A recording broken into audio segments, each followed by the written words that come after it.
Yeah, let's act like we were joking. Yeah, it's a joke. It's fine. Okay, I think they believe it. What about next season though? Does that mean on season 4 we're gonna get new dungeons? Yeah. Are we trolling? Yeah, there was some. Well, I mean, not really. I mean, we're learning the dungeons, but we're still learning how to play high keys, I guess. True. I think it applies to even other dungeons. Stuff we're doing. And there were 4 dungeons we keep from this season, right? The 2 Tazavesh, and then what else? They say? I think they did, right? There's the Mecha Gnome dungeons also. Mecha Gnome dungeons? Yeah. From BFA. Yeah. And then what are the other 4 dungeons? We got Iron Dogs and Grim Rayleigh Poe, right? Karazhan. Ah, Karazhan. Yeah. Okay. So Karazhan, Tazavesh, Mecha Gnome, and Iron Dogs and Grim Rayleigh Poe, yeah? Yeah. Okay. Great fun. A lot of learning to do again. Yeah, that's gonna be exciting, dude. Holy shit.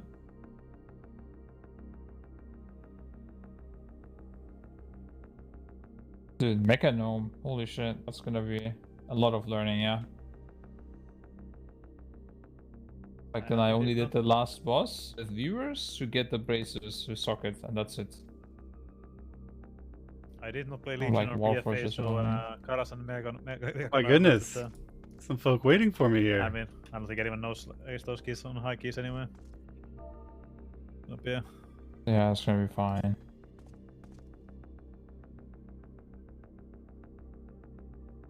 They've been waiting here all night. It was a tiring evening. Are we going same time or? Creepy? Not at all. They're my friends. Anybody who can't. It's not creepy for your friends to hang out with you, my friend. I can play anytime. Hey, Shaggy. But you know I'm gone after tomorrow. Yeah, on the 4th of July or something you're gone, right, sir? Yeah. Guys, keys are over. 10th. From the 4th to the 10th. That's a week of no WoW, other than raids. And then? You said after or something is wrong? That's what I'm hearing right now. That's what Revis just said. Yeah, just 1 week, and then I'm back. Ah, okay. Yeah, we're also from 19th to 22nd. We are on a secret operation. And then after that, some point we will sell the ultimate press again, but yeah, we can see and talk about it then.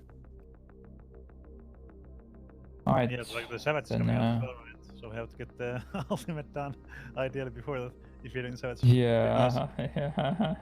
And if you can do it, stream for 12 hours and your kids laugh and never enough to make any noise. They do make lots of noise. I have a noise gate. And I stream for most of those, or several of those hours while they're asleep. And then it's just like anyone else who goes to work, right? You go to work from what, 9 to 5? I usually stop streaming around 5. Yeah. I'm just like a working person, except that I'm here in the house with them. Every now and then they come in and ask me something. I just mute and answer it. Sometimes I don't mute and answer it. They've said I did the stream before. Content, the ultimate in Final Fantasy should be kind of pissed, right? Alleganda, thank you so much for the 2 months. I appreciate the support. Sounds about right. Glad you're enjoying this. I'll just set up the VCRs for the ultimate, and then it should be no problem. Alright, then tomorrow same time, boys. Yep. Alright, see you. See you tomorrow. Goodbye. Yeah. User disconnected from your channel.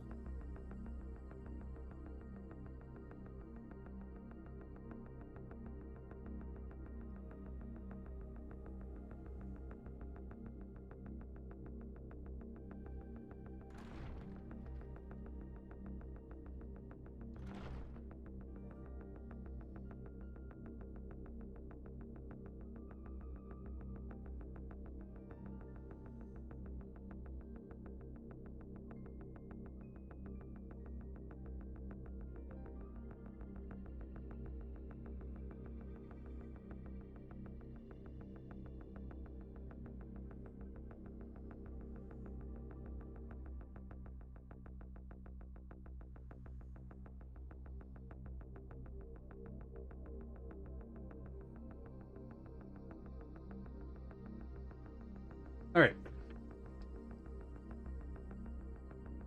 Came for a while. What is this? This is a great game, my friend. Sorry, I'm doing taking care of some things, and I'm gonna go to the bathroom, and I'm going to get a drink, and I need to turn the music up for you. And then I will come back and start Endwalker questings. Yeah, the music is a little bit anxiety-inducing, it's true. It's only already. We're gonna solve for a few minutes, let people get into the stream, go to the bathroom, and then I'll be back. Back in a couple minutes. I'm sure everyone will behave while I'm gone. I'm talking to you.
User disconnected from your channel.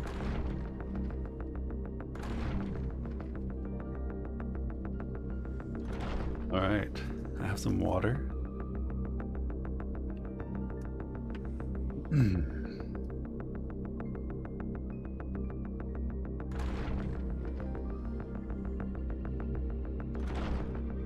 Disconnected. Let me disconnect.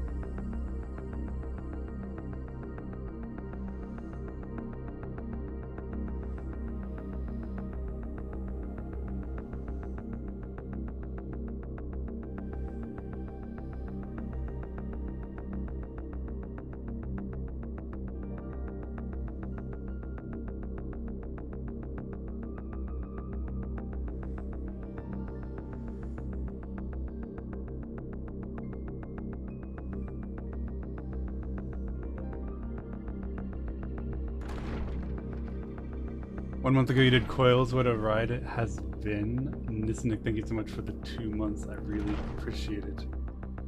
I really appreciate it.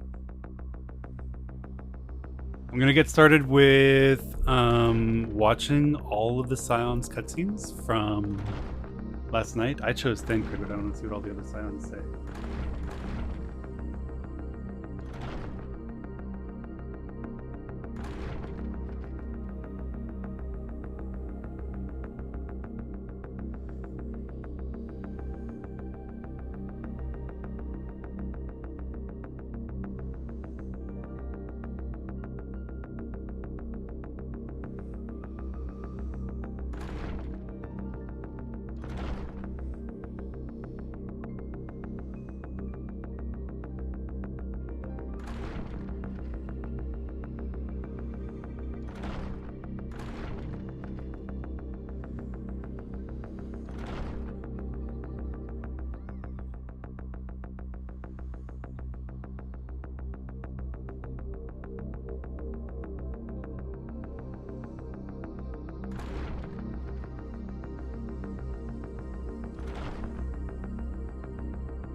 Okay.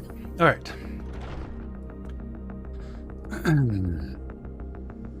Look at all these wonderful folks cleaning the floor and throwing money around. Isn't it wonderful? Music low-key stressing me out too. I agree. These 20 Final Fantasy Gathering. What? Are you implying that any of these lovely outfits would be better replaced by bowls of fruit? I can't believe that you're implying that. This is a wholesome, non-sexual gathering of very good friends. Alright, let's go to my room and see what happens when I talk to each of the scions. You're one of the few non-friends? Yeah, Arxu. But I recognize your character. Remind me how to do this. There's like a journal somewhere, a diary. And then its main scenario. Endwalker? Is it returning home? It's probably returning home, yeah. And I need to do one of these. Number 2? Okay, I trust you, Miss Kaz.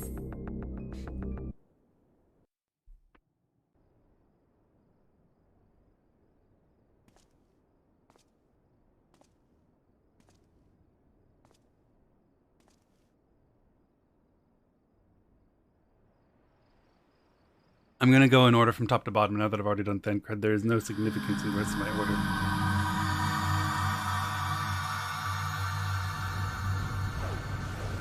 Yeah, we did this before when we did the role quests, and then afterwards we had a meeting in a room with all of the different protagonists of the role quests.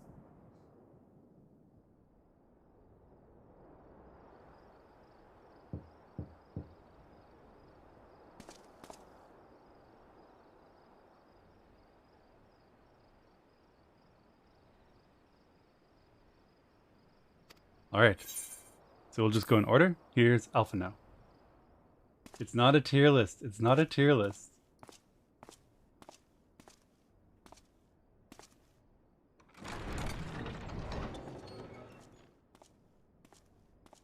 Ah, I hope I didn't wake you. Alfie? I like Alfie now. Alfie's grown. I pray you will Alfie's a good forgive the boy. unannounced visit, but I wish to speak with you before retiring for the night.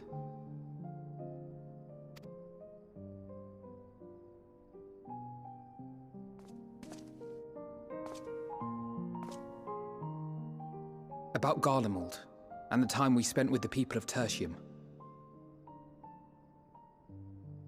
Dangerous though it was, I'm glad we had the opportunity to treat with Euless and Quintus. I was worried what might happen after we were collared. If they attempted to restrain you too. If they succeeded. Once more, I put you in harm's way, and for that I must apologize. It's okay. Or rather, I should thank you for trusting in me time and time again. And reciprocally so, you also trusted me to keep you safe while shock-collared.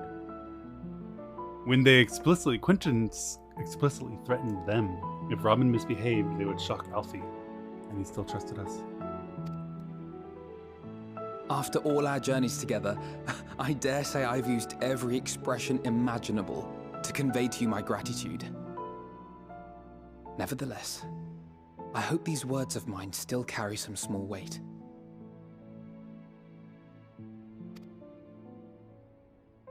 You're a good lad. Tomorrow, our fight continues. Mayhap it would have been better to seek you out after we have true cause for celebration. But having mustered the courage to stand up to Father and achieve a personal victory of sorts, I wanted to carry on in that spirit before my nerves got the better of me.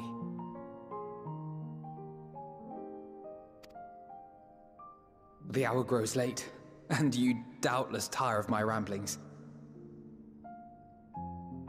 I have a letter for Orenvold to finish, but we'll be off to bed shortly. Sleep well. Alright, enjoy your letter. Have a good evening. How long are you gonna stream today? at least 5 hours. Not guaranteeing any more than that. World first choosing Alfie? I didn't choose Alfie.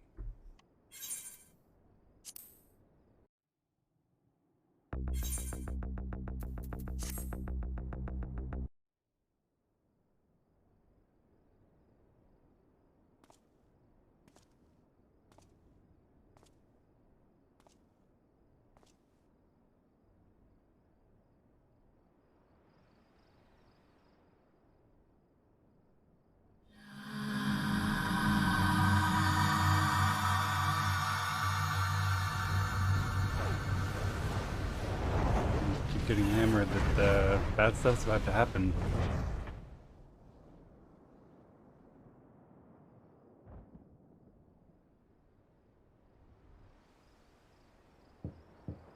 Knock, knock, knock.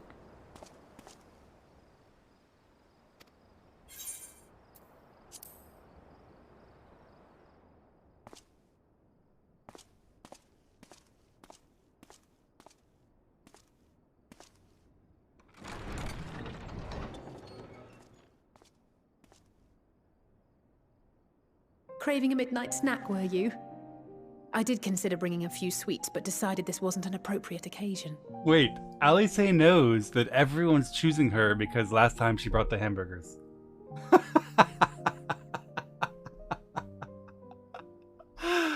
Oh, that was funny.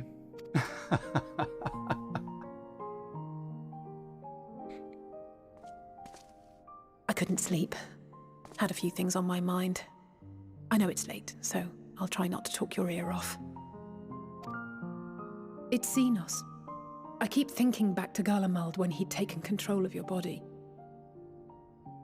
An altogether terrifying experience, to say the least, and one that served as a harsh reminder. No one, no matter how strong or quick or clever, is invincible. Not even you. And as much as it might seem at times that you are, one misstep, one mistake, and that's that.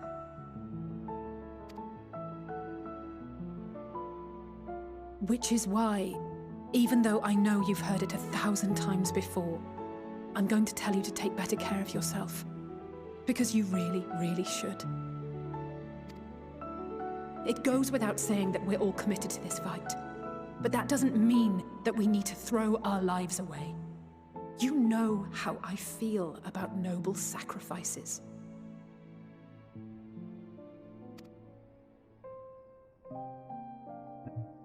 Right, that's settled. We'll be keeping the acts of gratuitous bravado to a minimum. I don't like where this is going. Thancred tells me... When I looked father in the eye and swore we'd find a way to avert this tragedy, it wasn't a promise just for him. It was a promise for you, too.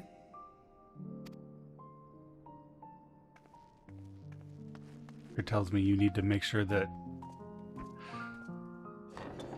you stop me if I want to sacrifice myself to save them. Alisai says, no great sacrifices.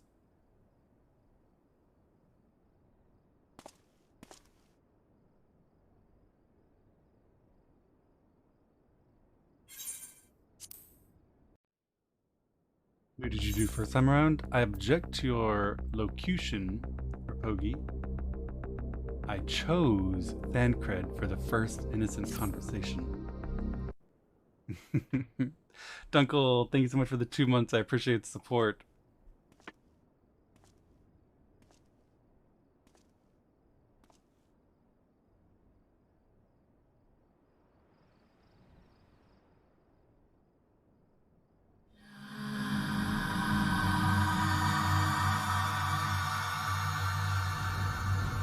Thancred is first. I had to speak with Thancred because I knew he would share my primary concern with allowing this catastrophe to unfold while fleeing in the moon bunny boat.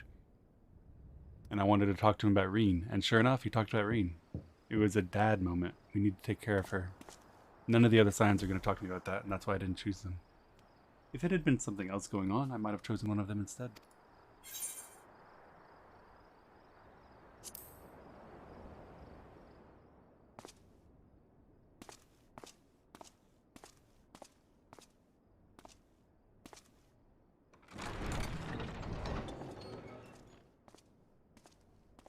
You're still awake. Good. He gets the Matoya Might I music. trouble you to stand still for a moment? Oh.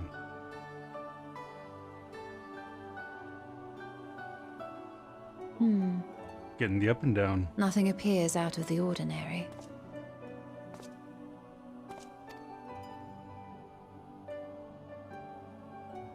A precautionary measure. You will recall that serving as a vessel for abundant light in the First very nearly ended poorly. In your recent battle on the Moon, you were almost certainly exposed to similar, if not greater, forces.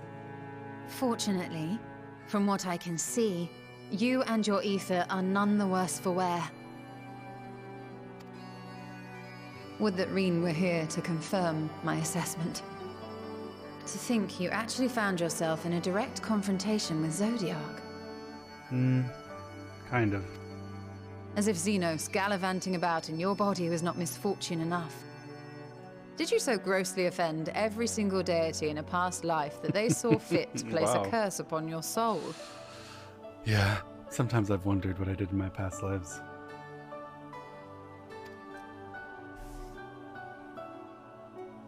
Forgive me. That was in poor taste. Couldn't have been good. I recall vividly how battered and broken it was in the depths of Amarot. Would that you could have seen it with your own eyes.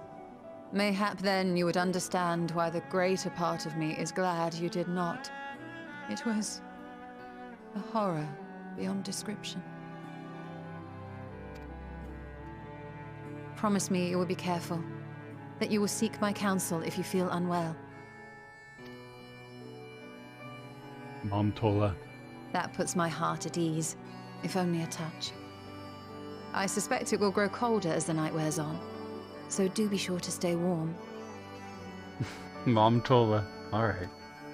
Sleep well. May the shadows keep you. Cadwigan, thank you so much for the 2 months. It warms my heart to see all the 2-month subs. Thank you so much, my friends. I'm glad you're still enjoying the stream. It's gratifying to know that you found it worthwhile. She didn't come in. None of them are coming in. I don't think they have people in my bedroom tech. Well, I guess they do because of the party. What about people who've been sub 3 years with no badge? Chaggy, badges are coming. Why are you already made the sale? Stop selling. Did WoW Music Plus go well? We learned some things. Yeah. Learned a lot of things.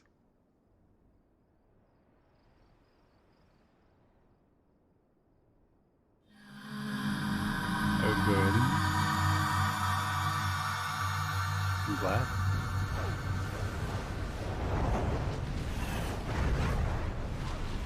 Every time. Monka. Why does he keep doing Heidelin's voice with this?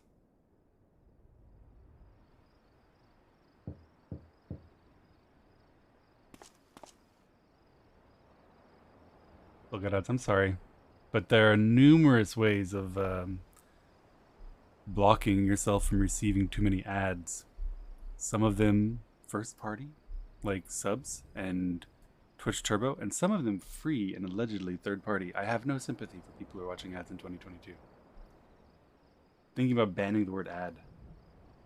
Eleganda, thank you so much for the sub. I appreciate the support. Alright. Graha, our biggest fan.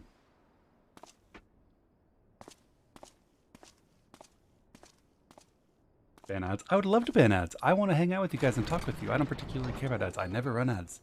But it's not up to us. Twitch is a business. They're trying to make money. Oh, apologies. They want you to watch ads. I didn't mean to... If you could spare a moment before bed. Of course, brother. Thank you. I fear this may be the last quiet night we have to talk for quite some time. I'm not going to ban ad complainers. I would just blacklist the word ads. And I'm not going to do that either. I am I'm just going to talk about it. Troubled of late. Unwarranted concerns, perhaps. I hope. Nevertheless, I feel compelled to share them with you. All right. What are you worried about, my friend? Though you have bested your enemies thus far, Xenos and even Zodiac, your victories have come at a considerable cost to yourself.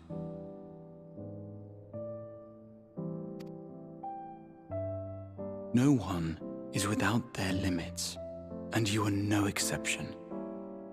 I worry the added weight of the final days will prove more than you can bear. I'll be fine. I don't think about it much. Surely just too much tell me what for to any stab. one man.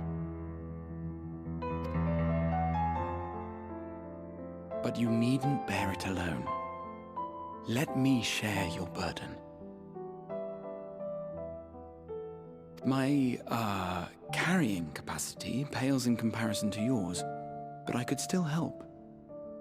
Shoulder the occasional satchel from your ever-growing mountain of, baggage.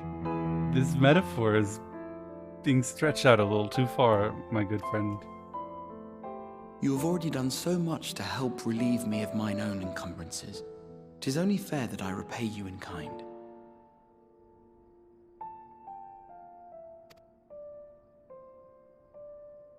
Of course, it needn't be only troubles we share.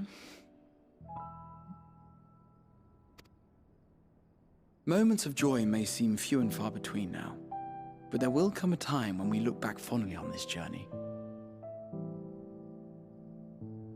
The inquiry at the Forum, our march through the snows of Garlemald, our impromptu dinner in this very room. All of it. It was a good dinner party. It was awesome. And that is to say nothing of the journeys yet to come, to the ends of the world and beyond.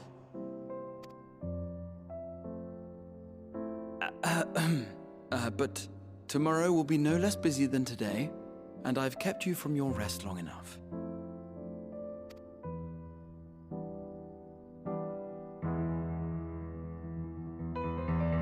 Sleep well, my friend. You too, buddy.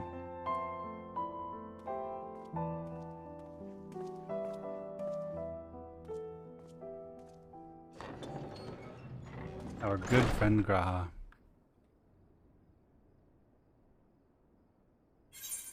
Oh my goodness, some crazy subbing's going on. Thank you so very much, Sylph, with 10 gifted subs. I really appreciate the incredible support. And Bashil with 5 more gifted subs. Thank you so very much, my friends. I'm very grateful. Gwyn for Sale, thank you for the sub. I appreciate the support. I'm glad you enjoyed the stream.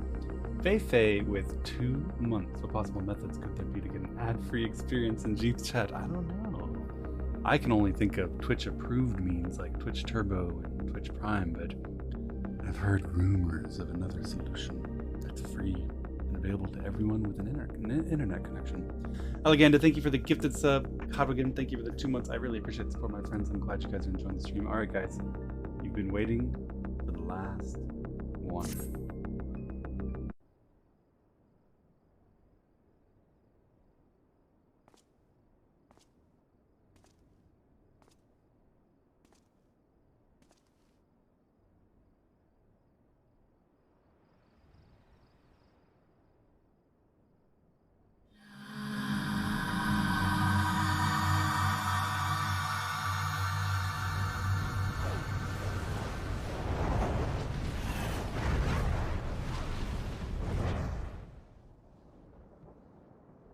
Keep having that strange premonition about fire falling from the sky.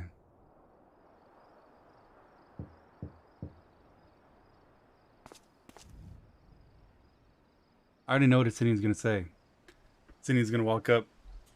Hey bro. We're gonna kill some stuff tomorrow. Alfie's a good boy. Good night.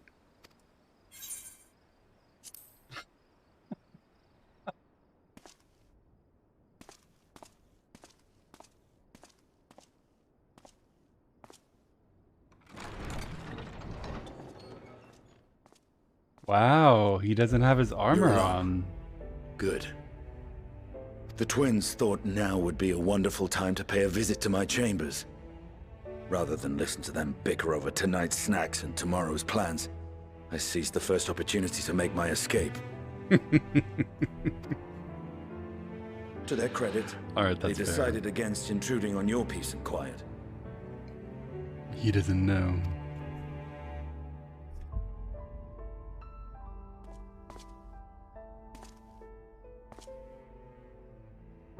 be a bit exhausting at times, can't it? I wasn't sure what to make of you at first. During the Dragon Song War, how quick you were to take up a cause not your own. But I came to see that is simply the way of you and yours. I will not pretend to understand this talk of ancient primals and the final days. But I trust in your judgment and choose to believe in your cause.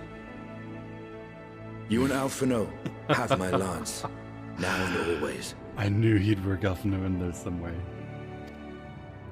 You'll need it. Rack and ruin looming on the horizon. Calamity bearing down upon us. That's alright though. We'll just stab everything to death and it'll be all good. There's no place I'd rather be than here.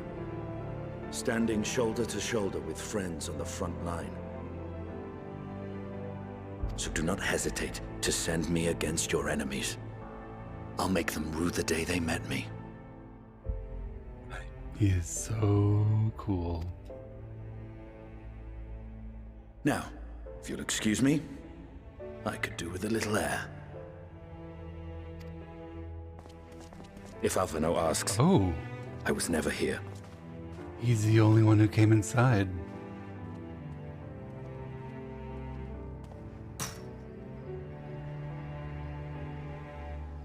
Until the morrow.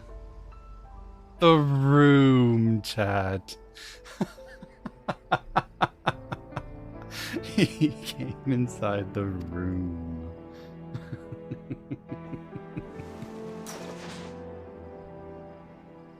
You guys are disturbing sometimes.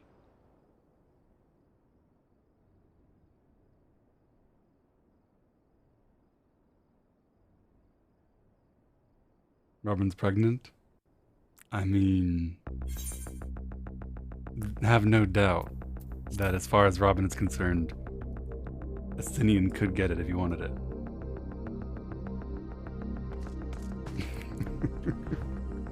Alright, we did all of them.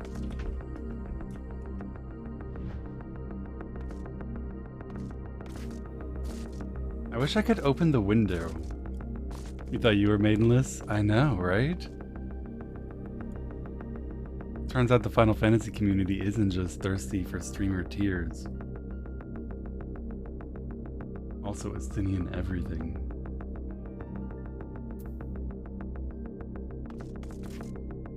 When we got Estinian's way, I do wish I could open the window. I think that'd be a nice touch. Yeah, you can replay the quest and see everyone you missed. Highly recommend it. It's very cool. Alright. Next. Hey friends. We're talking to Dotaru and seeing what's going on.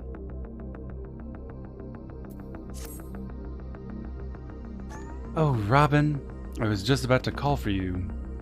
I'm afraid we've received another call for assistance. This one from Razatan.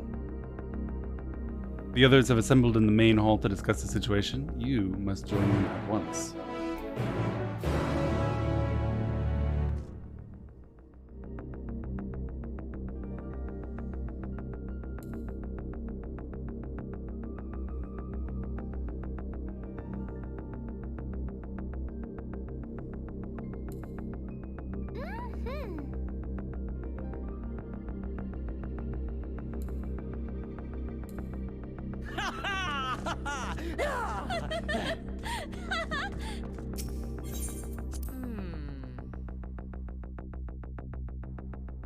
This could be the best stream so far. Let's go.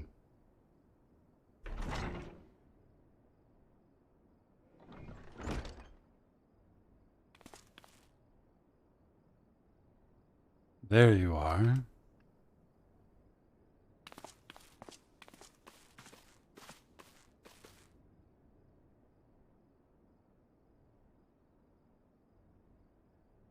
Our worst fears have come to pass. But moments ago, we received grim tidings from our contact in Razatan.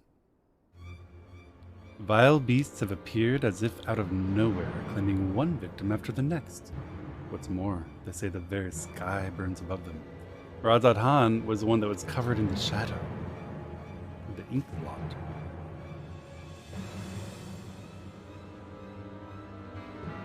Good gods, are the final days already upon us? It would appear so. Sadly, that is all the information we have at present. No doubt the people at Radzatan are busy fighting for their lives. Then we must go at once. They need our help. Nod. Agreed. Kryl, you'd best remain here at the tower and gather what knowledge you can. You are in no condition for a long journey, I imagine.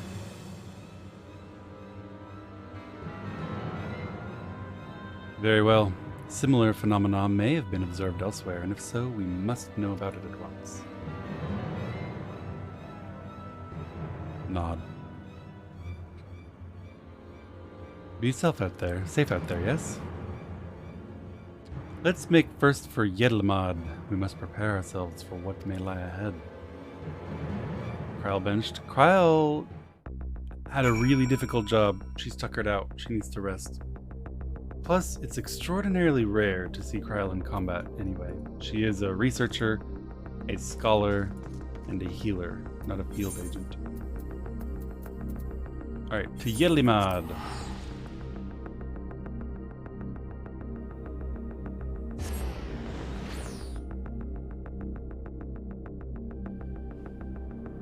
Uses for Mythic Plus. Yeah, she's part of the outside raid leading. Vile beasts did rise.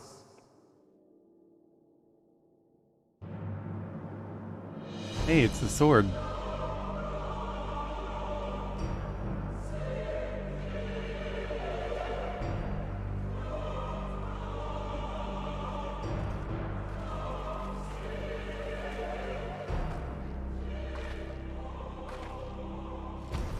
Leaving naught in their wake but blood and ash.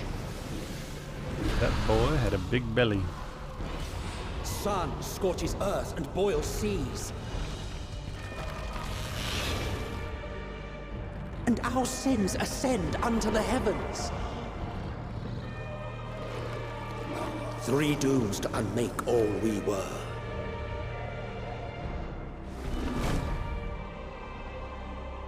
Okay. That's a lot of monsters. 3 dooms to unmake us. The sky burns. The final days are truly upon us. Why is the world ending? Because when Graha came back home and asked if it was okay for him to join the Scions, I chose the ... option. And his ears went down and he was sad.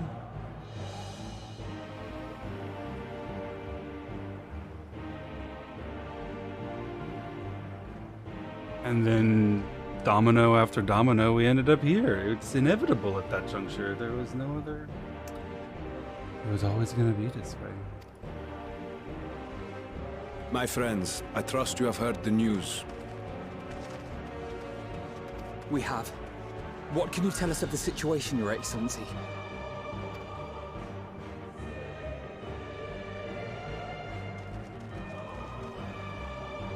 Last night, the Isle was rocked by tremors, and the Earth itself cried out. I did not kill Zodiark. We have him on 4K ripping out his own heart. Aloft, the heavens began to burn. From all about, unholy beasts, the likes of which we had never seen, came forth in fury and rage.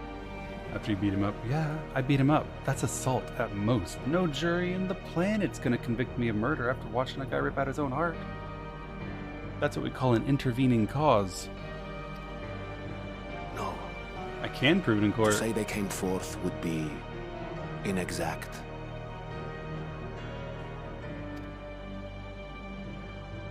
The people of Radzatan themselves transformed into these baleful fiends. Wow. Shades of the first. The people transformed?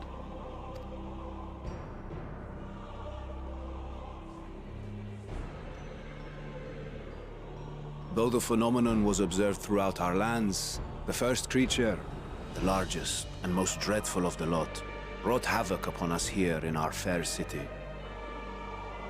Though they bear superficial resemblance to divinities of legend, they are ungodly abominations. The people decry them as blasphemies. The Large One's rampage has since taken it to the northern reaches of the island. I mean to dispatch our Radiant host in an attempt to quell the threat. And what of Vritra? Have the shapes of the local gods? Vritra too makes for the north of his own accord, and yet he knows the blasphemy and its minions were but yesterday his beloved people. I pray his boundless compassion and mercy does not deter him from taking unenviable but necessary action.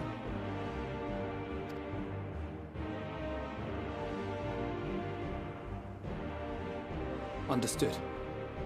I ask that you allow us to aid you in quelling this threat.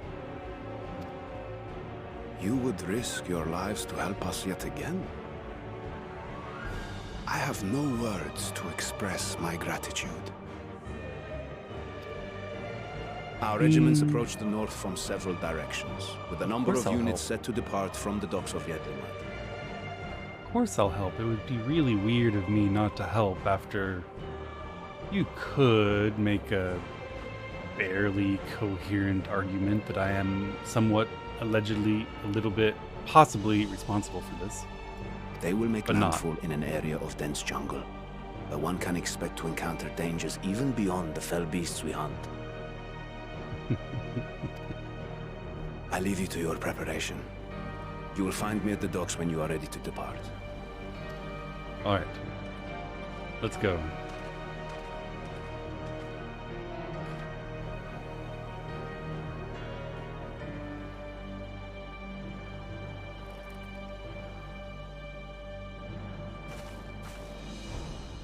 We're as prepared as we'll ever be. Let's go. All right. Nods all around. More nods all around. Sequential nodding around.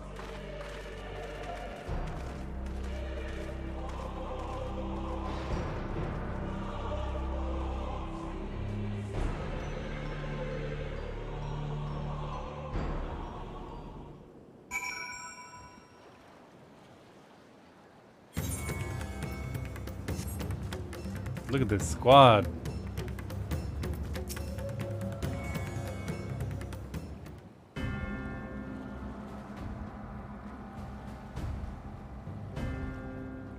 Everyone has assembled, yes? I thank you for lending us your aid in battle against the blasphemy. Let us review our plan of attack. I would have you board this boat and circle around to the north side of the island.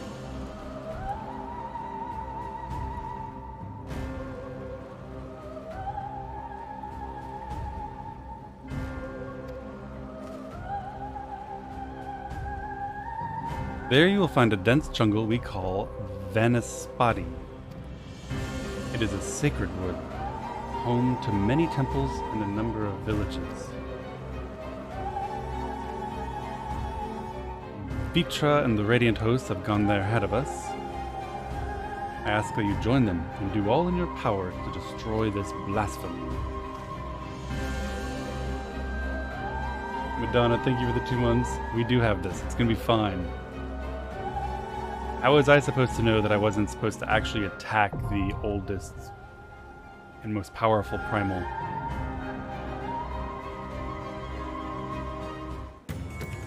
It was there. No one told me not to. Of course I stabbed it. Robin requires adult supervision. Oh, it's time. Oh, it's a dungeon. What kind of dungeon? Regular dungeon. Okay. I've been doing a new thing where I invite, instead of the first people to whisper, the last people to whisper. Because it's a significantly more interesting game theory problem. It's easy to whisper early and be the soonest one to whisper, but it's a lot harder to be the last one to whisper right before I finally stop stalling and do the invites.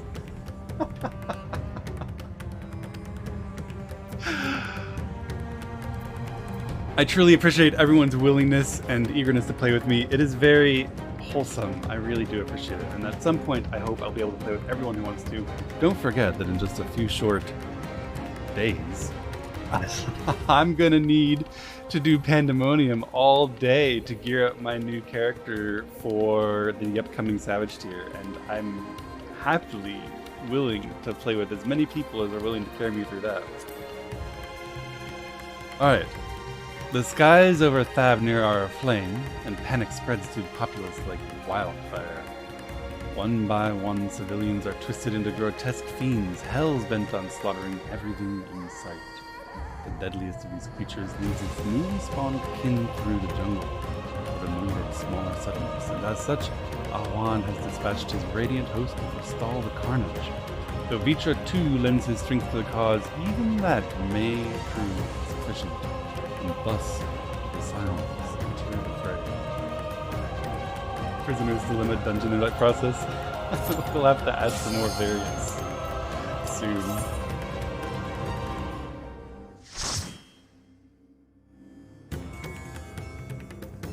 W new crafted gear, yeah, but we'll walk in the moment it's available. The crafted gear won't be available. I need this tier's gear for the first boss. I will use that gear in the next Savage, my friends. We're gonna try to do it on a competitive basis. Day 1, hour 1.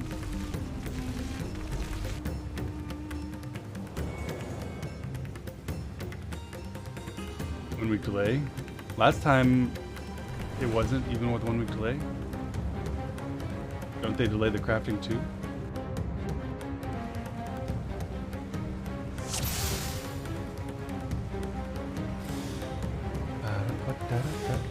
Doesn't really matter. I want the gear anyway.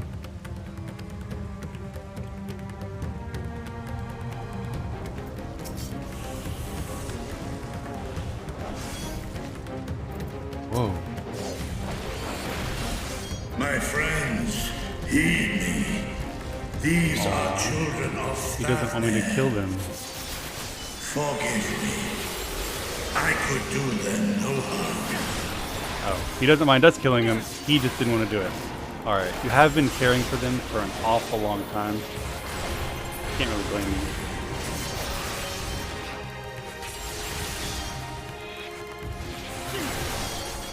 I'm not going to move out of that.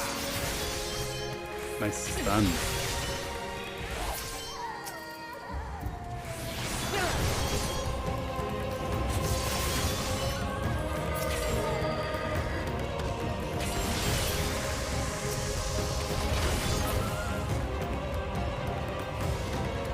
If this is the only way.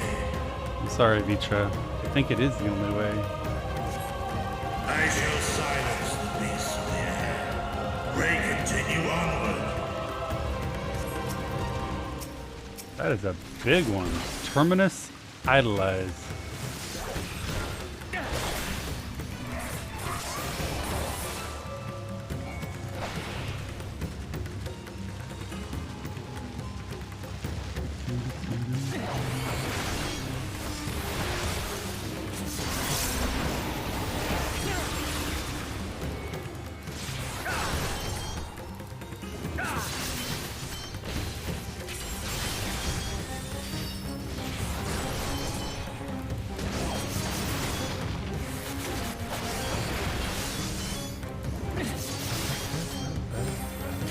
Yeah, I turned on all effects because it's much cooler to do in dungeons with all effects.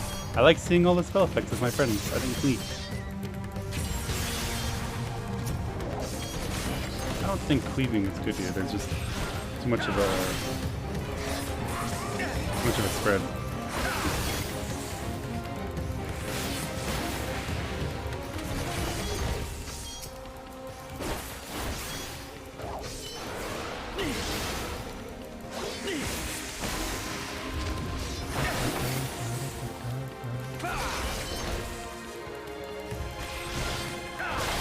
Spheres is gravity. I recognize gravity. That's a button I know. That's the old gravity instead of the new one.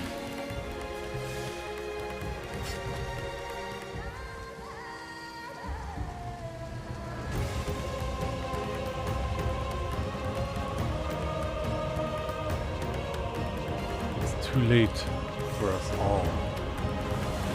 And he becomes a monster. Terminus Snatcher.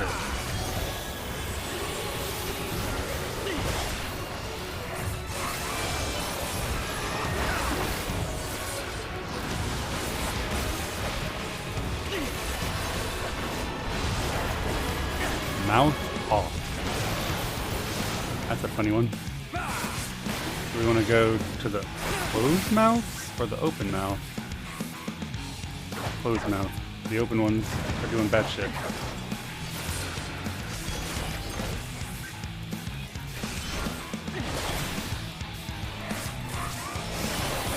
I should have saved that charge. Kind of a mistake. Mouth off.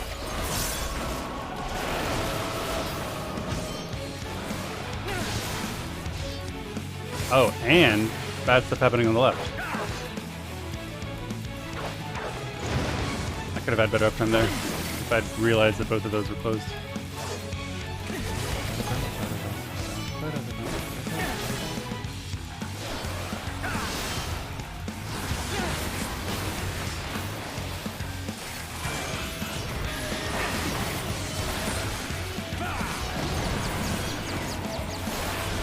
What the heck is this?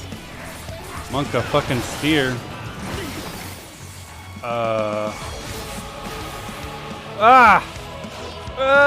That's so hard.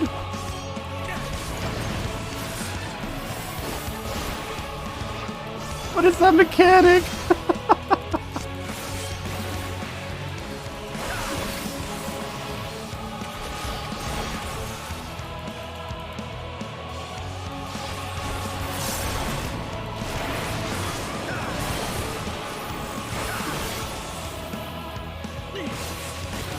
Actually run away. That one's gonna explode.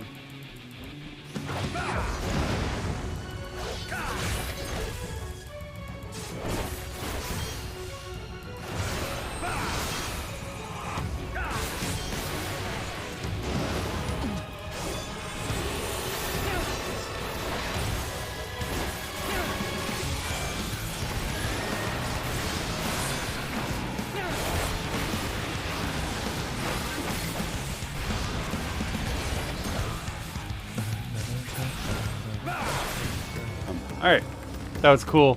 I don't know what I think about that whirly gig monka steer mechanic. That was hard. Everybody checking with tank? I popped a thingy. It was fine.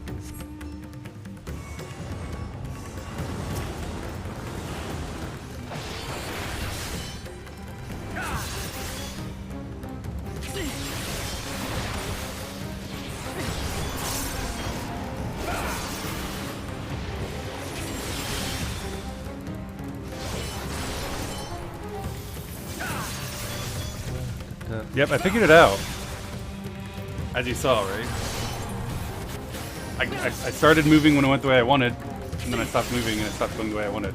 And then I did it again and kept moving.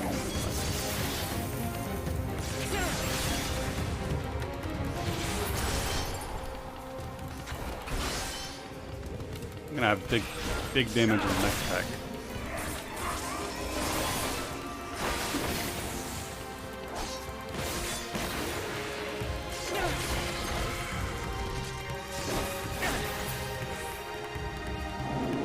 A chain.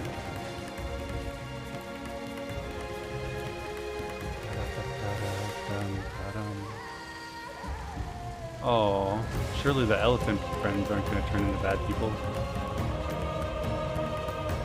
It's okay. You don't have to be a monster.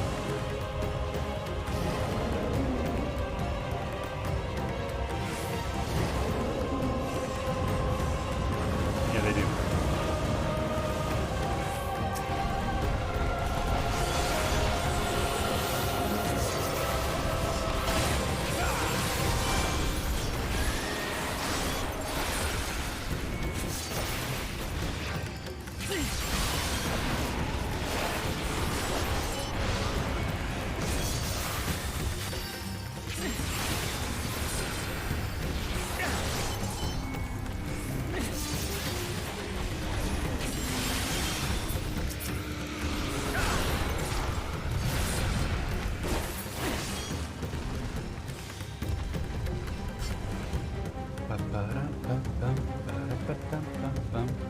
At least they died together. Oh, come on, guys. They were innocent. Feels bad.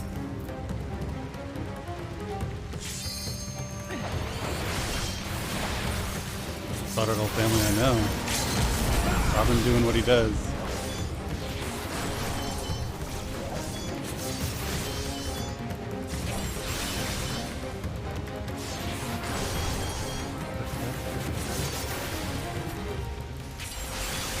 Swear to God, I look over 10 minutes he finishes 2 expansions. Is this a cooldown and pop? They're almost dead, but on the other hand, they're not dead, and I want my tank to live. I think this is Ascend. Make them dead.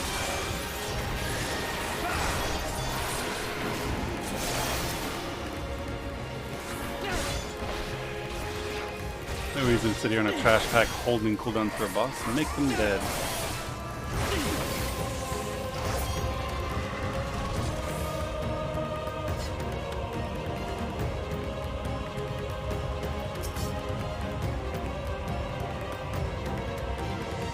Well now, oh, I wasn't quite fast enough.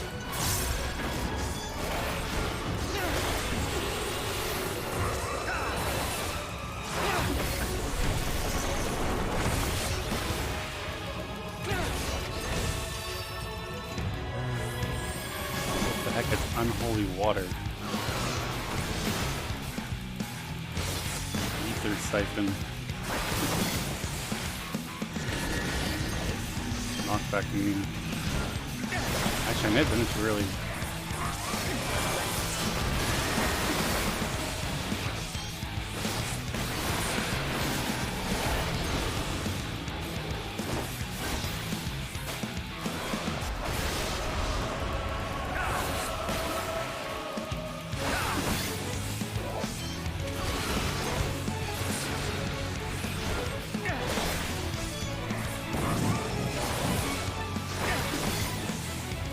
Alright.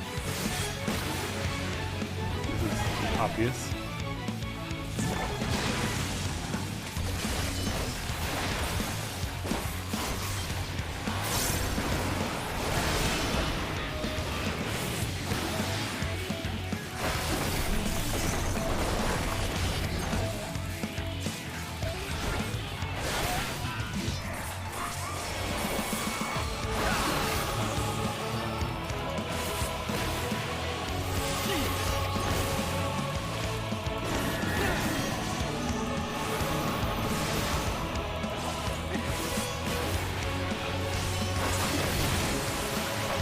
Oh!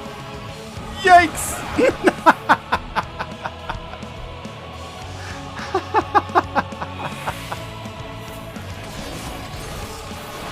Game was like, wait, did you do that? No. No, you did not. Yoink!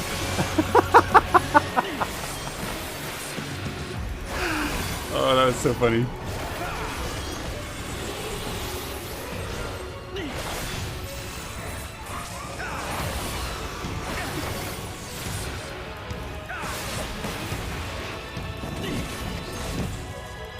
Commit! Good. I didn't even have to say it. They were all committing. Good. Dankin, thank you so much for the 2 months. I really appreciate the support. I don't even know if this boss is an elephant head. Nope. Didn't know that.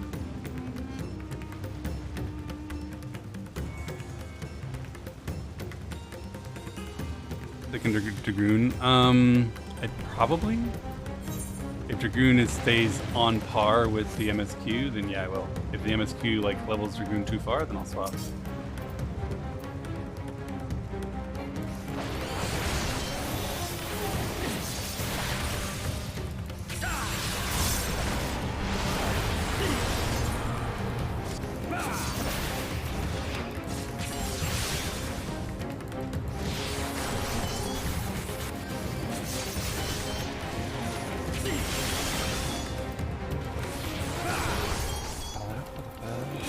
Look up.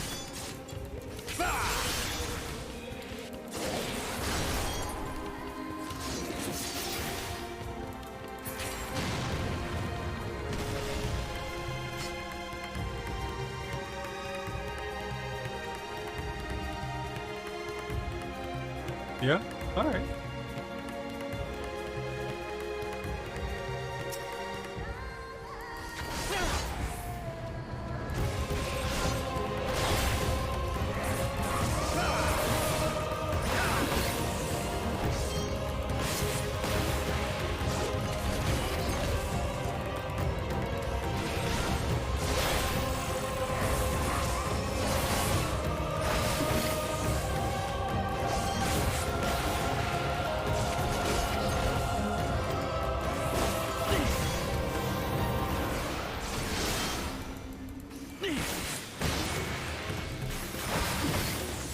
Shit.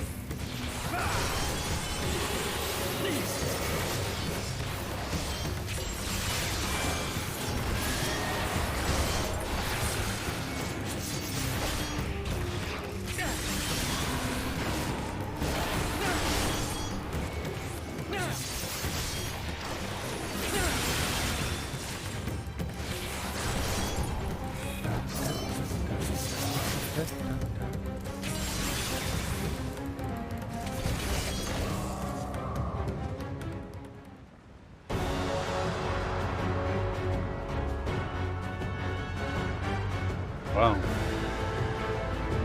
What on earth am I seeing? Oh, the statue's not the boss. This mouthy dragon is the boss. I thought the statue was the boss. Blasphemy. It's far beneath.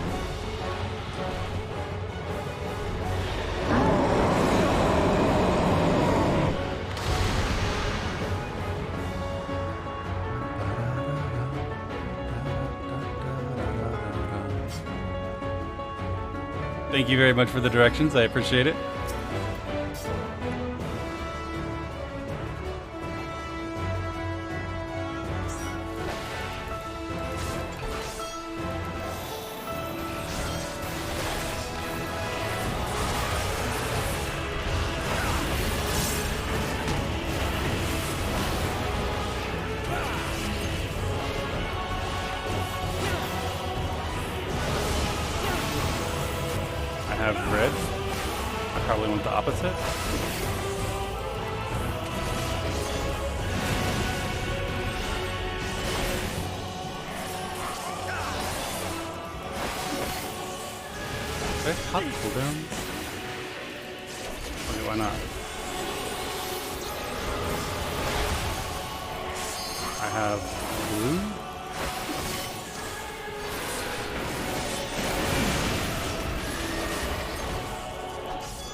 And I got a card, it was wise.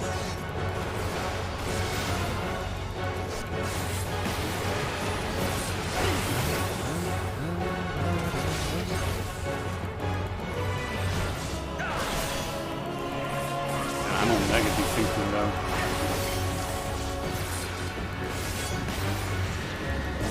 Knockback. And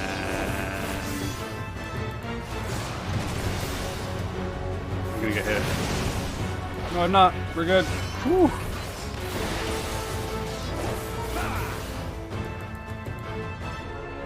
Come back. Trying to hit you. Oh my god, I'm so glad I didn't pop cooldowns.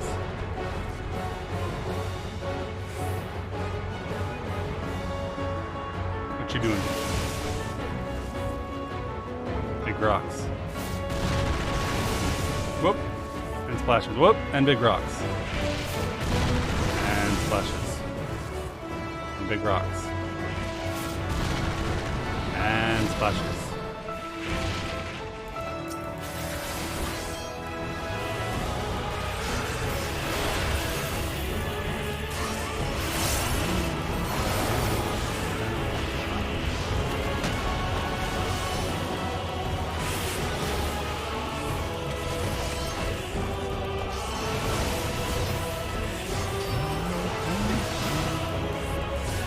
Kind of hard to see my background. You're gonna get knocked and I'm not. So I can stack there and it's fine.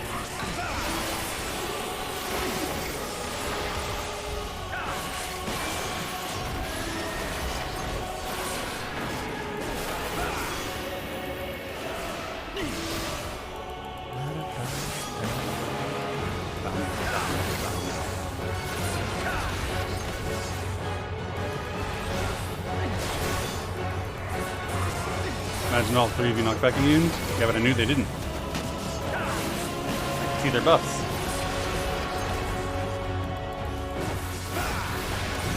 Plus, they were all stacking on each other. They wouldn't have done that if they had done knockback immune.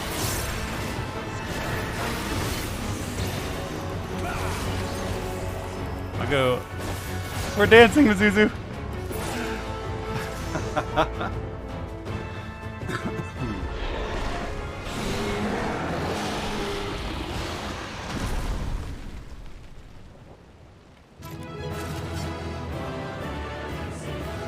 We did it! We have cleansed the vile beasts which used to be people from this land.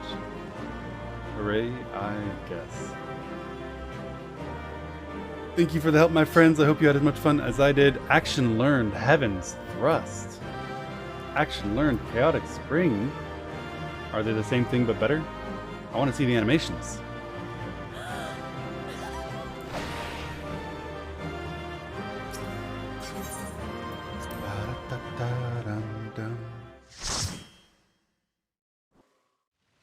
Congrats, I guess. Yeah, it was probably harder on launch.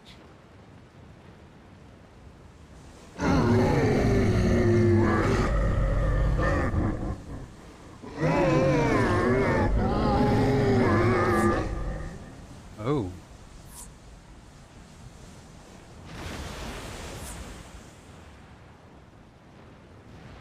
As I feared. Dot Blanco, thank you so much for the sub. 2 months, I appreciate it. The beast was there, and now it is no more. Yes?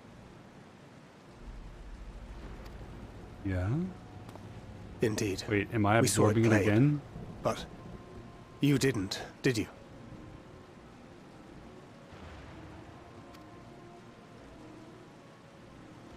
I saw nothing. Not the blasphemy that perished here, nor the other men turned beasts. Oh, And because God, of this, at least it's not in me. I now see all too well. There is no ether. Where the creatures should be, I saw naught but emptiness. Emptiness? But that would mean... Recall the words of the Watcher. 'Twas a stagnancy of ether, a cessation of flow, leading to decay and absence, that led the ancients to conclude their star was dying. This is the same phenomenon. The instant these people are seized by the transformation, their ether begins to rot and crumble away like dried mud. Or an old yucky carrot, I suppose? Until, from their corporeal forms to their very souls, naught remains.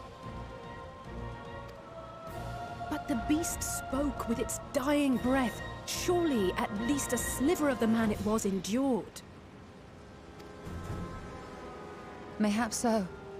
But even if the process was incomplete, it was little more than a faint residue. Gods be good. You're saying they cannot be saved? Not by any means known to me.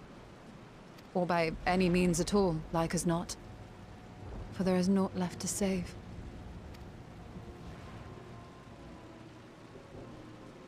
They return not even to the ethereal sea.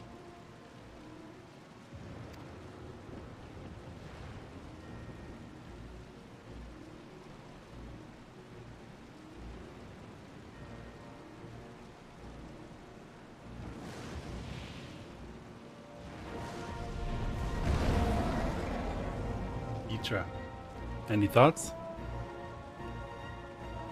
The beasts rage on, their hunger insatiable. Even deprived of their master, they perpetuate his legacy of hate.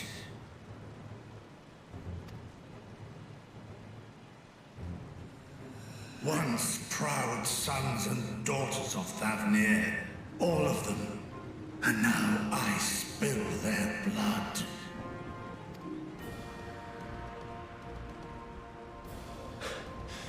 Vitra, my friends, I am heartened to see you safe.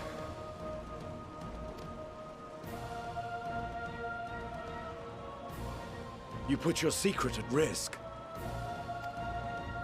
Those closest to me already know the truth.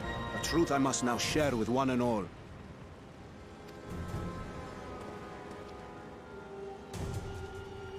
Vitra, calamity has come to Radzatan. Our fair nation is rent by screams of pain and despair.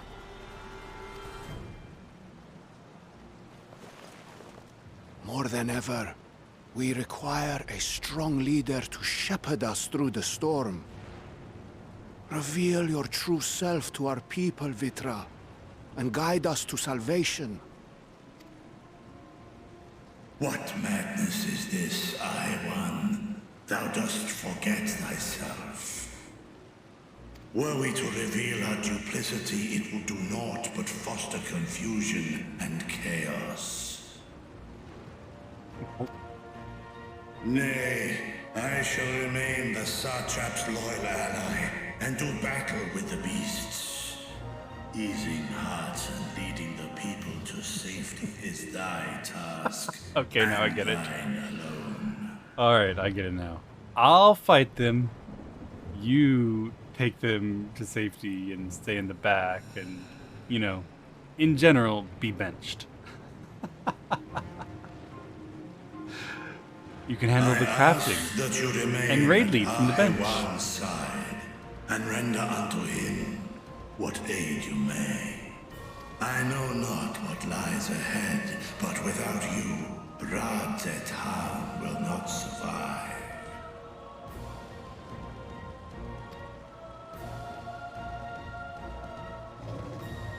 Take me with you.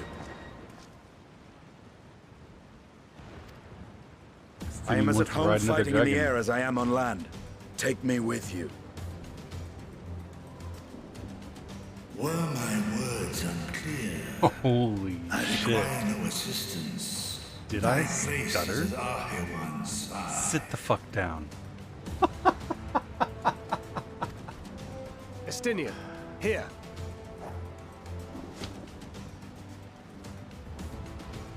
It's the last thing you ever wanted. A link pearl. We'd gain much from knowing your elevated perspective. And it'll keep you from getting lonely, which I know. Incred ignoring the fact that the dragon just said no. You heard the man. Seems I'm coming with you after all.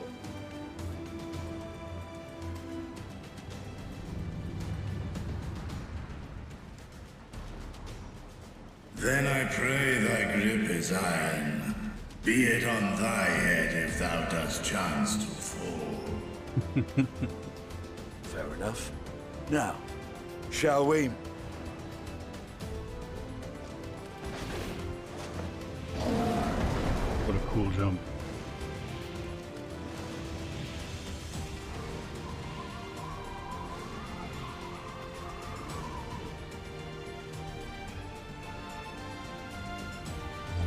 That guy's so cool. I fear it is as and I have to ride the bench. We will not survive this on our own. While I am loath to impose upon you again. I would insist if you did not. 'Tis the very reason we have come. Then once more I find myself without words to thank you properly. Let us return to the capital and plan our next course of action.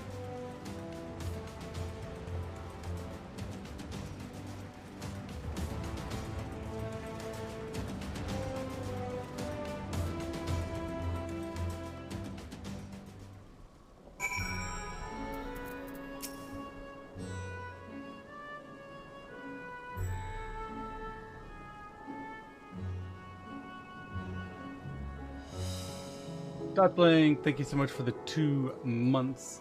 Again, Denkin, thank you for the 2 months as well. Kingdomush, thank you for the sub. And Sax, thank you very much for the sub. I appreciate it, my friends. Glad you guys enjoyed the stream. Why aren't you as cool as Estinian?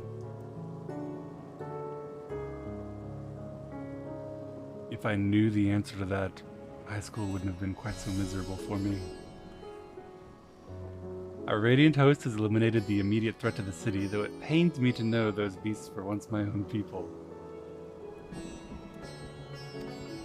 There's no telling when or where the next transformation might occur. We must remain vigilant and steel ourselves for whatever is yet to come. Do I want the dye, or do I want the gold? A labor-saving brown dye, yellow dye, or the bad dye? I'll take brown. No, I'll take the gold.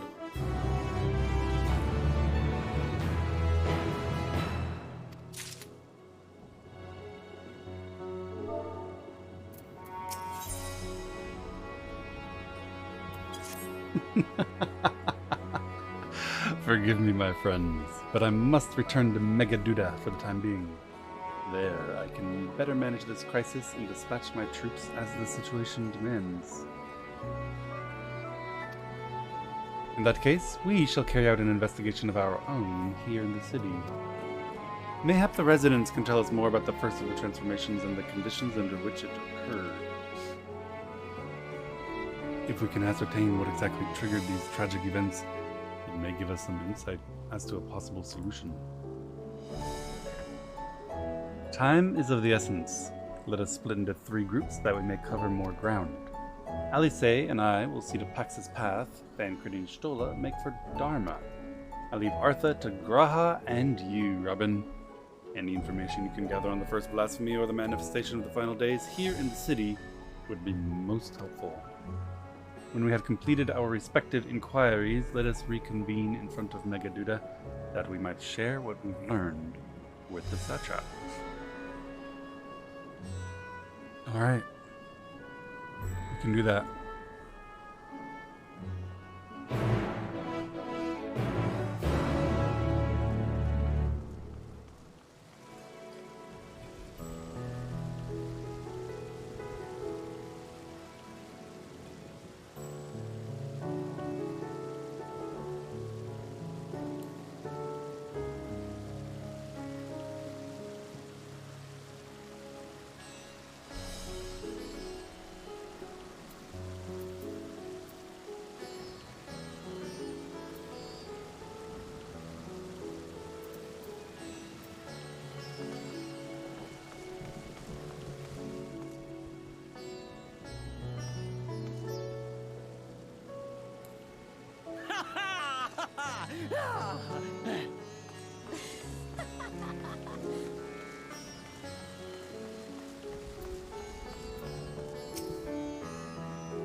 Shall we be off then?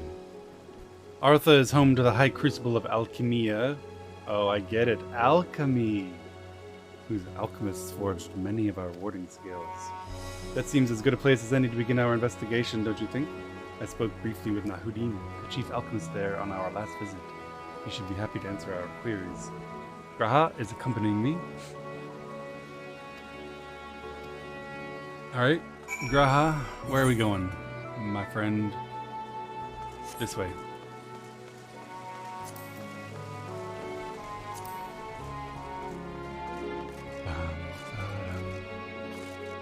Never noticed that? Yep.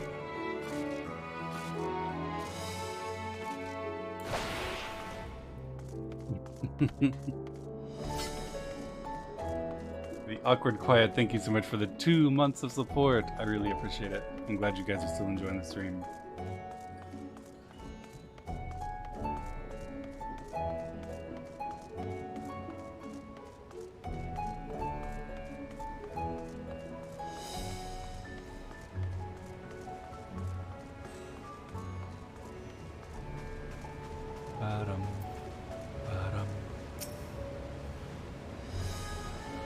I remember those red eyes.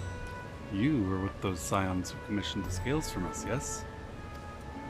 I welcome you back to the High Crucible. What brings you here in these troubling times? We are assisting the satrap in investigating the crisis that plagues the city. Did you happen to catch sight of any of the creatures? I did. As I was going about my work, I was disturbed by crashing footsteps so powerful that the very ground shook. I rushed outside and could not believe what I beheld. The night sky was burning. Suddenly, I heard panicked screams coming from the direction of Balshan Bazaar. In the next instant, a monstrous beast poked its head out from amidst the stalls. A handful of the Radiant rushed to the scene, only to be sprint sprawling as the Fiend and its minions propelled them skywards. So the blasphemy came from the vicinity of the markets. This knowledge may prove useful. I thank you for sharing your tale. Well, I do believe we now know where we should inquire next. To the bazaar, then. Nod. To the bazaar.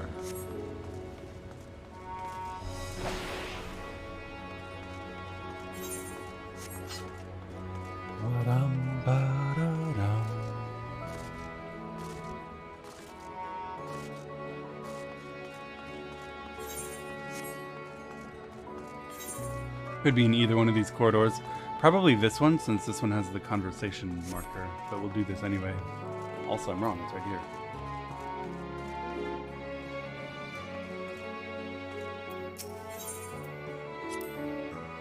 So this is Thavnarian weave. I must say it bears a resemblance to the traditional fabrics of Corvos. Small wonder, really, given that it's just across the water. Not that I'm much of an expert in Corvosi culture, of course. I've not had the occasion to visit my ancestral home since coming to Sharlayan, and, like as not, I will never reside there again. That said, in recent days I've felt more acutely aware of my heritage and grateful for it. It is thanks to my forebears that I inherited the royal eye, and with it, the wisdom of ancient Alag. And so, well, I simply hope that my countrymen are safe. And one day, when this calamity is but a memory, I would like to see Corvos again, if only once.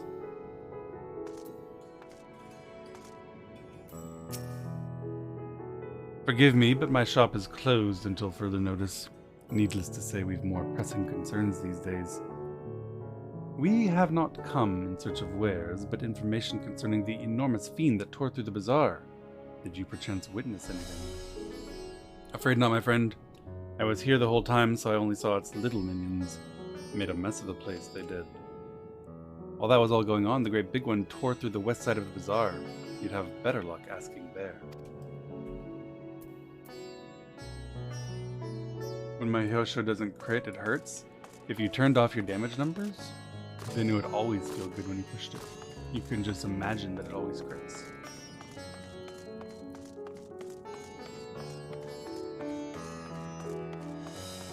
Ornander, thank you so much for the Prime sub.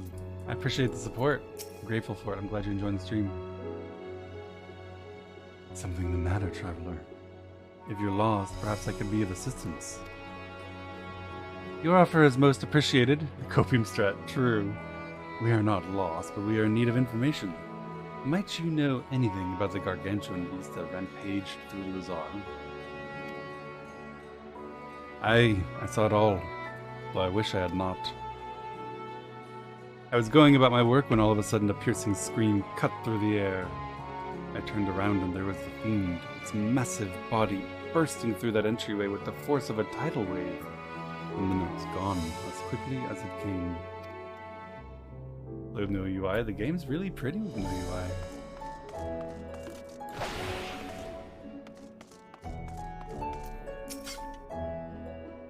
Sisters, have mercy. What is happening to the world? What am I to do? It's nowhere safe. Draziana, you know it. Settle down, friend. The danger has passed, at least for now. If it's not too painful to remember, could you tell us what you saw? Man, he's an uncomfortable distance away for this conversation. You're joking? Nope. Real and true. First, I heard the screams, then a horde of ravening beasts came charging toward us. One of them was huge, bigger than a merd, throwing people about like rag dolls, and it was eating them. You're pretty with no UI? Homeless, dude, thank you. I hid under the counter, saw others do the same. But the shrieking and wailing kept getting louder, more voices in the throng. Beasts or victims, I couldn't tell. I knew not what was happening. I still don't. That is enough, my good man. You are brave to share with us your tale. Many of your fellow merchants are safe. The High Crucible too has survived, mostly unscathed. Pray stay close to your friends and loved ones, and rest your body and mind while you are able. I suspect that is the most we can expect the people here to tell us. I think it best we find a place outside the bazaar where we might rest and review our findings. Make macro size your UI out in combat. It's not a bad idea. I also want to fix my UI keybind. I don't like it. It's hard to reach. Alright. Let's go talk to Graha.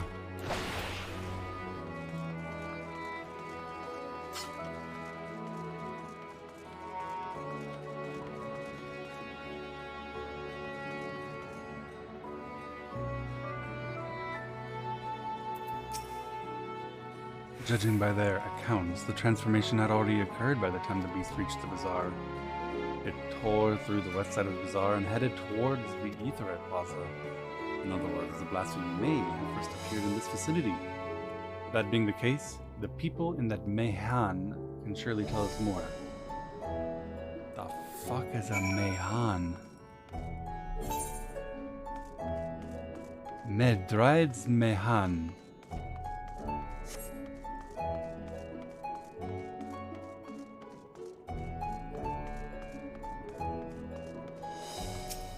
Ethernet. Tavern? Oh, okay. We got some Ethernet, my friends. We got some Ethernet. Hey, there's a dancer. A performance happening.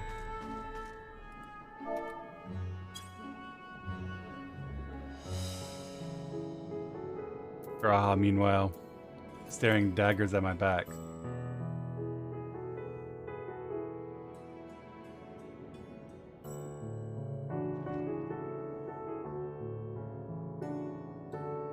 No, it's not a private dance. It's definitely a performance.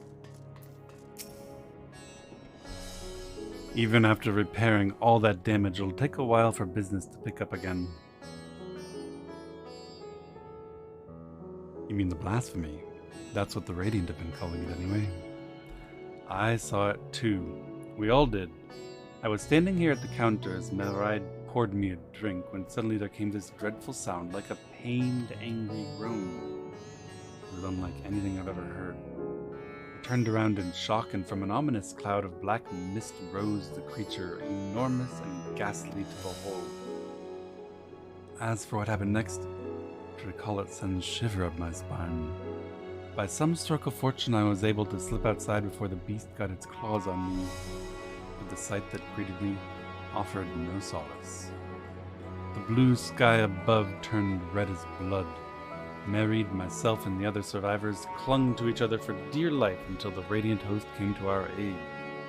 Wait, did I hear you correctly? The beast manifested before the sky began to turn? I'm certain of it. The windows here offer a clear view of the sky, and I saw nothing out of the ordinary until the beast appeared and began to rage.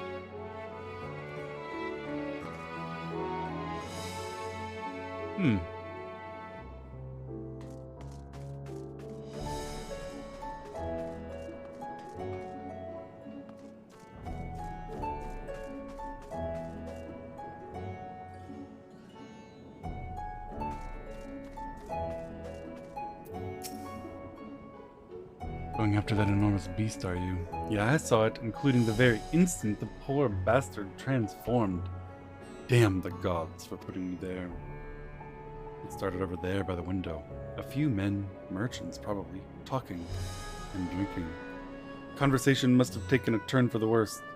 Next thing I know, their leader, I suppose he was, buries his head in his hands and black mist was swirling about him. Then his whole body bursts apart and there stands a hideous, slavering beast.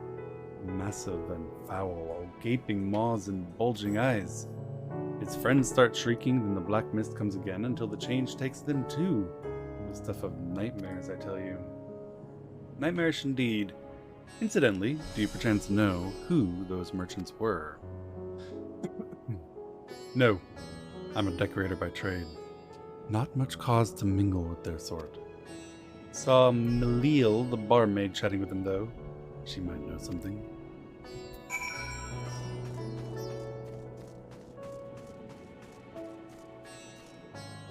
Malil? What do you know? No one escapes the Maws? Oh no. Hello there. Welcome to Merid's Main. What can we get you? We haven't come for libations, but rather for information. You're Malil, yes? We are investigating the so-called blasphemy on the Satrap's behalf. We hear it was one of your customers, a merchant that first underwent the transformation. What can you tell us about him? He was something of a regular here, especially lately. Kalzal was his name. He ran his own consortium dealing primarily in the exports of Thavnarian specialties.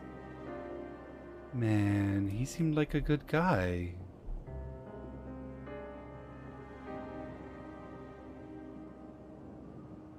I wasn't expecting that.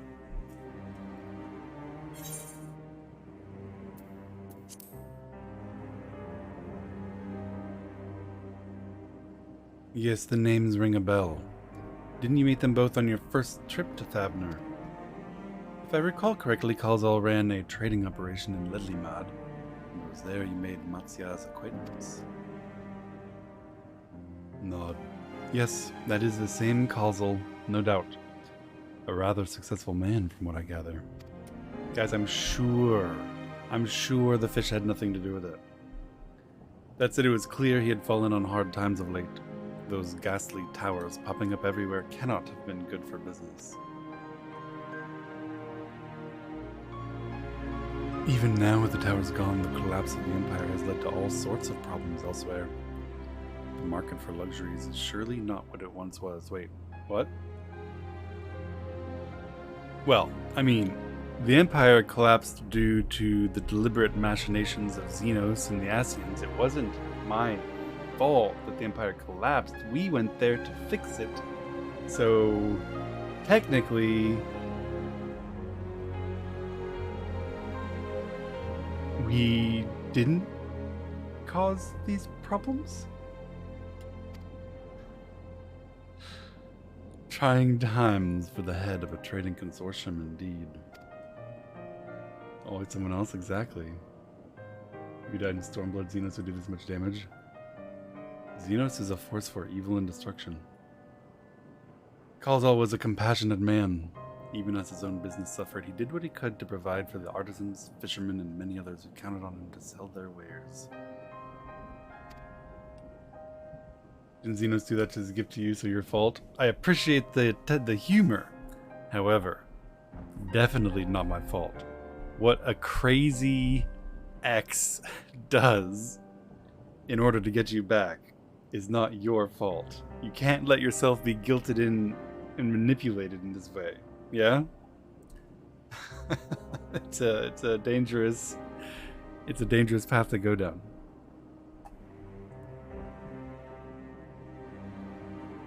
Should have killed Martyr. That is unironically true. I don't know how many times people have to reincarnate in front of us before we start burning them and then distributing the ashes among the 7 seas.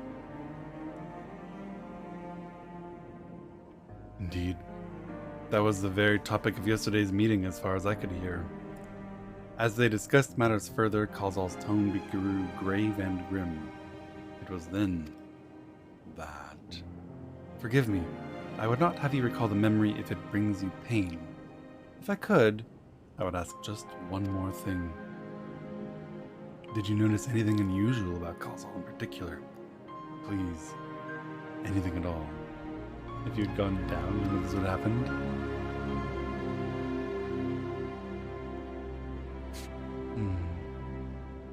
Not a complaint I've ever had.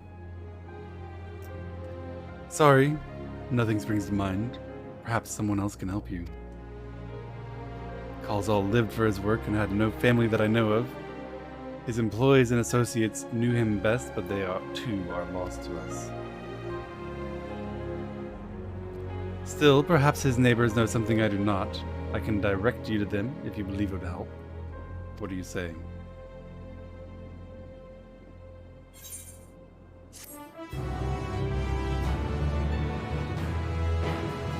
Stop burning out the bad. We hate him. We still hate him.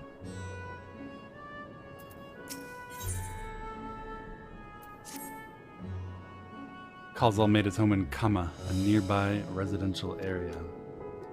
From what I gather, Kalzal lived there since childhood and was known throughout the neighborhood. Kama. The name is new to me. How do we get there? It's our spoiler away. Oh, okay. Alright, that's fine then. I'll write down some directions. I cannot promise you'll find what you seek there, but if nothing else, it is a start. Come, let's see where this lead takes us. Grahatia is still accompanying me.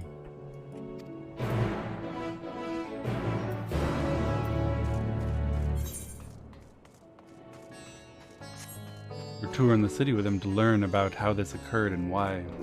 Which is important. This is actually important. Learning how these people transform and why may lead us to be able to figure out how to stop it and potentially take the first step towards saving our world. You're not making close anymore? You should be able to. If you can't, it's probably Twitch. Let's see. After leading the Mayhane, we're to retrace our steps and head back toward the Aetheryte Plaza. Yeah, alright.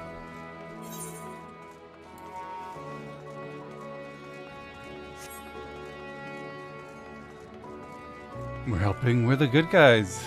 We work for the good guys. We're all good guys. We make good things happen.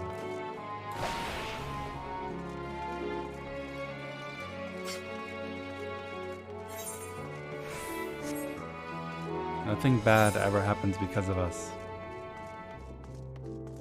I think I should go upstairs. Zodiac Slayer, listen. We all saw Fandaniel do it.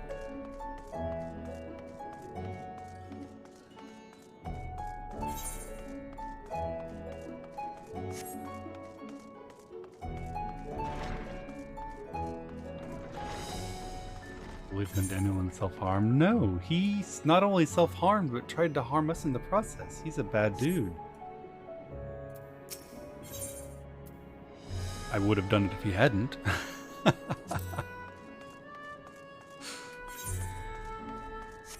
But he did it. Will you mourn him? Will I mourn Fandaniel? Why on earth would I mourn Fandaniel? I'm a little bit lost. Fandaniel wanted to die. And I'm okay with it.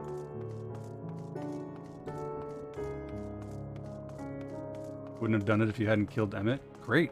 2 for the price of 1. Yeet.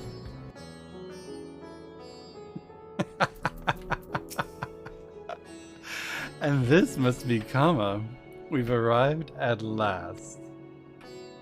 Let us begin questioning the residents without delay. No doubt someone here can tell us more about Kalzal. Given recent events, I imagine many are taking shelter indoors. You can hide the gambling messages, just block stream elements. Easy peasy.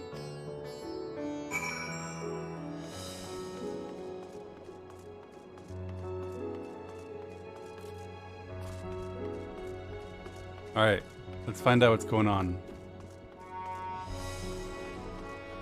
Other than clicking this delicious Ethernet shard.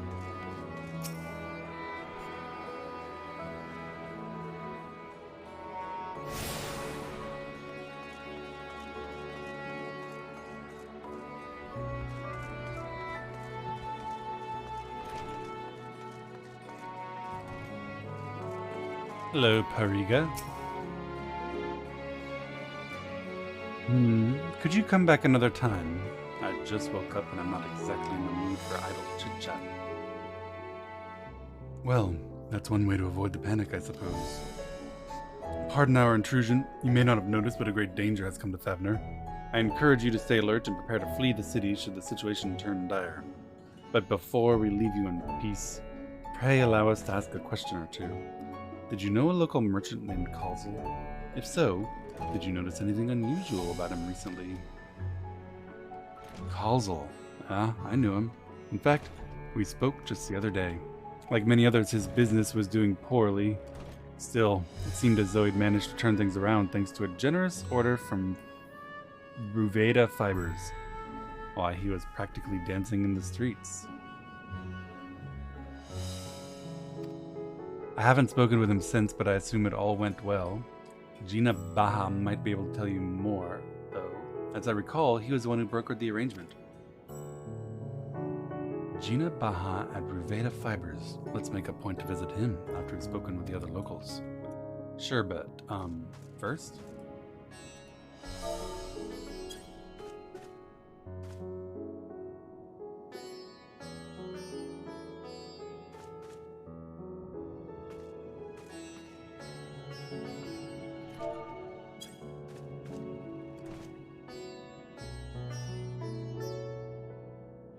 Okay, I'm not gonna lie, it's a nice clam, it is, but it really looks like you have duct tape on your mouth, and I am no longer okay with being in the scene.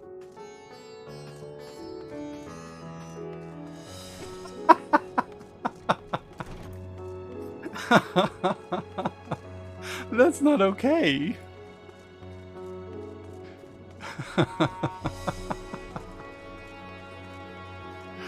Oh no. Don't kink shame, listen. There's nothing wrong with it as a kink, but both parties have to be aware and consent and, you know, have a safe word.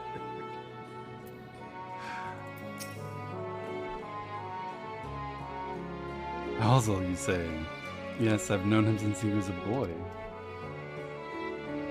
If there was ever a man who was born to be a merchant, it was him. Always early to depart, and late to return. What's the safe word?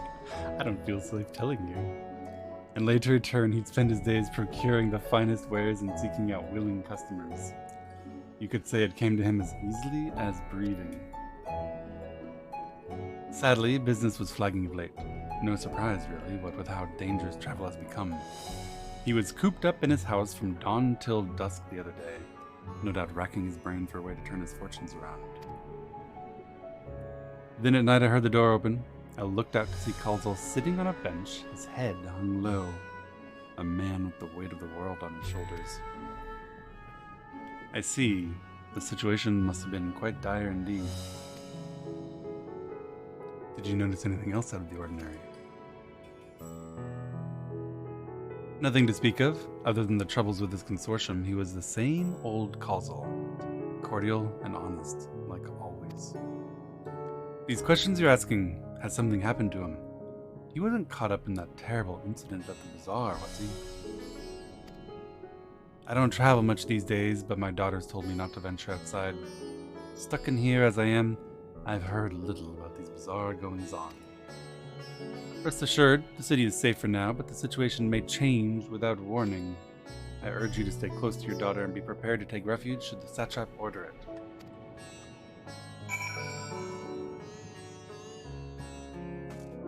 Okay. Let's go speak with Jinnabaha.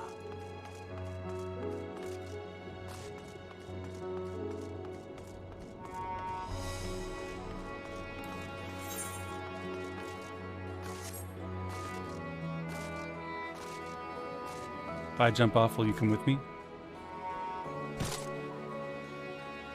Wow, Graha loves me.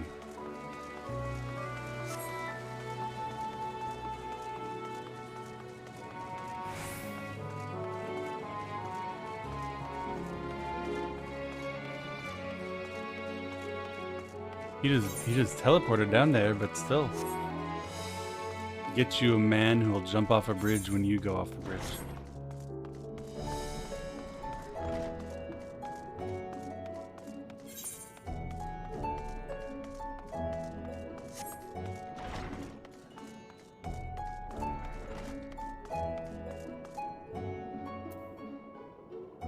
Jinnabaha.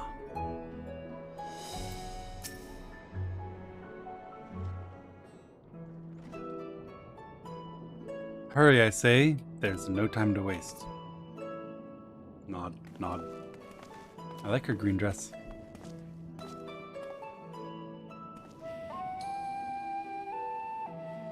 Pardon me, but you're in charge of buying and selling here, yes? We have a few questions we'd like to... I'm sorry, but I simply don't have time to chat. If you haven't noticed, we have our hands full at the moment. We must carry all our wares and equipment to safety before those accursed beasts return. Nod. In that case, might we be of assistance? Perhaps we could speak when the job is done. Free labor?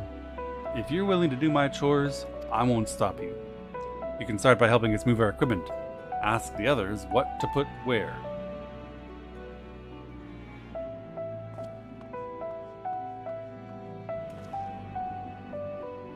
And you can carry the fabrics. That way. Go through that door and speak with Kamala.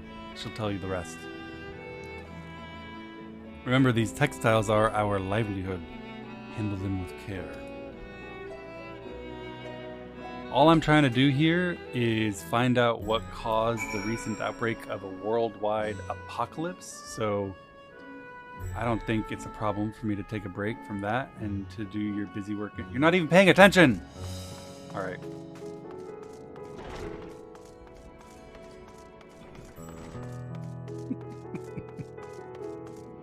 He kept looking away from me. Hello, Kamala. This area is for employees only. Out! Out! Hey! I just got hired as an unpaid intern. Oh. Well. You've come to help. Praise be to Mindaruva. Kind stranger, I welcome your assistance. On your way here, you passed 3 storehouses, yes? I'd like you to carry that small crate to Nafrifal by the storehouse near the hatchery. This crate of clothing is for Manuha, and that massive crate there goes to Zymira by the middle storehouse. Watch your back with that one. Those are all the crates we have ready. Once they've been delivered, consider your work here complete. You have a limited... Oh shit, where am I going? Can't even look at the map. You have a limited time to begin the task. Should you fail, return to the starting location. Oh no. Why you gotta do me like this?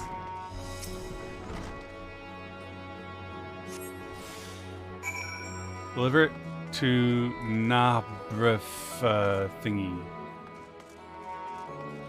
Nabrifel. Thread, is it? Then you've come to the right place. We thank you for your aid.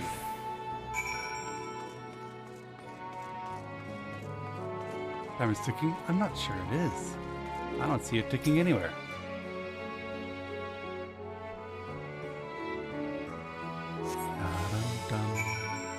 To Manuha. If you have any crates of finished products, such as carpets, clothing, and the like, pray bring them here to our primary storehouse.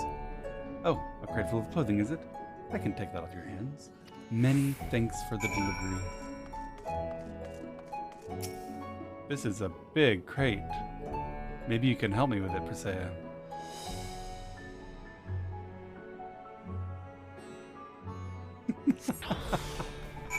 No, never mind. I'm good. This is the worst way to carry a crate I can possibly imagine. Don't do that at home. I say, you're quite the brawny one, aren't you? A good thing that. Never know when you'll need to defend yourself in these unpredictable times. A crate full of fabrics, is it? Exactly what I was hoping to receive.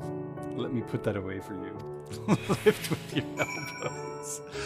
Oh, it's bad. Bad. A very bad example for all the children trying to learn how to lift.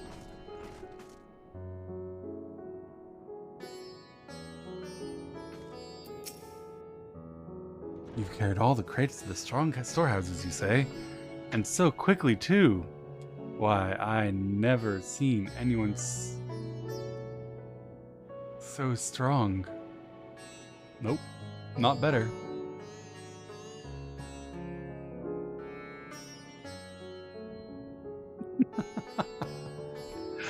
I and my associates will see to the rest, so please return to Jinnabaha and assure him our work is proceeding apace. To tell the truth, we're grateful for this distraction.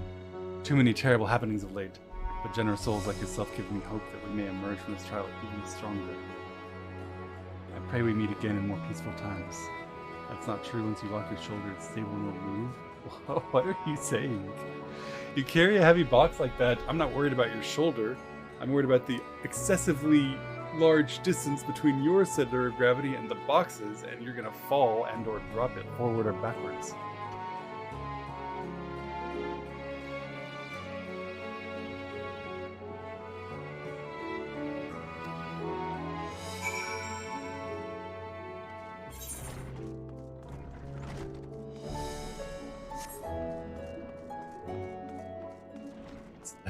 Even lift, brother. Dost thine elbows even lock? Done as I asked, have you? If Kamala is satisfied with your work, then so am I. You have done us a great favor, traveler.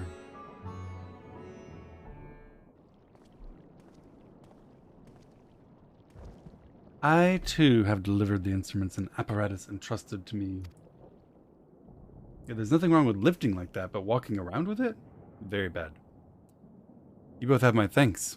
With our wares safely stored away, we'll not lose any more to those fiends. I take it that your establishment did not escape the attack unscathed. We did not. Thankfully, most of our workers had already left for the day, but those of us still here saw it all. We looked to the burning skies in confusion, and then before we could even begin to make sense of it, a hideous creature burst through the doors, shrieking. We ran for our lives, but one of my colleagues was not so fortunate. He cried out, a scream of such agony, such terror, and in the next instant he, too, sprouted fearsome claws. The sight of it caused another fellow to panic, and then he too transformed.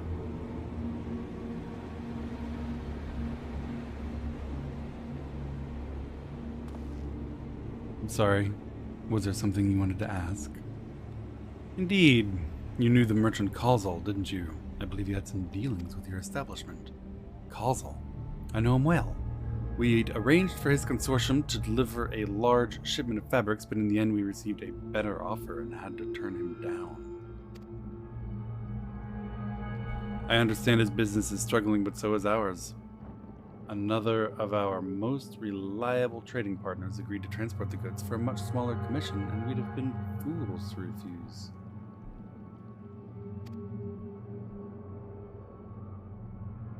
I felt terrible for withdrawing the offer, but you must understand, we simply had no choice. He tried to put on a brave face when I delivered the news, but his dejection and despair were plain as day. He said he'd discuss it with his associates, but I could tell he'd all but given up hope. Dejection and despair.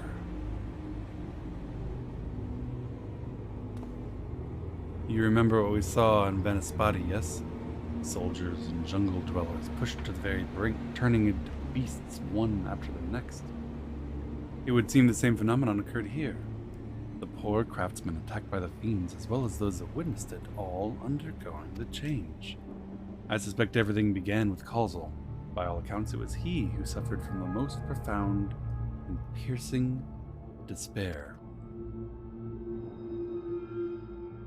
Wow. Literally killed due to anxiety, dread, and despair about your business, about your job.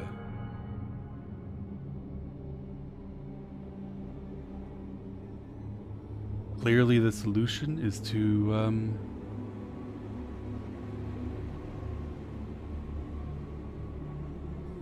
delete all money.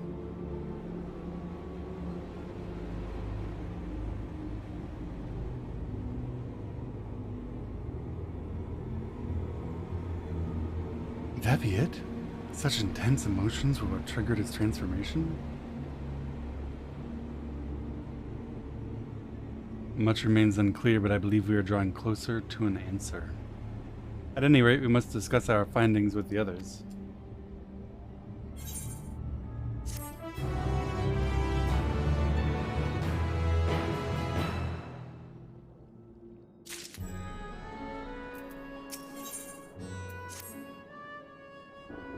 We were to reconvene with the others in front of Megaduda, were we not?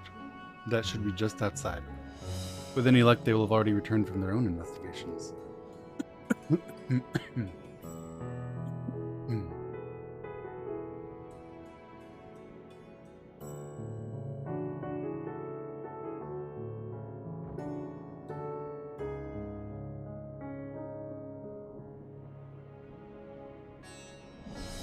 My friend, we must take our leave. Stop dying, streamer. Someday I will.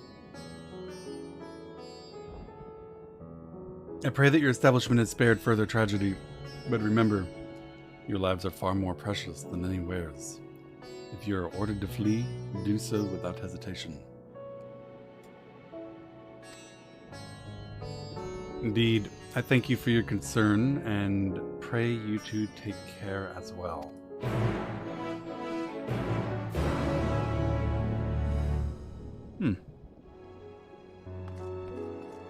Alright, let's go talk to Stola.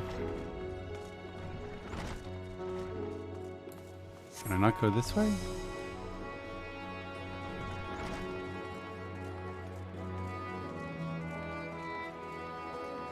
Can go this way. Wow.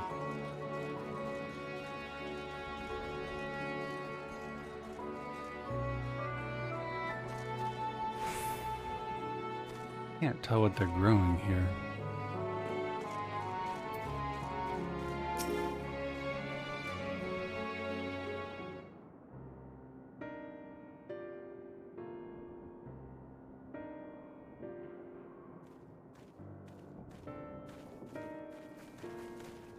There you are.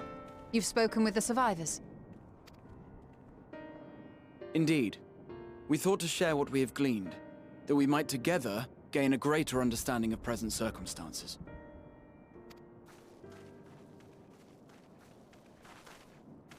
Fortuitous timing. Alize and I completed our own investigations not long ago. Then we should take a moment to compare notes. Shall we begin with the two of you? Spectre.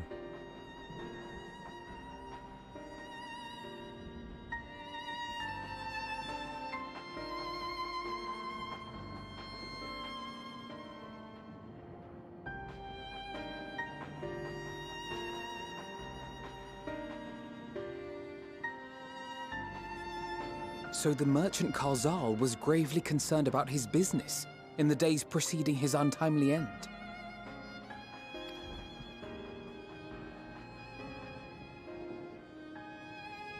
The tales we heard were much the same. The first victims to be changed into blasphemies were all overcome with anguish of one manner or another. Man, I can't believe capitalism is actually causing the apocalypse. Then those who saw their loved ones stolen before their eyes succumbed to a similar panic, setting in motion a chain of transformations. Fear, unease, despair. These negative feelings serve as a catalyst. Can't believe, no. How could it possibly be the case that the market setting the price and the value that we should ascribe to every single person's life in terms of the productivity which they create, how can that be wrong? How can the market's evaluation that a corporate banker's contribution to the world is greater and more valuable than that of a social worker taking care of children be incorrect? It's a good thing this is a fantasy game where I'd be real worried about our world. If so, then it is not unlike the calamity that befell the ancients. With their creation magics, they unwittingly gave form to untold horrors. Had they simply lost control, surely it would have manifested in many forms, not all of them monstrous.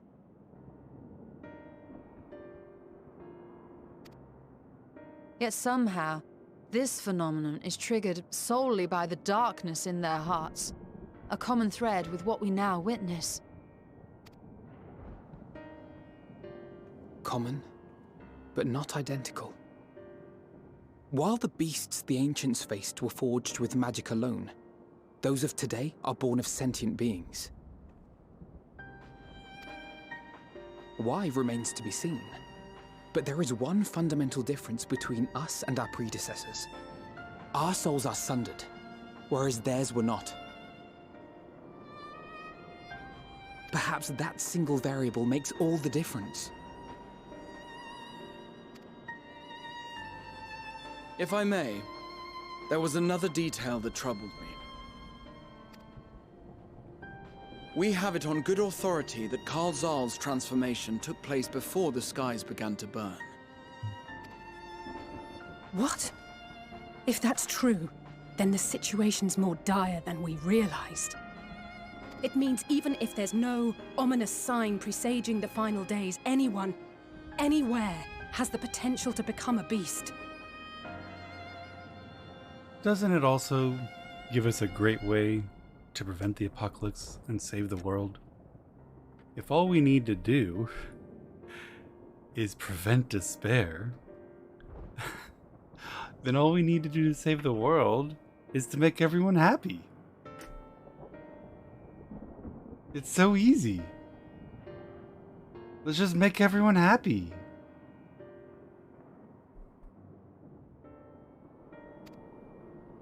Even in lands we thought safe, even as we speak.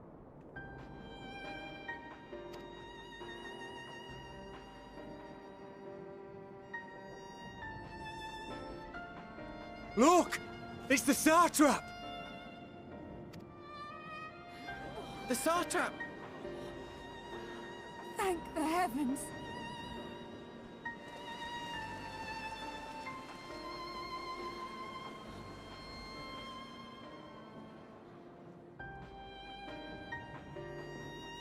My countrymen, I am relieved and heartened to see you strong and safe. While the danger has not yet passed, far from it, allow me to assure you that the beasts that raged within the city walls have been exterminated to the last.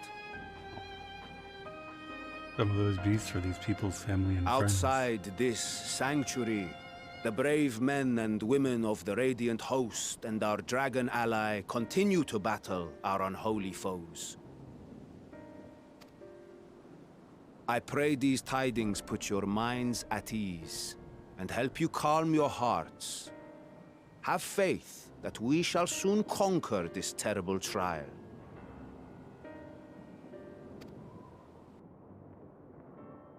Your Excellency, is there any word from Palaka's stand? My grandson was bound for there yesterday and I worry for his life. We are still awaiting a report, but I promise you, as soon as I have aught to share...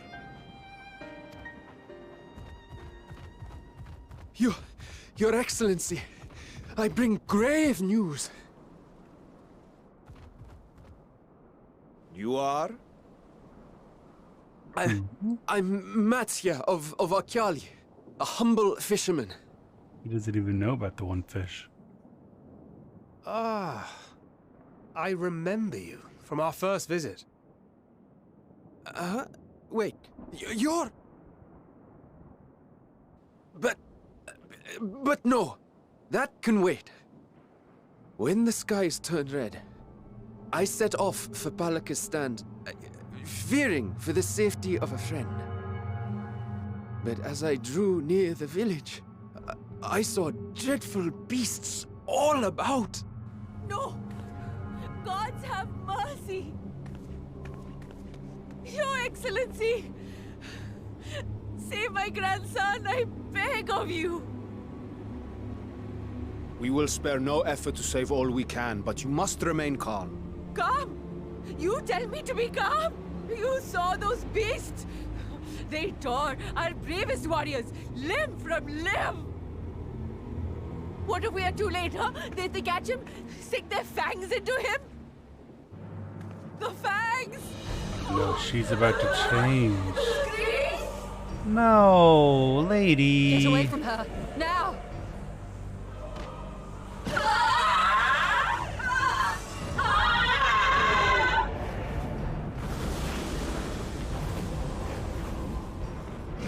Well, shit. Somehow this despair and transformation kills the ether of her.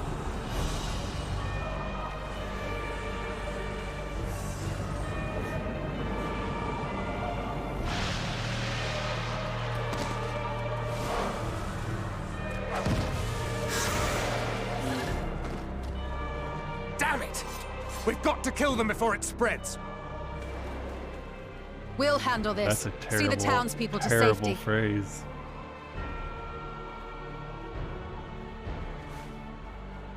Run as fast as you can!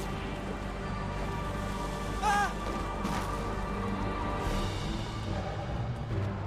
Ah! Ah! No! Ah!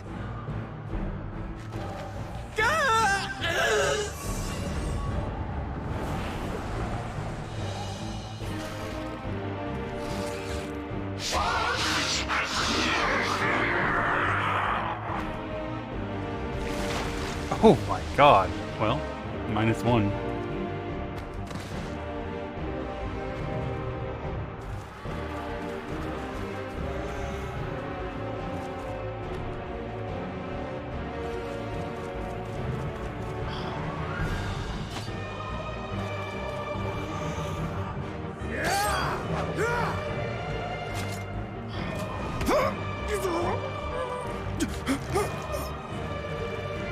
Vitra, our people, you must save them.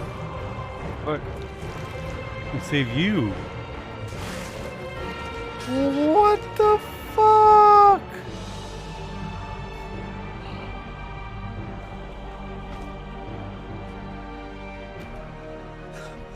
My son.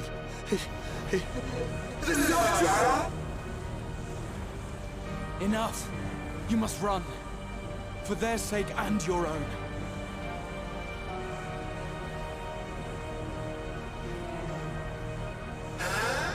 Yes, you will survive. You must. Damn.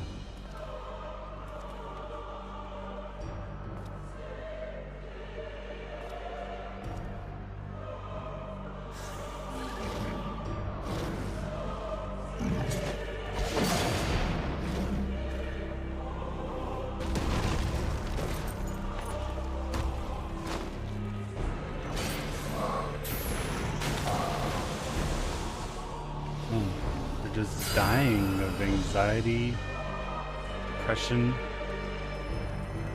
hopelessness.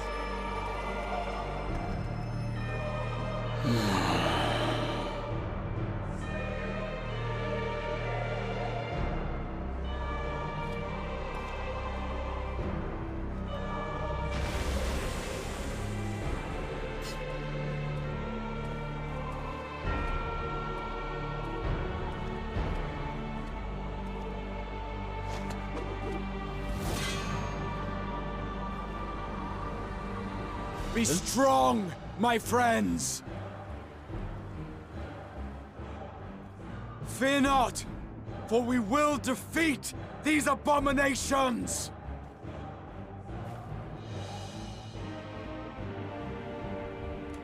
Leadership. Brave men and women of the Radiant Host, lend your Stola and Thancred your aid. Let not a single beast escape. The rest of you, flee this place. Carry the wounded if you must. Head indoors or underground. Above all, stay calm.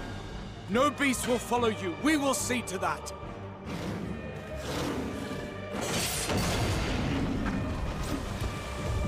Alphino! Alizé! Leave the city to us, and make for Palaka's stand at once! Classic, you have nothing to fear Matsya, but show fear my itself friends to the alone. village! I promise you, they're more capable than the host's finest! Right! Go with them, will you? We will save these people. As many as we can.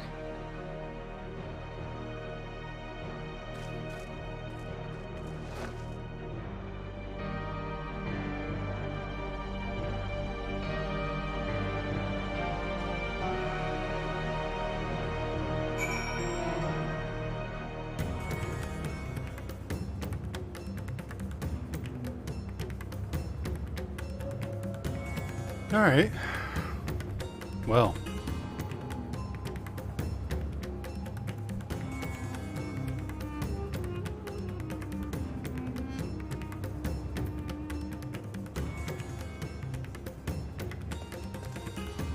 He looks bummed. He looks hopeful.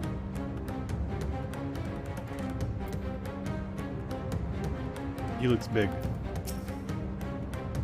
We meet again. You do remember me, yes? You saved my skin twice over in Yilmad, and now I find myself turning to you for help once more. But let us tarry here no longer.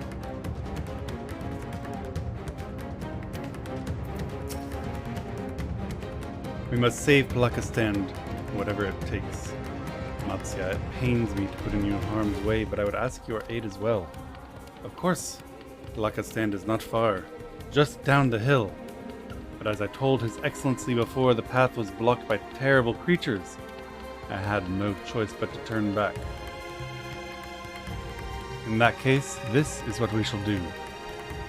Robin, I ask you take the lead and dispatch any beasts you encounter. Alice and I will keep Matsya hidden amongst the trees and follow when the path is clear. Okay, that's good. I'll kill the monsters, you guys stay behind, we'll get there and we'll save everybody. There's no telling what dangers await us. Keep your eyes peeled.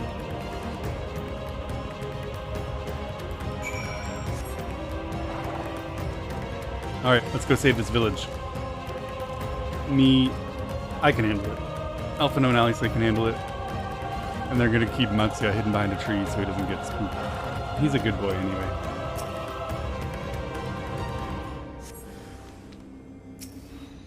Terminus Snatcher. Grard.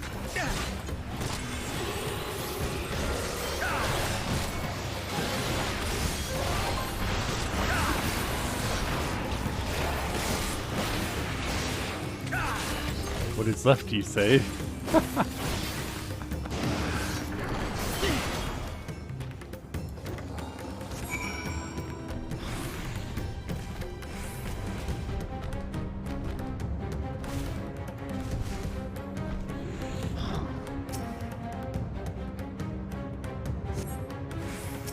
You sense a hostile presence.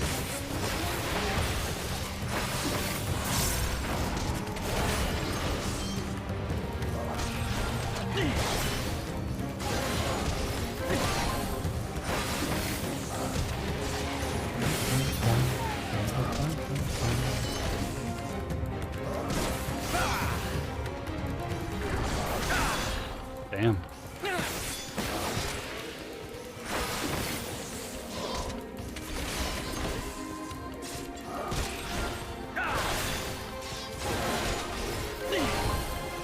I kind of miss the old sound, I'm not gonna lie. I like this sound better, but I kind of miss the old sound.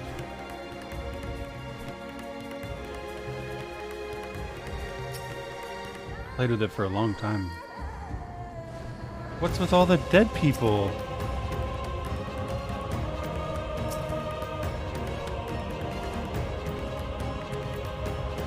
I guess it is an apocalypse. Palakistan, I know that this is urgent and that monsters are killing your friends and family, but, you know, my friends in chat haven't eaten all day. Alright, now, what were you saying?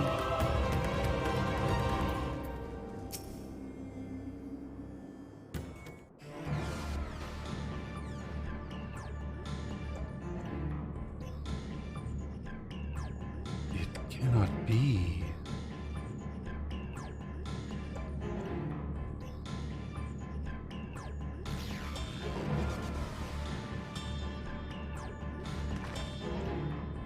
We must heal those we can, and quickly. I see no beasts, but stay on your guard. Nod. Okay. I'll, you know, use band-aids?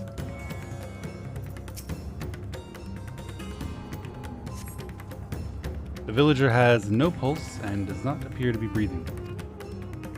Well, that one's dead. The cooling body has already begun to stiffen. The massive wound suggests the villager was gored by a terrible beast. Alright. Why does it say 2 of 4 saved? I haven't saved anyone yet. They're just all gone. Alright, this one's just tired. It just says exhausted. This one's okay. Though the village's injuries do not appear to be life-threatening, he does not respond to your efforts. His breathing grows more ragged and shallow, and his vacant eyes are those of a man who has lost the will to live. Even if I wake, the nightmare goes on. Leave me to sleep. You call out, but the man does not respond. What was that lightning? Come on, guys.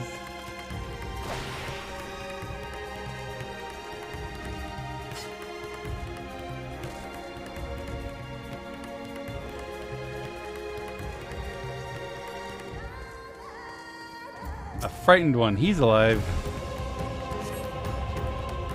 Have you come to help us? It's too late. For my family. For my friends.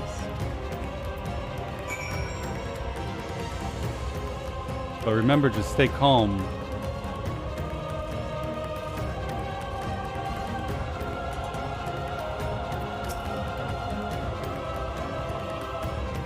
Are these the only villagers who survived? I can only hope others managed to flee. But if the rest have been turned to beasts by the 12. Let us do what we can to see that the damage spreads no further. And no matter what comes, we must keep our spirits high, lest we ourselves suffer a similar fate. Come on. Now the riders are poking the fourth wall and saying, hey, you guys can't be sad. You'll make more monsters.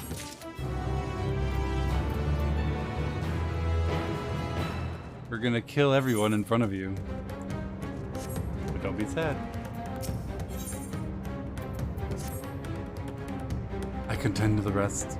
Pray look after Matsya. No doubt what we have seen here weighs even heavier on his heart than ours. Buddy, how you doing?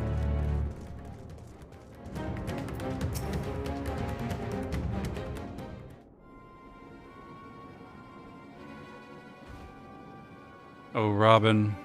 This is Yervet, the elder here. He's hurt, but praise be to the sisters, he still lives. Young Matsya here has told me everything. I have not the words to express my gratitude for your aid. When the heavens began to burn, we were afraid, but did our best to carry on, as we always have done, until today, when those unholy beasts came pouring into our village, a flood of night, midnight, and death. There are no words to describe what follows. Men and women I have known since they were babes, struck down by the creatures only to rise again to join the murderous horror in the guise of those same hideous fiends. In the chaos, a handful of our villagers fled for their lives. I can only hope they found their way to safety. Matsya, do you remember Karasef and Mevin, the young couple who always bought your freshest catches? How could I forget, Elder? When first I came to peddle my wares, desperate to eke out a living, they showed me such kindness. Others shunned me as an outsider, as is their way. But Karasef and Mevin bought my fish and sung its praises. They turned my fortunes around. Nod. Alas, I fear they are in terrible danger. I saw them running toward Agama Temple, one of those beasts in close pursuit. They had their child, still but a tiny babe.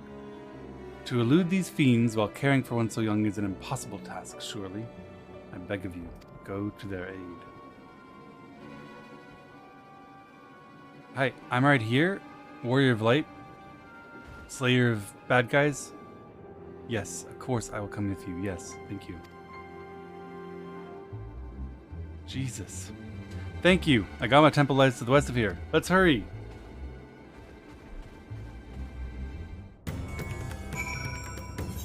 Let's go save the baby.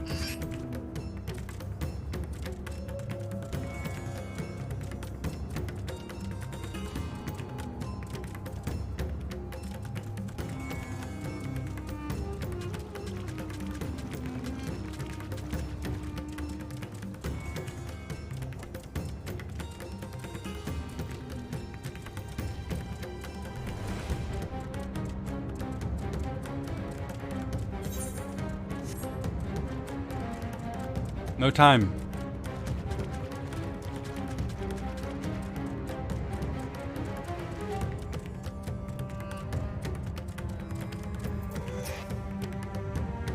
The temple is just ahead. It was built by those who worship Saint Agama, but has sadly fallen into disrepair in recent years. If my friends made it this far, no doubt they are hiding somewhere amidst the ruins. No, please, stay back! That was Karasif. Oh no! This is not good. You wait here, and I'll take care of it. I understand. The cry came from the ruins. You must hurry.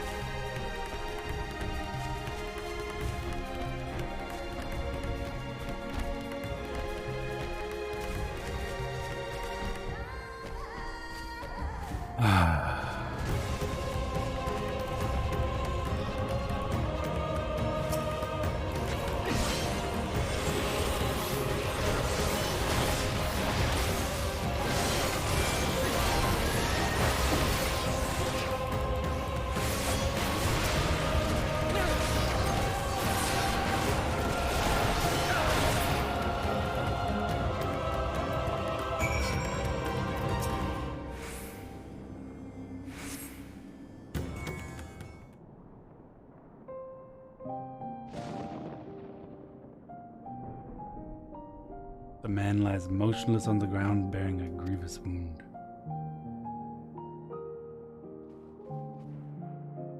I'm sorry, Robin. I tried to stay behind, but I couldn't.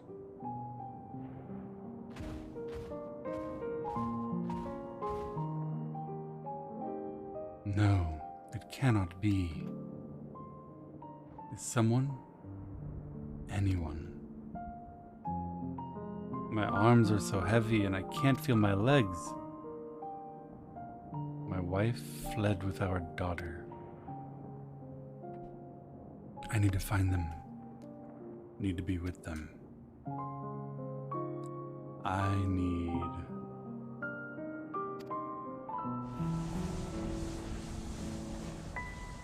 Karasif, no! Karasif!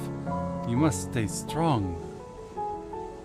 More time I thought I had. I don't want to die.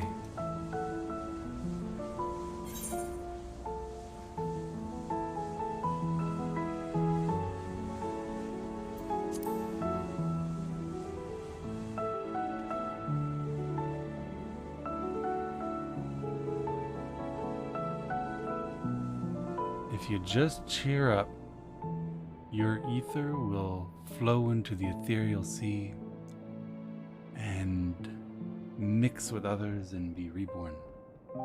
But if you keep freaking out, you'll really die. So, you know, don't worry about that part. Try to stay happy. Please find them.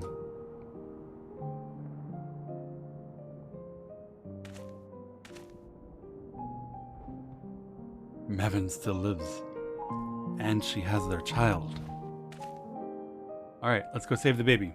We must search the jungle between here and Palaka's stand. There's nowhere else she could have gone, I think.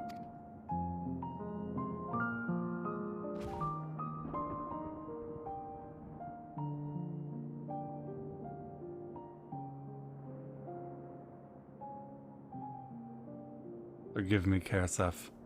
Once we've saved your wife and child, we will return and lay you to rest. Very good. Priorities. Save the baby. And the woman.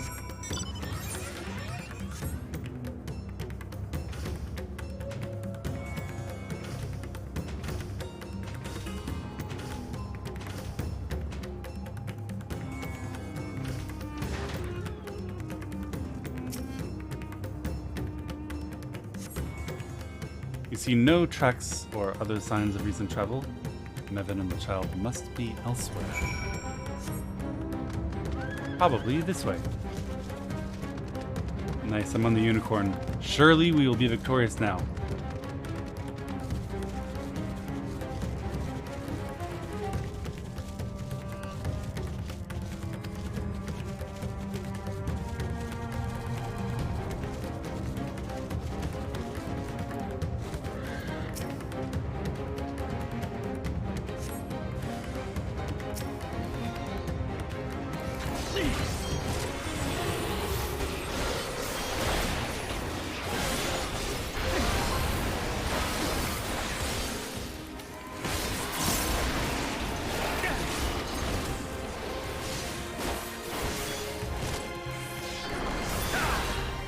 That's a fancy kick.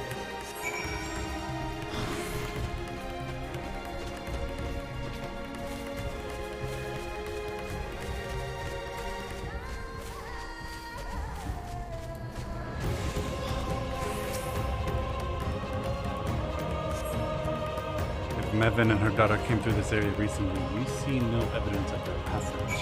And are we further away than we were? We're not saving the baby? Surely we saved the baby. They went a different way. Did you see any sign of them? I found nothing.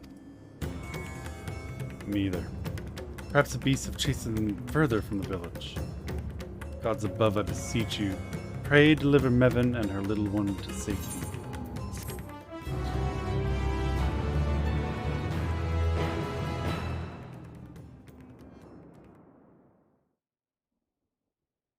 Meanwhile, in the skies above Favner,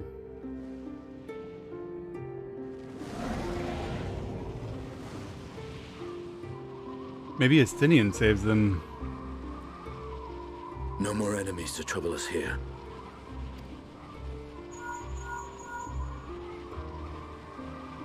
It's me. How fare you below?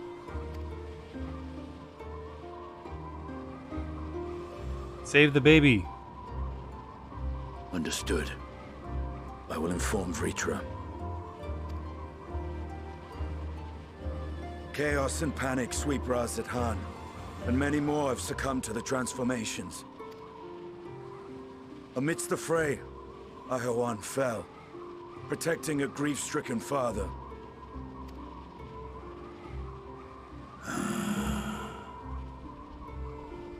My friends fight alongside your radiant host to secure the capital. Beasts have been sighted in Palakistan as well. We have divided our forces in hopes of quelling the threat there. Of small solace is that we now know what triggers the transformation. As my companions tell it,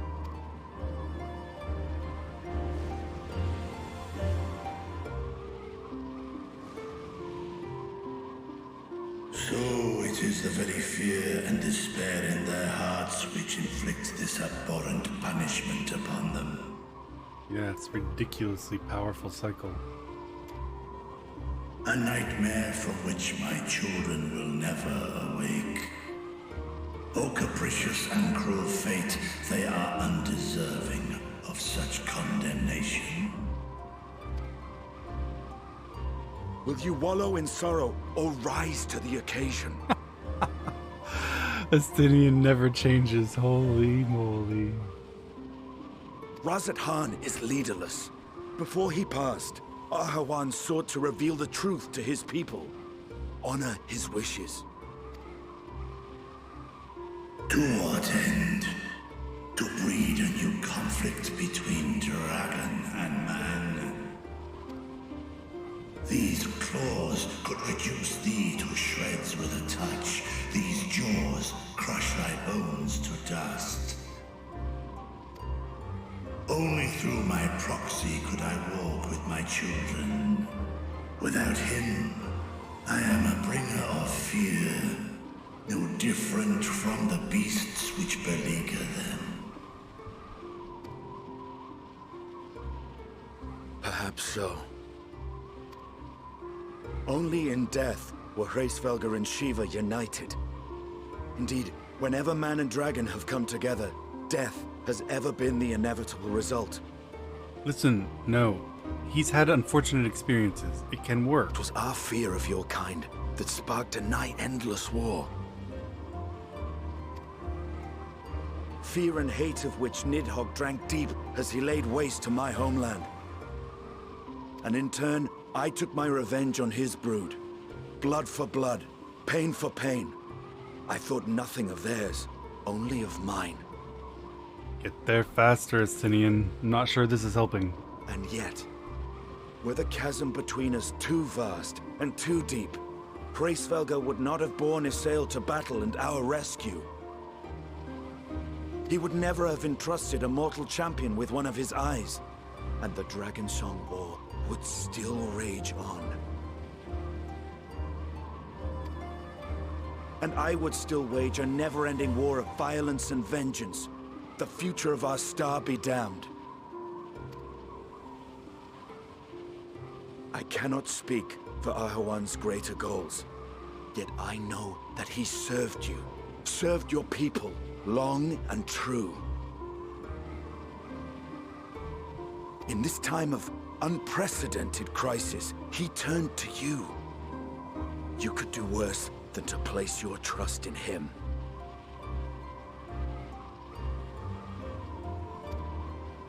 It will not be easy, but the future of Radz-at-Han hangs in the balance. They've done like 4 laps of the entire island during this conversation.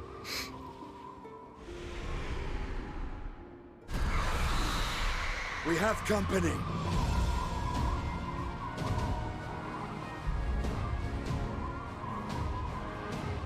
I am ready. Hog? Whoa, he's not even holding on. It's all or nothing!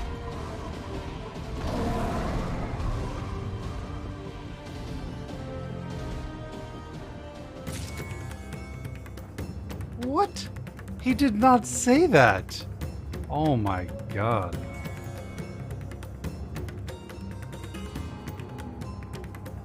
You are all on a timeout until you think about what you did.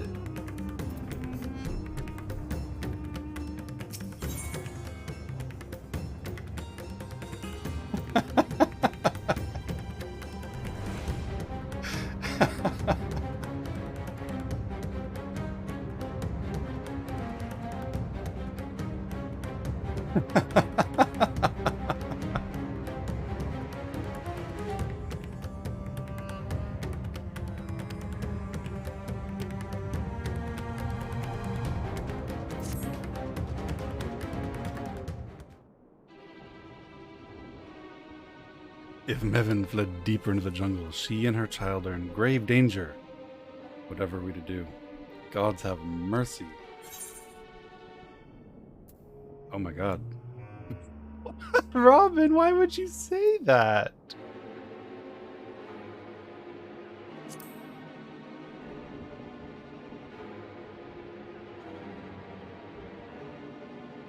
Fear consume me.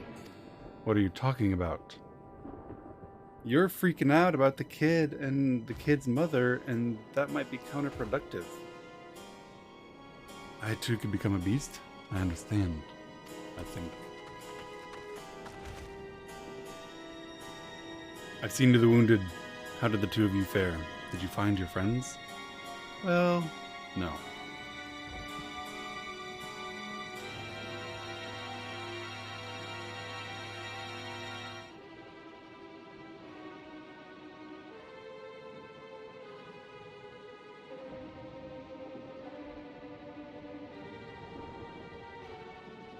I see. In that case, let's help you find the mother and child. Nod. Good.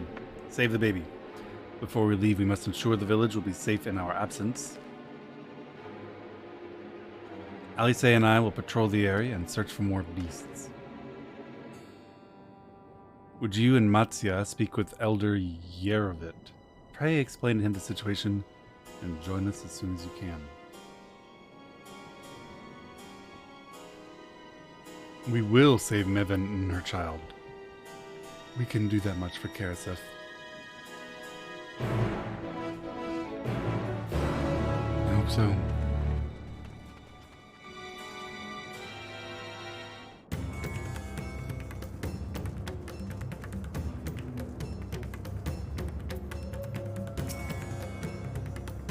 I'm heartened to see you both safe, but what of the family? Well, -1. We found Karaseth, but he died. Say no more. I understand. We have lost another of our dear friends. Karasef may be gone, but there's still hope for Mevin and their child. Please find them. I beg of you. And if in your search you come across anyone else who escaped the slaughter, pray tell them what has happened.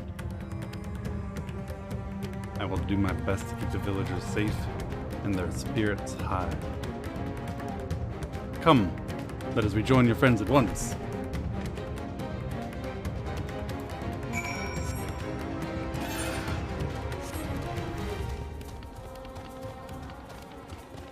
It's very urgent music.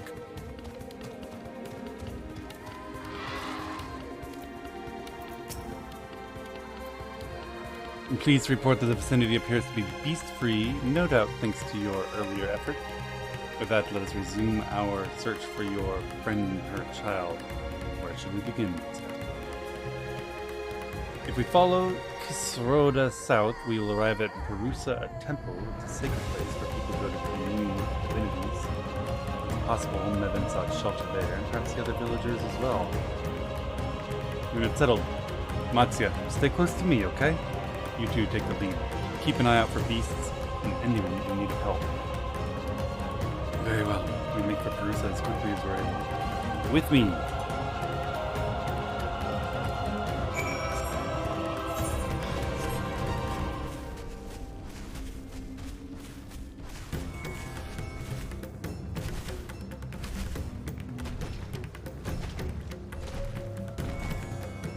Stop with the stupid fish.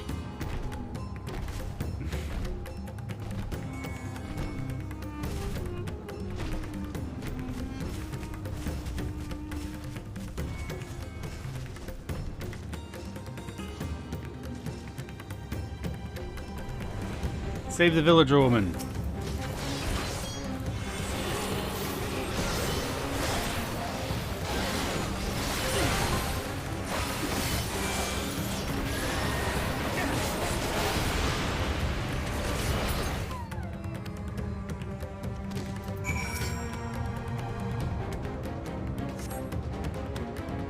Thank you. I thought I was done for. Mevin, she's a friend of mine too, but I haven't seen her. She must still be out there somewhere trying to avoid the beast. And with her child. Gods. Don't worry about me. I can make my way back to the village on my own. People run. Alright. Save the baby. Please, please, please, please, please.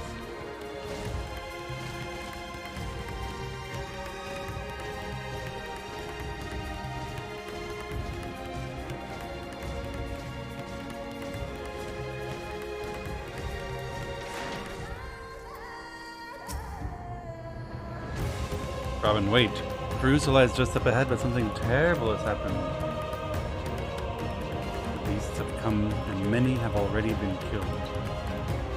Alphino and Alice have gone to do what they can, but there's so many, more than I can count. You must be ready.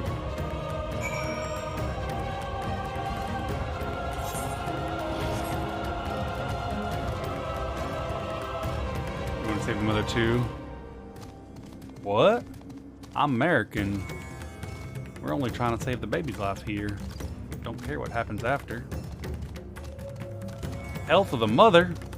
Life of the mother. Mental health of the mother. Ain't nobody care about these things.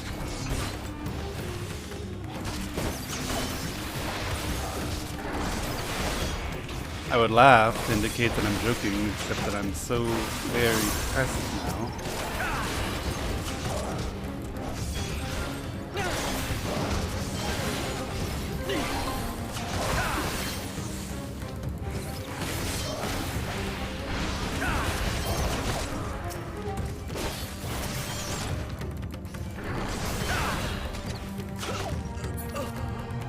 Wait, what?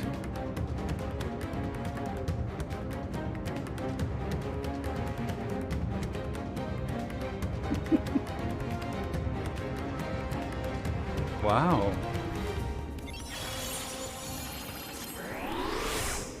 What is even happening? I'm over here being sad about what's happening in our world, and I died.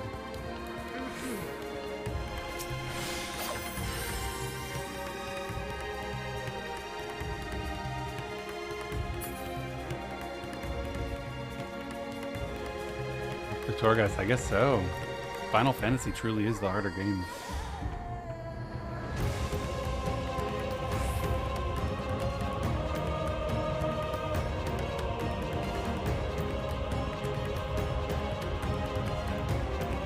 Doomed? Yeah, I guess so.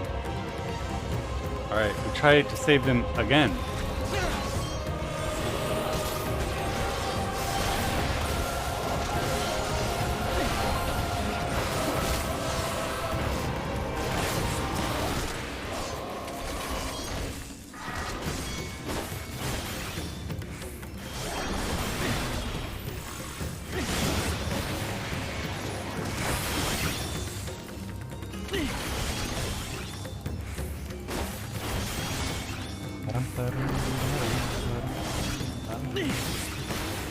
Does that kill me? Is that why I died?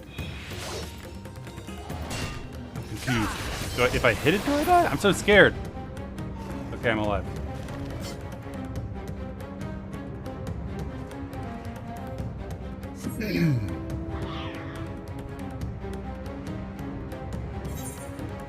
There's two different places to look. I think the baby's over here.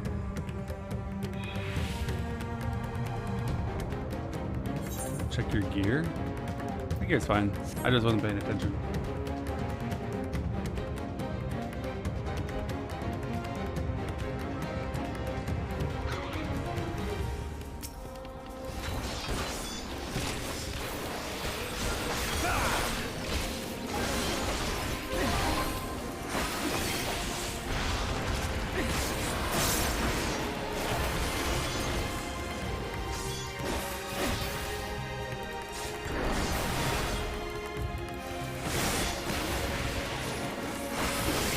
Thank you for the res per se, I do appreciate it. I didn't say thank you, I was still stun locked by having died. But I do appreciate it. Look good, it's back. Yeah, I see it. Tusks in a trunk.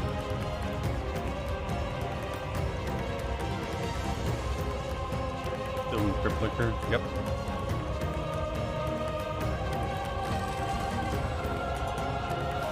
We're saving a lot of people, just, you know, not the right ones. I mean, they're also worthy of being saved now.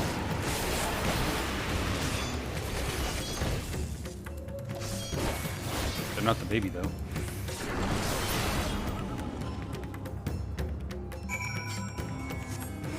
Alvino, I saved 3 people, none were the mother or the baby.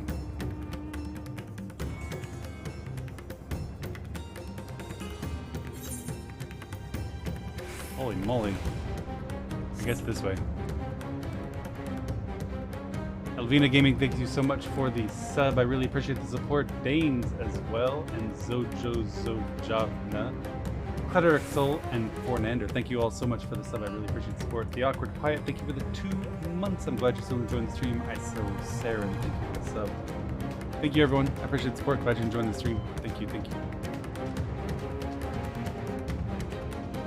Gotta catch up on the VODs. Ace of Golden Spades. Enjoyed the VOD, my friend. Good luck catching up.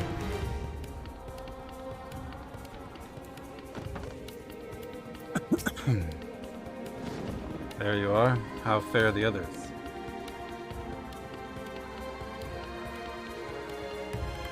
I see. You've seen to all the beasts in sight. In that case, let's have everyone gather in front of the temple.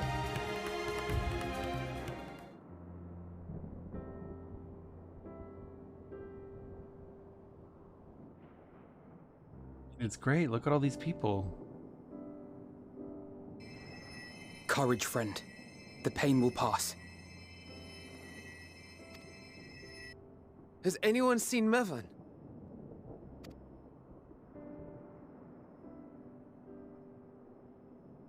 Where could she be?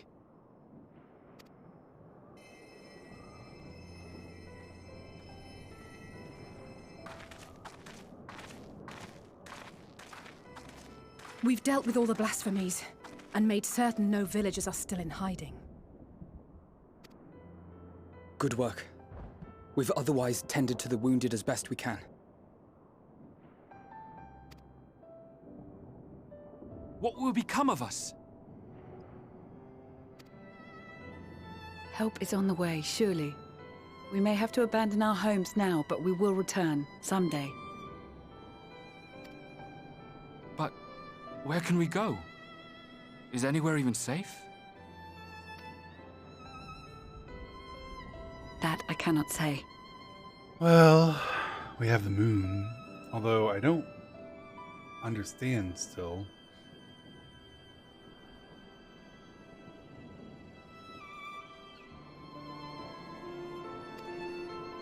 Well, I can. Nowhere's safe. Run all you like, but there's no escaping these things. And even if I could, it's too late for my family.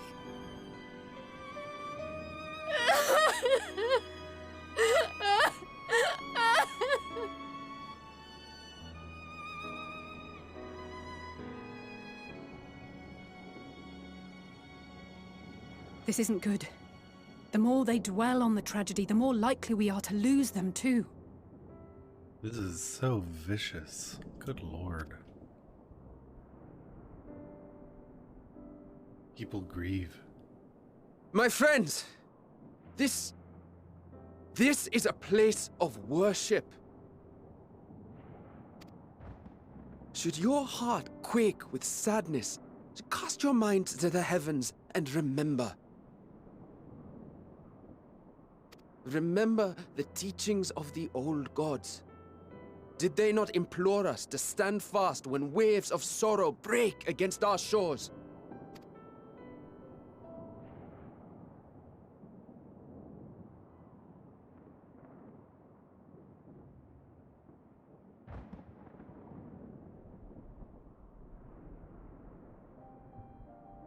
Know this, my children. There is more ugliness than beauty in this world.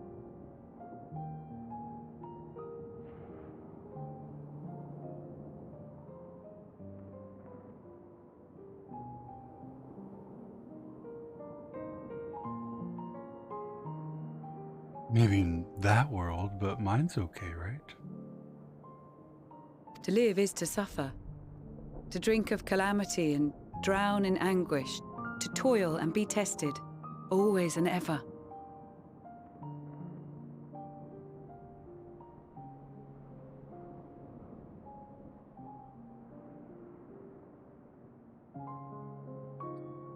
Okay.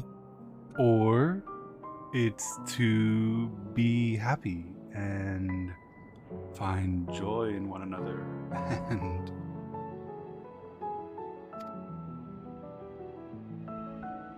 "'Tis a perilous path you walk. Death lurks in the dark, and is the sole promise that awaits at journey's end."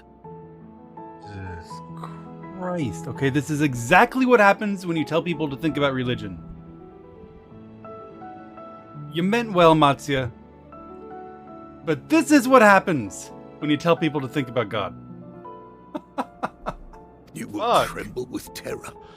You will weep tears of anger and despair.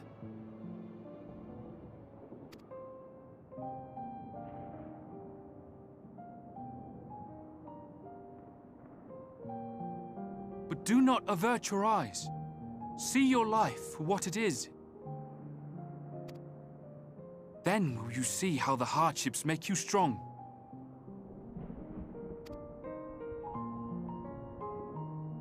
The next set, you guys are the ones who are Every impatient. doubt reforged as scales for your armor. Click faster, streamer. Don't comment and discuss things. Click faster. Come on, guys. I'm not here to click through for you. Every agony to temper your blade.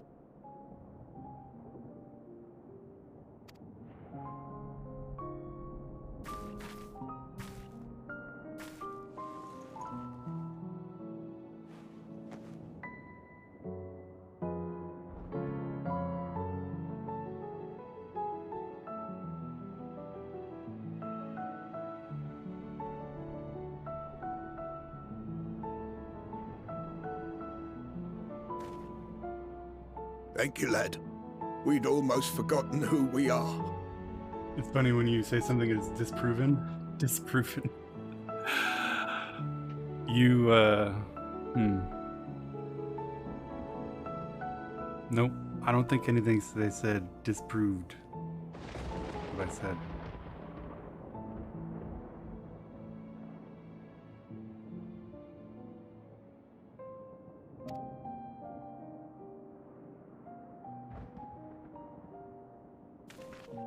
My undying gratitude to you as well, my friends. You were searching for Mevon, no? We must return home. I pray you help the boy find his friend. Gladly. We dispatched what beasts we could, but the roads are still dangerous. Stay together and go in safety.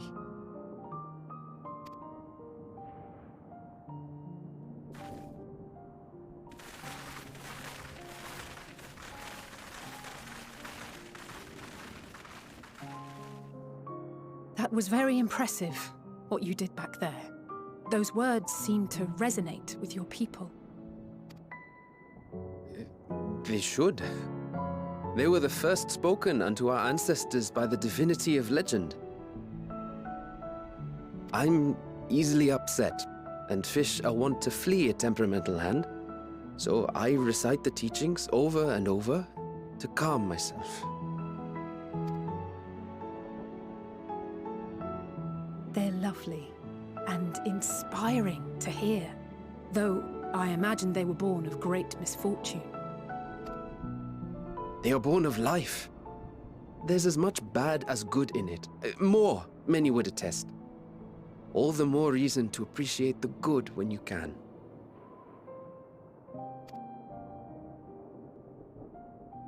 I won't argue with that.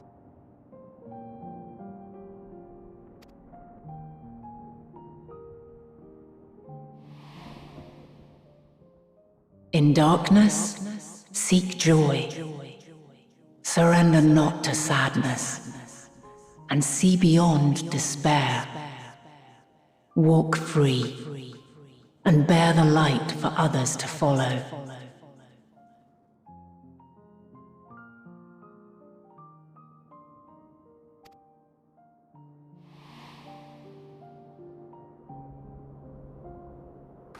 And with that, let us see if we can't find Mevon.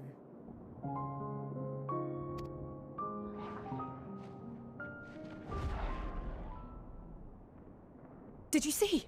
That beast was chasing someone.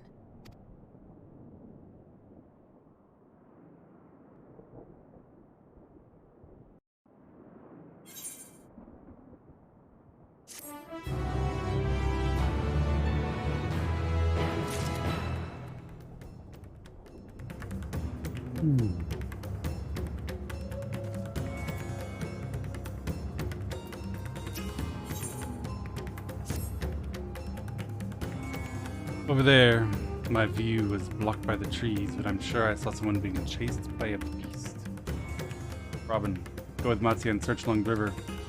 Alphino and I will circle around from the south.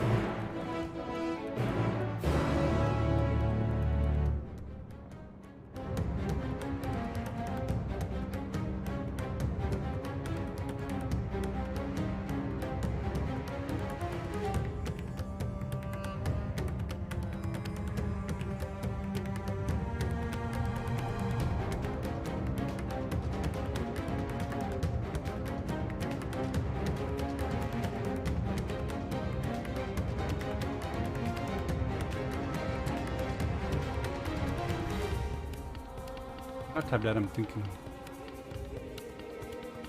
Why aren't you saving them? Nothing I do will change what happens to the baby.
What's happening? I'm just thinking, my friends. I'm just thinking.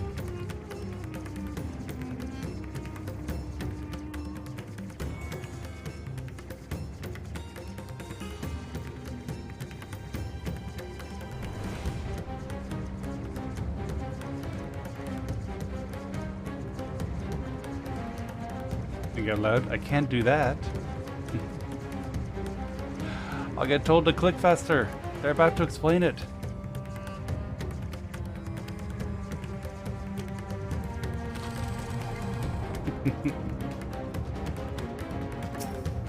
All right.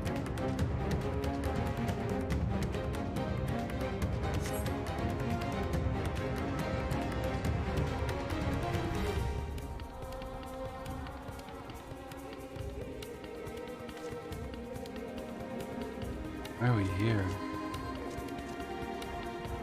I like your way of clicking. Thanks, Booba. I like you too. That's her! No, I'm sure of it! Levan! Don't, please! We're in time. If Robin doesn't dilly-dally like he did with that poor satrap. Run! Alphino doing stuff. Let's go.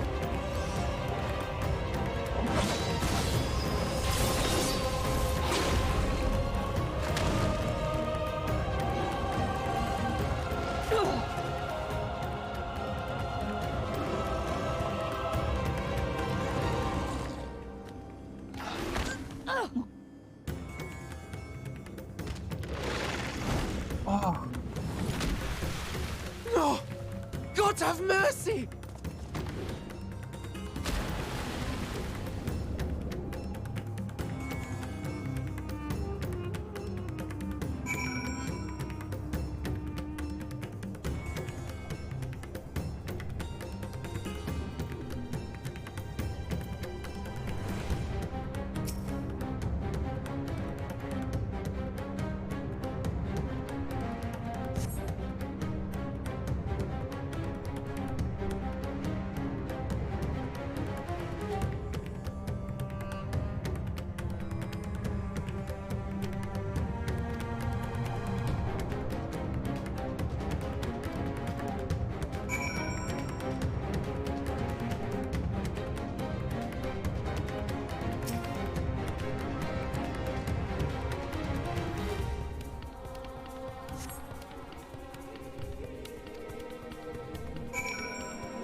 Stressed you out?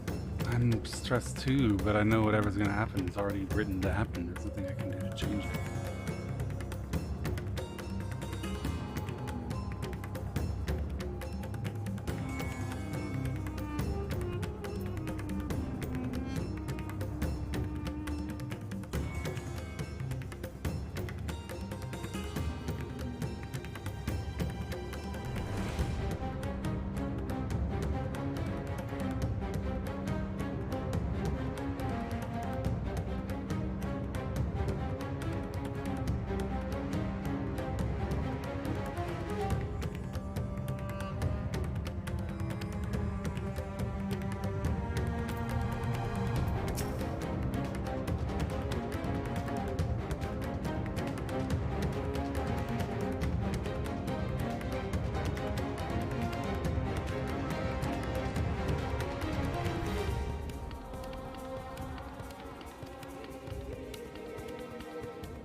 She's so cold, Alphino.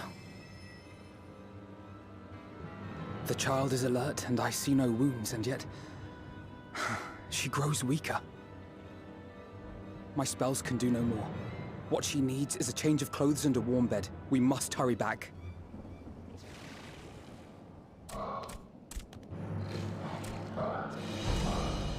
Not now! I Matsuya, guess that's better than I thought. take the child.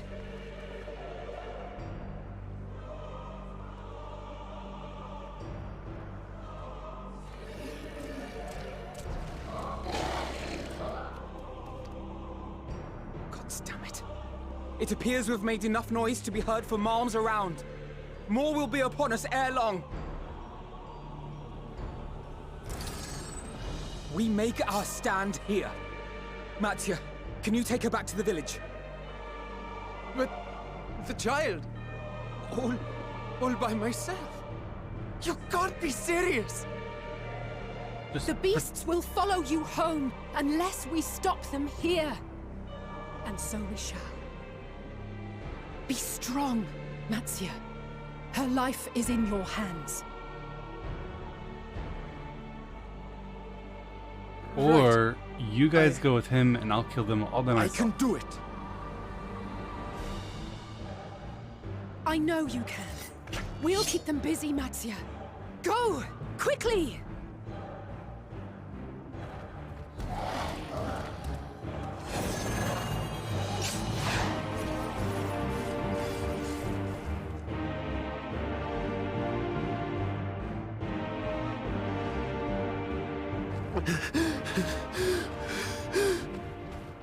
Steady.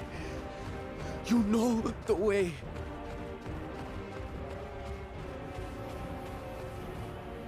No. No! Not you too.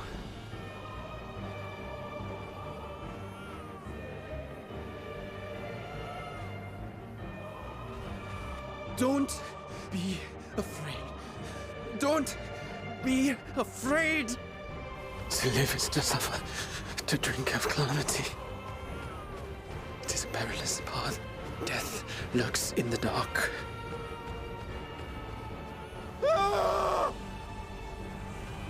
No!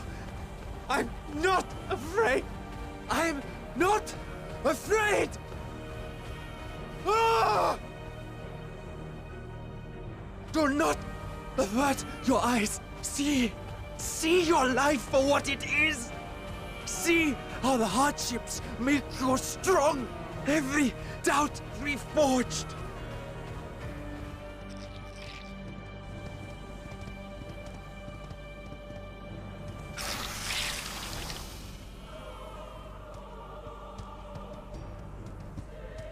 Every agony.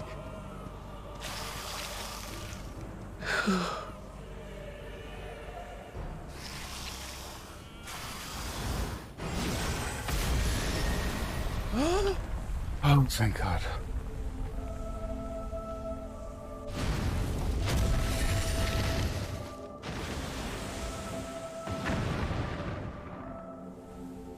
The divinity? Nay, but one who would deliver thee just the same.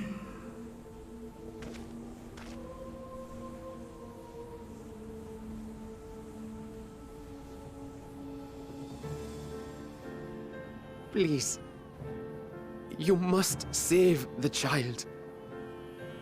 She is all that remains of Mevan and Grasef. Please.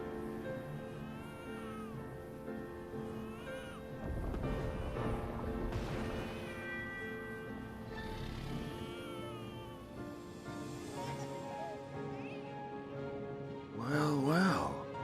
Seems the babe's taken a liking to you.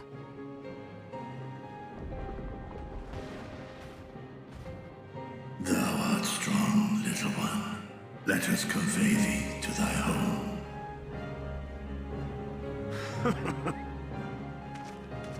I spied our friends as we flew in. They appeared to be holding their own against the Horde.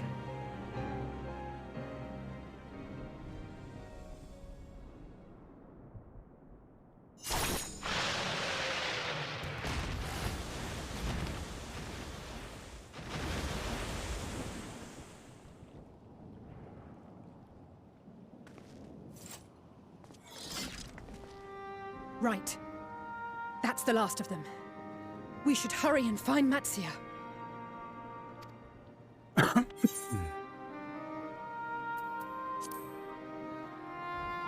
You good? Yeah, I'm okay. What, like divine aid?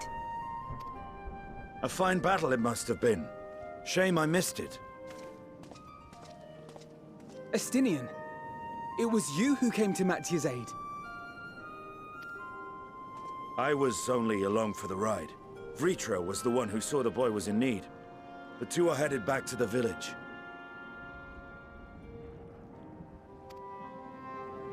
Where the worm will honor Ahiwan's wishes and finally reveal himself to his people.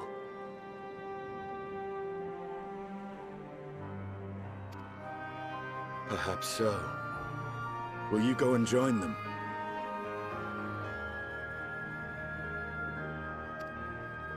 There's something I need to do first.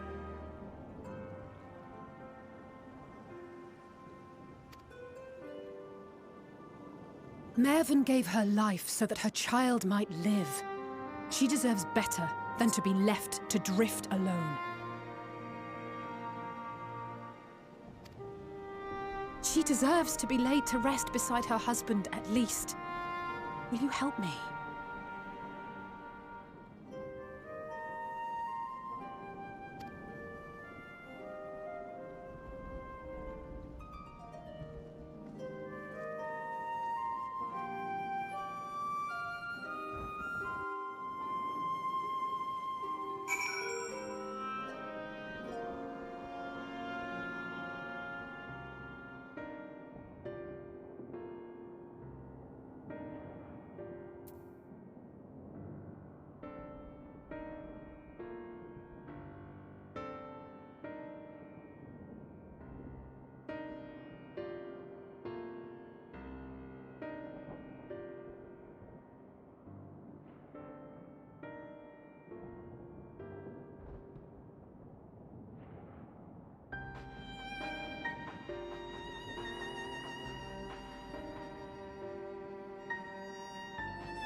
Okay, my friends.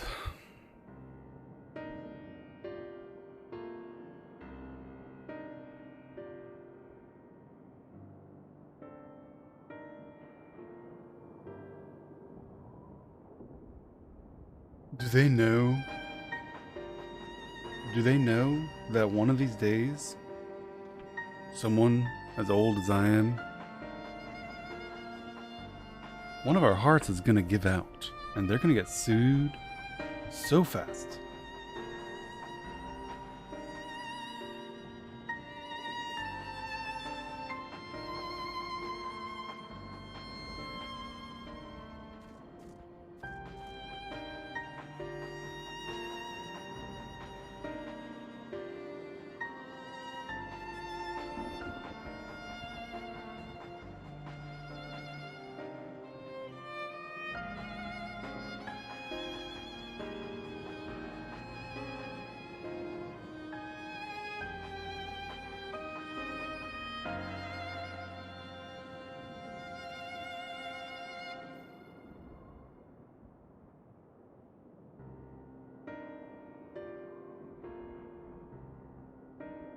We got saved, yeah, but I was really sure they were going to kill it.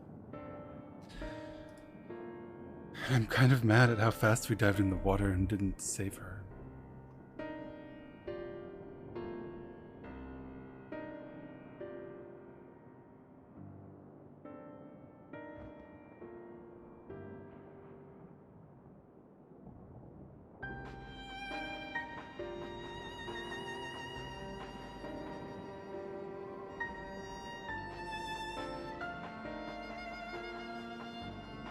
No, I'm not saying we could have done it after she was in the water. I'm saying we followed her so fast I could have...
Do you care? Man, you're really bitter that I didn't cry about the woman yesterday in the snow.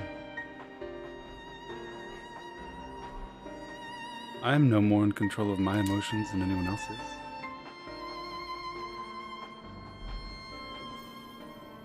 Different things will impact different people differently, my friend.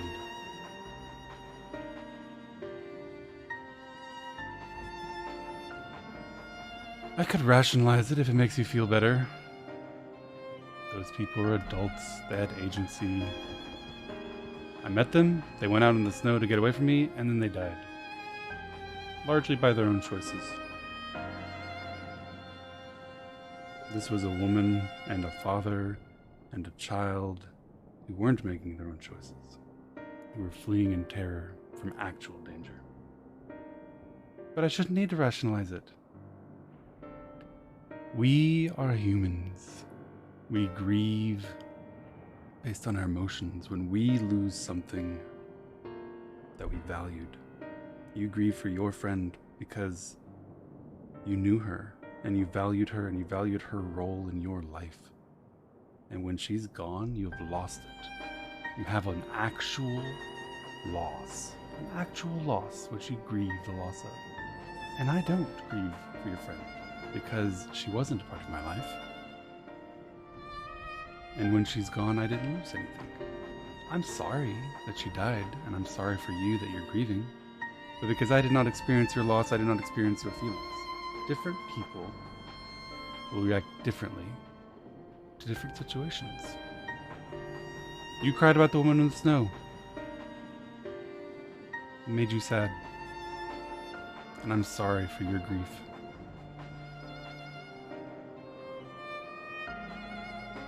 But it didn't particularly bother me.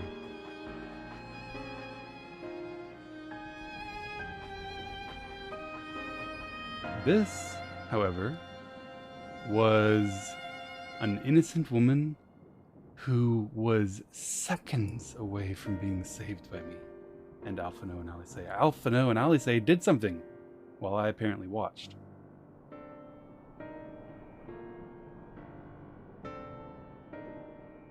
And a baby that the writers, let's be honest, a baby that the writers did their absolute best to make me believe they were going to kill.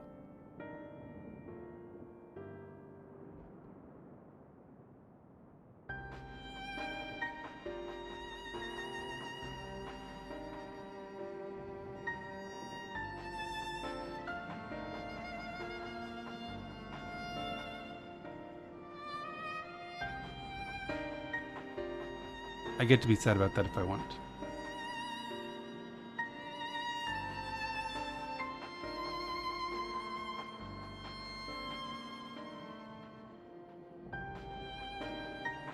Thanks for answering honestly. No problem, Phineas. I try to always answer honestly. And I apologize if I seemed like I was on the offensive with my response. But that's the difference. And the other answer is, throw all those fucking words away. Because grief is an emotion, we don't control it.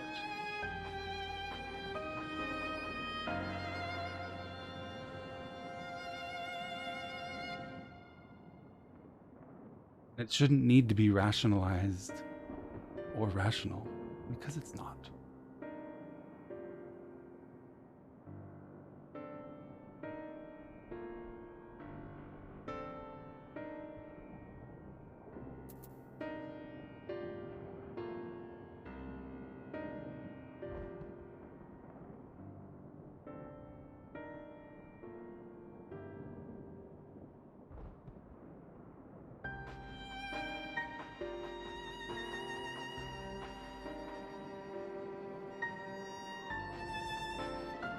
And then, like, I know you guys disagree with this, and that's okay. But I also, like, I don't think it's an accident.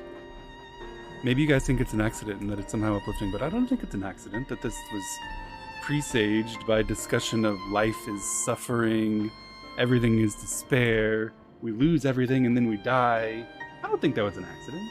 I don't think that was an, oh, by the way, here's an interesting religious philosophy and creed. No. They're trying to make us sad. That philosophy makes me sad. You can say, it proved you wrong 3 seconds later because they're actually stronger because of their suffering. But that doesn't make me happier, and that doesn't prove me wrong that it's sad. It's one of the greatest lies we tell is that what doesn't kill you makes you stronger. That's not true. Suffering hurts. And suffering damages. And I believe and want to believe and choose to believe that life is not about suffering. Suffering happens, it does. It does. But that's not what life's about. Life is about the things that caused you so much joy and enriched your life in such a way that their loss has caused suffering. Does that make sense? Life isn't about the suffering you experience when you lose something. Life is about the love you bore for the thing you lost that makes you suffer having lost it.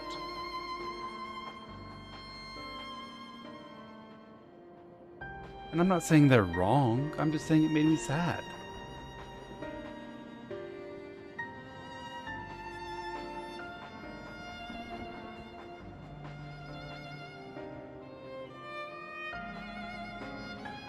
That's your philosophy. Yes, that's my point. You guys keep saying, and I don't mean all of you, but you guys say this as though the fact that I think this thing and the writer made the character think the other thing, that therefore I'm wrong. I'm not saying I'm right, but that is what I think, and that's why it made me sad. That's another point I'm making, right? I'm allowed to be sad when seeing a people so immersed in suffering and misery that they've made its tolerance and overcoming a central creed. To me, that's sad.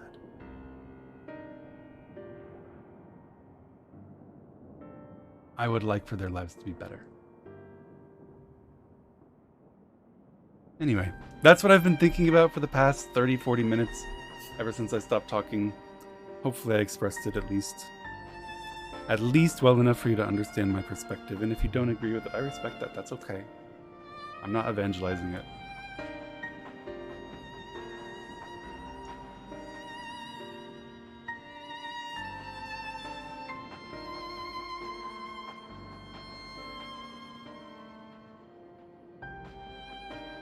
I think you're wrong. The philosophy design make you said, I don't know, right? I would need to interview the writer or read an interview, but I don't think it's a coincidence that they put that discussion right before the existential dread of whether these people would die.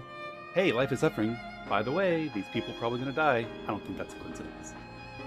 That was crafty, clever storytelling. It was done deliberately.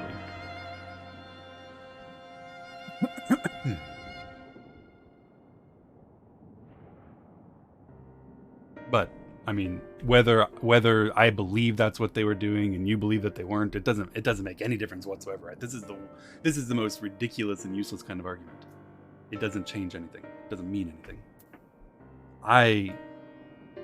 It doesn't matter if I'm right or not.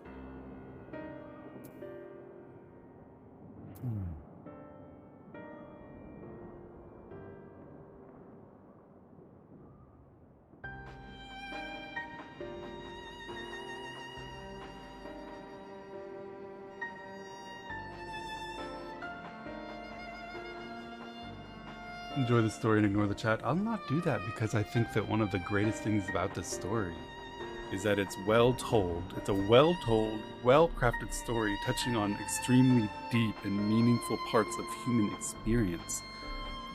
And the value that I gain, the growth I gain, the experiences I gain from being able to talk to chat about their own perspectives is part of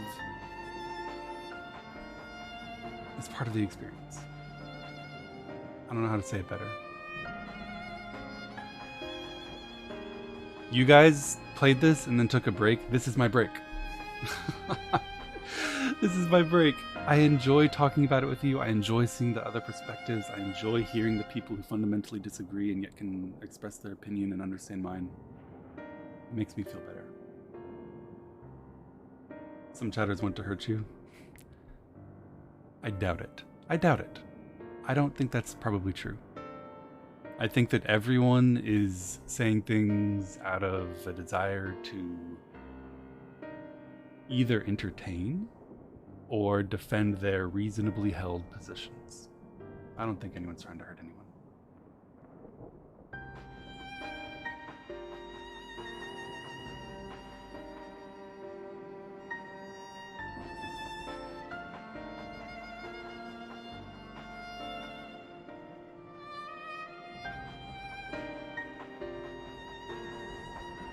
There are some people who believe that every single iota of writing in this game is not just fantasy writing by an author imagining what people in these situations might do, but actually God's writ about what people would, in fact, actually do.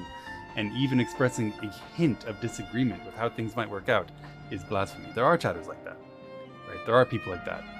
Any potential criticism means that either you haven't seen enough or you simply don't understand. Okay. I mean, I'll smile and nod. That's the kind of person you can't even have a discussion with, because to them it's a religion. That's fine.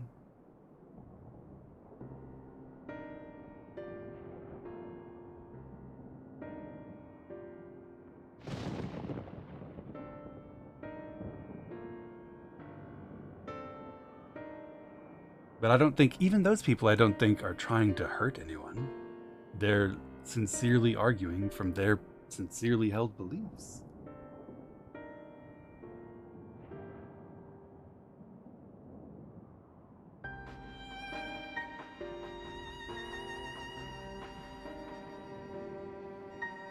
religion bad? Religion isn't bad. But if you hold a belief as a matter of faith which cannot be shaken no matter what, which is kind of what religion means, then there's no point in trying to discuss it, right? You will never be persuaded. You have closed off that possibility. I'm not saying religion is bad, but when you hold a belief as a religious-like faith, then the conversation is over. That's just true.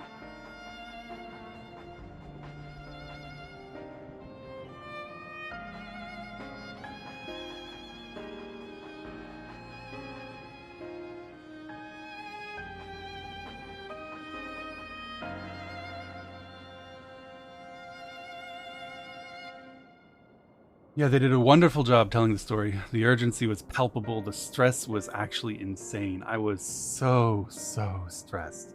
First, I'm like mildly stressed. They're gonna convert Matsu, aren't you? They're gonna make me kill him.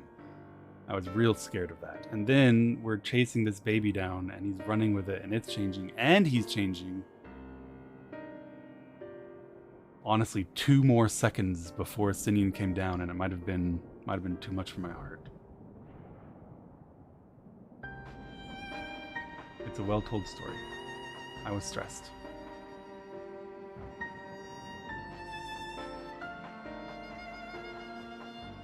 Rich did a wonderful job with your childhood. I'm glad. Congratulations. That's awesome. I hope that no one is taking my comments about things being held as faith as something indicating that that faith is somehow wrong or bad to have. I also believe things. Everyone does, I think, probably. I have beliefs that I hold as tightly as a faith. But all I'm saying is that it means that you can't, there's no point in arguing. If you believe something to the point of it being faith, then there's no point in me arguing with you. Because that's the point of faith, is that you're gonna believe it regardless of words. The discussion is over. That's fine. Not everything has to be a discussion.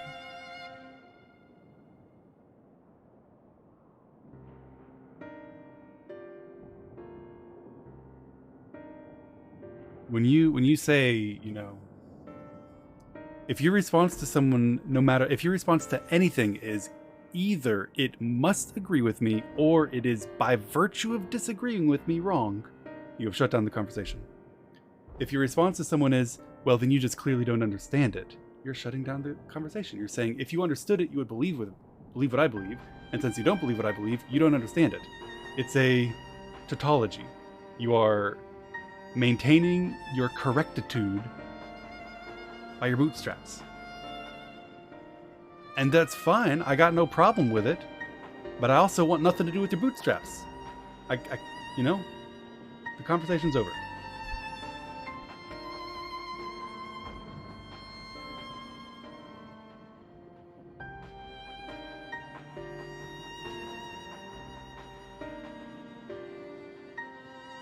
Expecting Twitch chat to know tautology? Many will, and many of my friends in chat won't because they're European or this is their second, third, fourth, or fifth language, and I'd be happy to explain it or they can Google it. And many of them will, because this is, without a doubt, the most intelligent, sophisticated, subtle, understanding, and beautiful Twitch chat on the internet.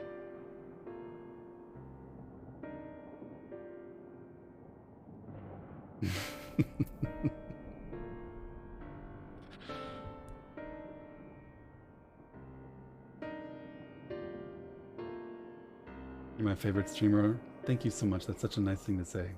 That's a very nice thing to say. I'm glad you enjoy it. And this is who I am. If you're only here for me to click boxes, tough luck. Find another stream. Sometimes I click boxes. I don't think I'm particularly stalling. I make a lot of progress through the MSQ pretty fucking fast, but I love the story not because it's something that I can finish, but because the story itself is worth hearing and watching and talking about and thinking about. If I weren't enjoying this, then it would be so easy for me to just be like laughing and jumping and clicking through it all and being like, ha ha ha. 1 of 3 fish, ha ha. But this is one of the greatest stories that I've experienced in gaming because it grips my heart, you know, and my mind, and it's interesting to talk about, and I'm going to do that. And if you like it, you'll be here, and if you don't, go watch someone else. There's a lot of people to watch. It's no skin off of either our backs. I'm not trying to convince you I'm right, and I'm also not trying to convince you that this is the best stream in the world. It's not. It's just me playing the game.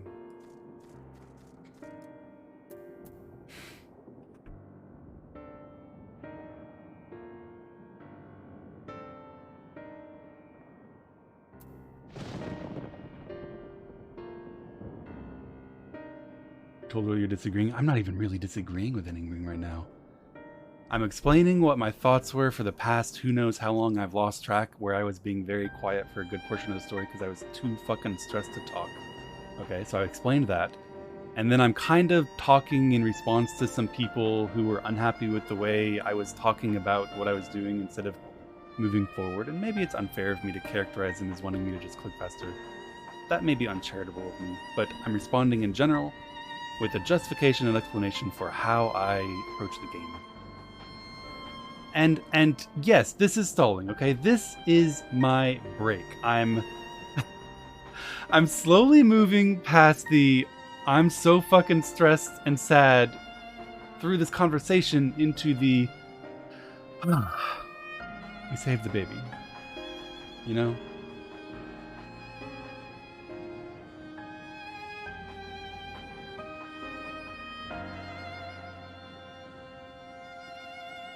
It's just a little break.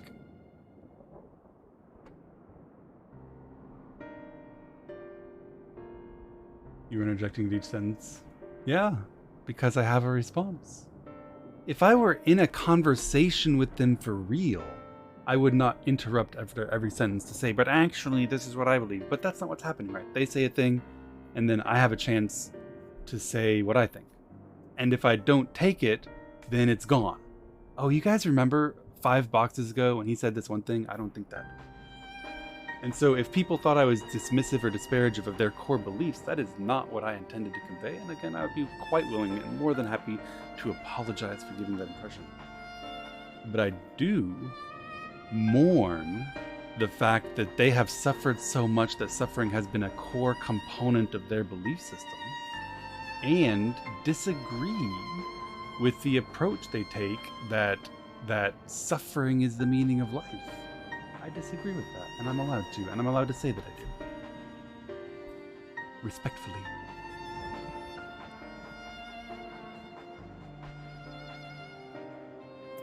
Brutally honest, I assumed you were a typical WoW hardcore raider, riding the wave of 14 popularity, but your insights about green fatherhood, take on being a good person, passion is motivating and inspiring. Thank you, but isn't that typical of all WoW hardcore raiders?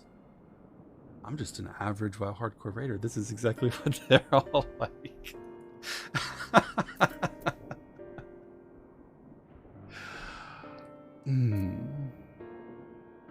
No, I really appreciate the sentiment, thank you.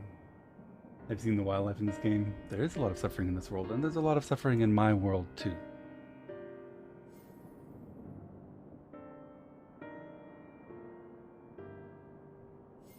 And of course, it's a virtue to try to survive suffering and find meaning in it and become stronger.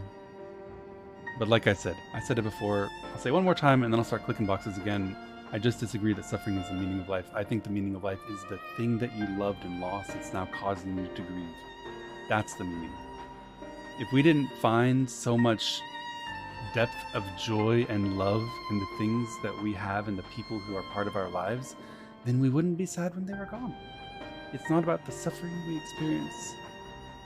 It's about those experiences and joys that we had that caused us to miss what we lose.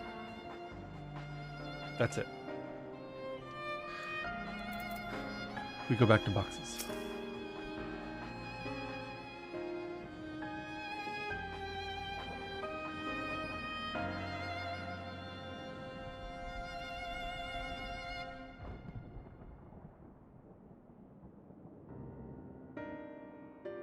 We have done what we can. It's for the villagers of Palaka's stand to perform the funeral rites. If nothing else, Mevin and Karasov died as they lived, as themselves and not as beasts. Their souls will find peace in the ethereal sea. Also, can we just take a moment for how unbelievably harsh this calamity is?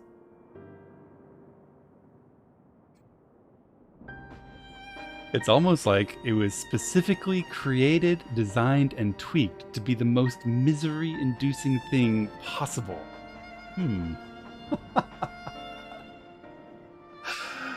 It's almost like some mastermind from above created it and inserted it into the world. Hey, you turn into beasts and kill your friends. And oh, hey, when they get sad about it, they also do the same. And by the way, your soul dies. If you get sad about it, you make it worse. Good fucking lord. To think the day would come when even that smallest of solaces would be this comforting.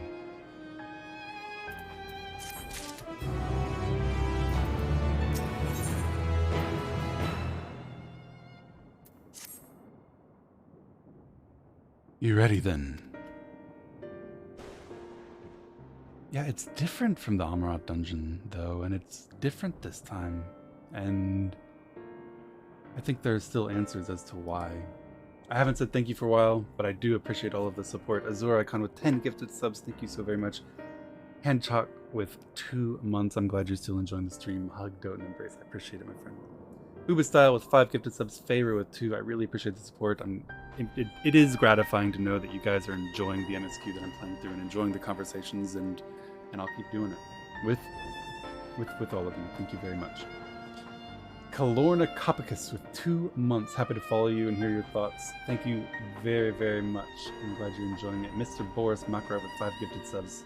Favor with 3 gifted subs. Thomas Gedo gifted a sub to Despair. Thomas Augusto, thank you for the Despair sub. Kistoptier with a gifted sub. Vessier with a prime sub. Thank all of you very, very much. I really, really appreciate the support. If I forgot your name, I apologize. It means a lot to me to know that you're so interested in my content that you will willingly buy my groceries in order to ensure that I cry for you daily and have my heart broken in front of you. I'm glad that's entertaining to you. Thanks ever so much. Just a little joke to lighten the mood. Alright. Vitra is probably waiting for us at Palaka's stand. Oh my goodness. 10 anonymous gifted subs. Thank you very, very much for the incredible support, all of you. I'm very grateful. My children can eat despite the fact that all I'm doing all day is clicking boxes and crying. We feed from your suffering, and in return, you feed me. It is a beautiful relationship.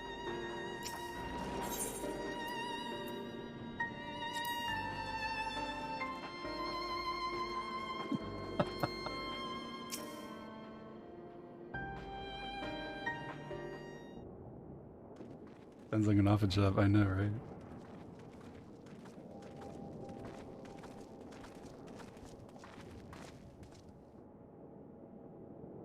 Rest easy, for all is well here.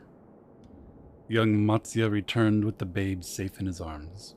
Owing to a warm bed, the girl's already begun to regain her strength.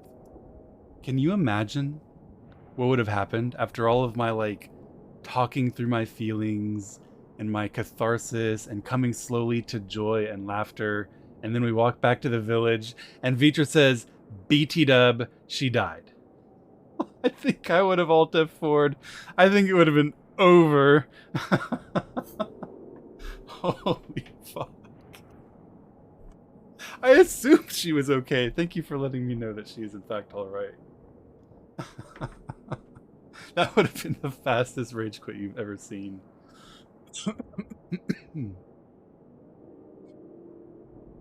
Less joyously received was word of the mother and father's fate, as well as that of their transformed neighbors.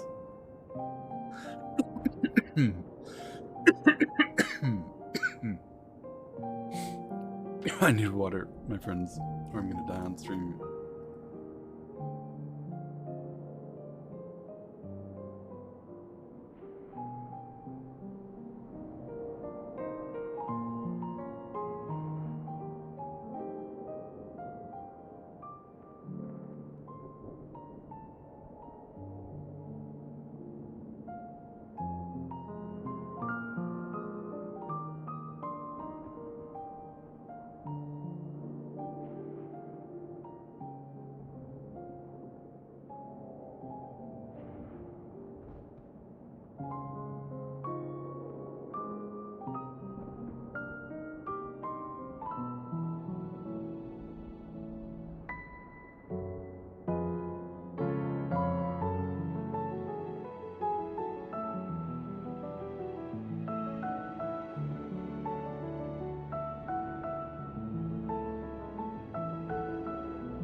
Alright.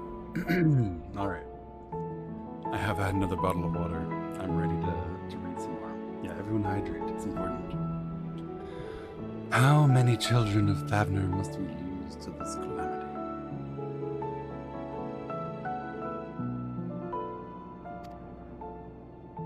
Mothers and fathers, brothers and sisters, sons and daughters. Every death another void that can never be filled. An indictment of war that has happened so many times. We never learn from it. We who survive them must carry the weight of their memory as we strive to regain a semblance of what we've lost. Karaseth and Mevin's babe is a child of Thavner as well. I thank you for returning her to us safe. Demo, enjoy your rest. Thank you for hanging out.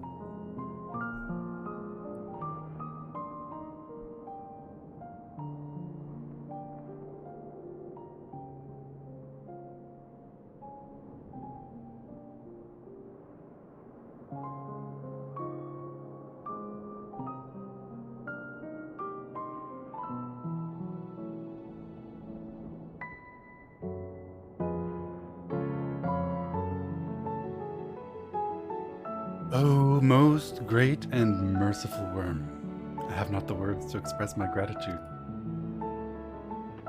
They say that were it not for you, brave Matsia and the child would have been lost to us forever. And isn't this a nice way for him to be introduced as their actual leader?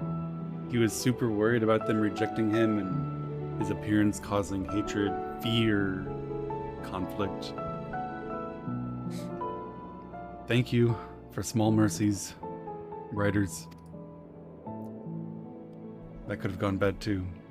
Long had I heard the rumors that a mighty dragon had forged a pact of friendship with the satrap, but never would I have expected such a kind and gentle soul. Truth in part, but not in whole.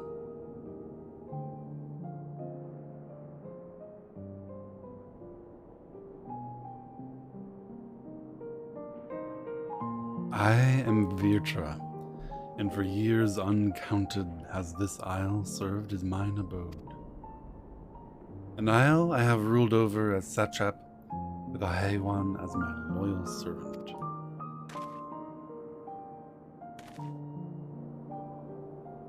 Are my ears to be believed? You were the true satrap all along?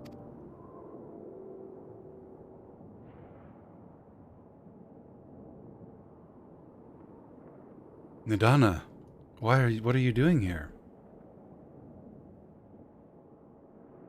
Hey guys.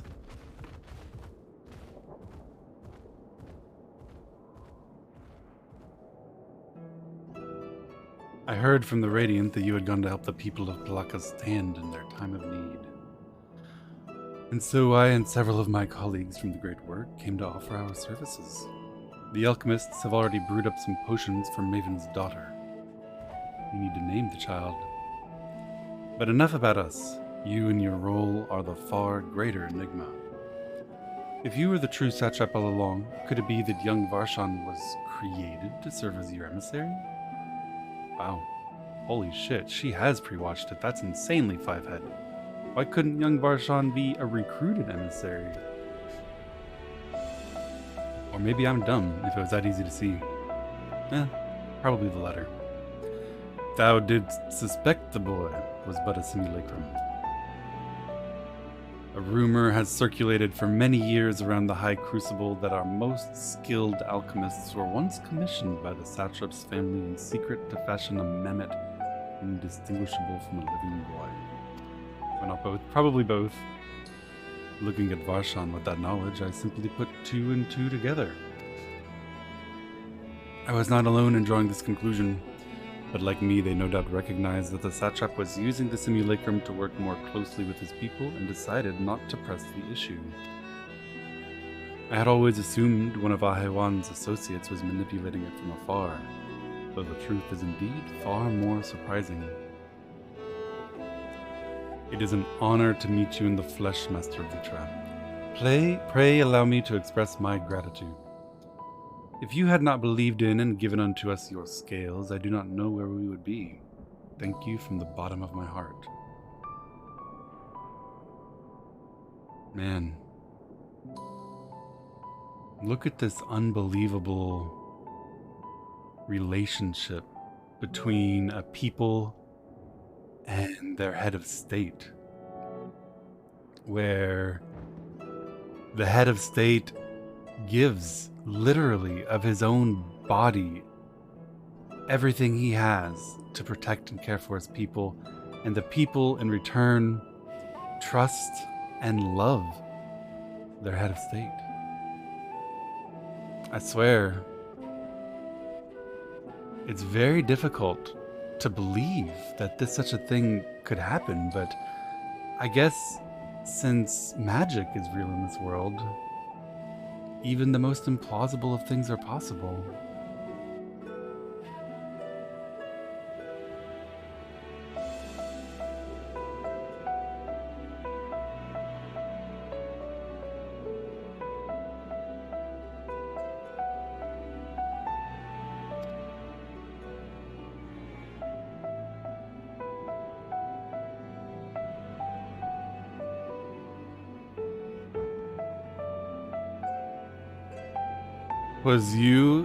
Twas thou and thy fellow alchemists that fashioned the means to unmake the towers. You were the saviors not only of Radzadham, but the star. Far too kind you are, Master Vitra, but the star yet wants for salvation.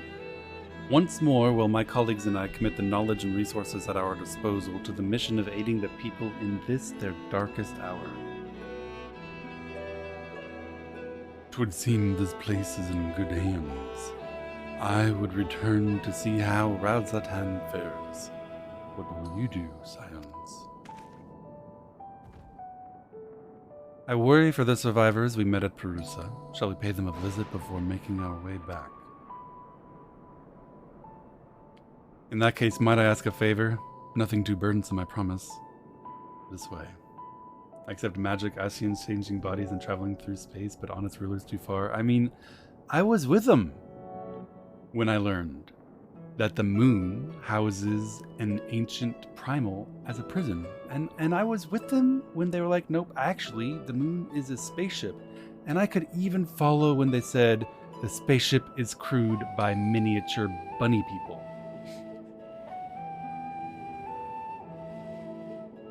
But the head of state sacrificing himself for his people and his people loving and trusting him is simply too far.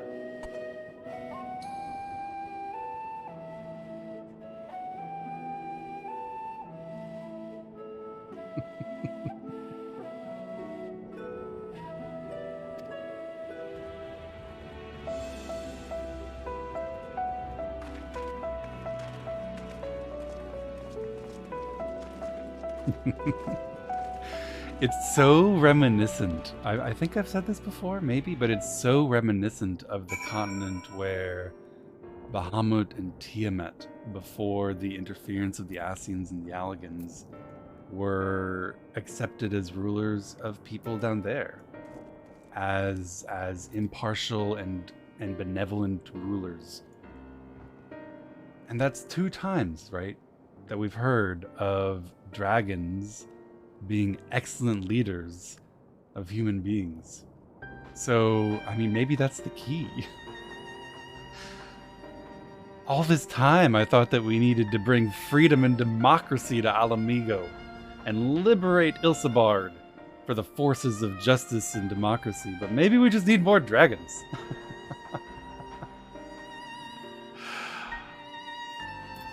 Maybe we need more dragons.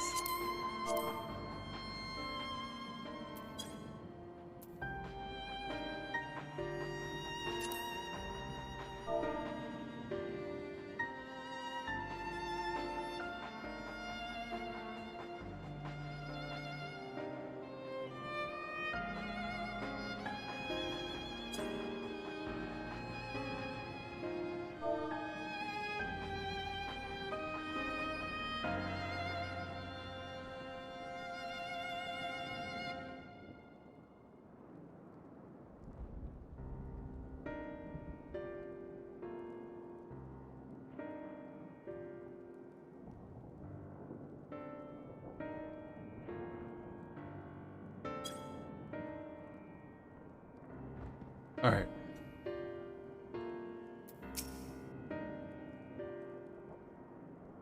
Needs to simmer just a bit longer, I'd say. Man, I don't know, guys. That pot of soup looks way too small for all of us. In the meantime, I was hoping I might ask you a few questions. The red sky, these terrible beasts. What in the name of the sisters is happening here in Thavner?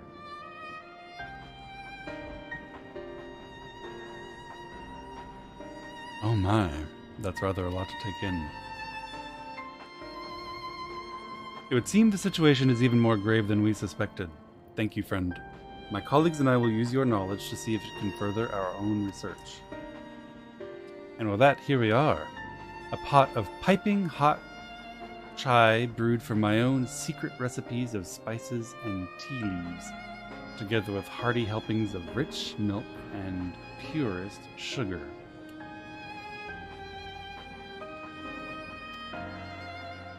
I've made enough for everyone in the village. Might I trouble you to deliver a few cups? This is how I know for sure that we're in the recovery stage of the emotional roller coaster that we've been on lately.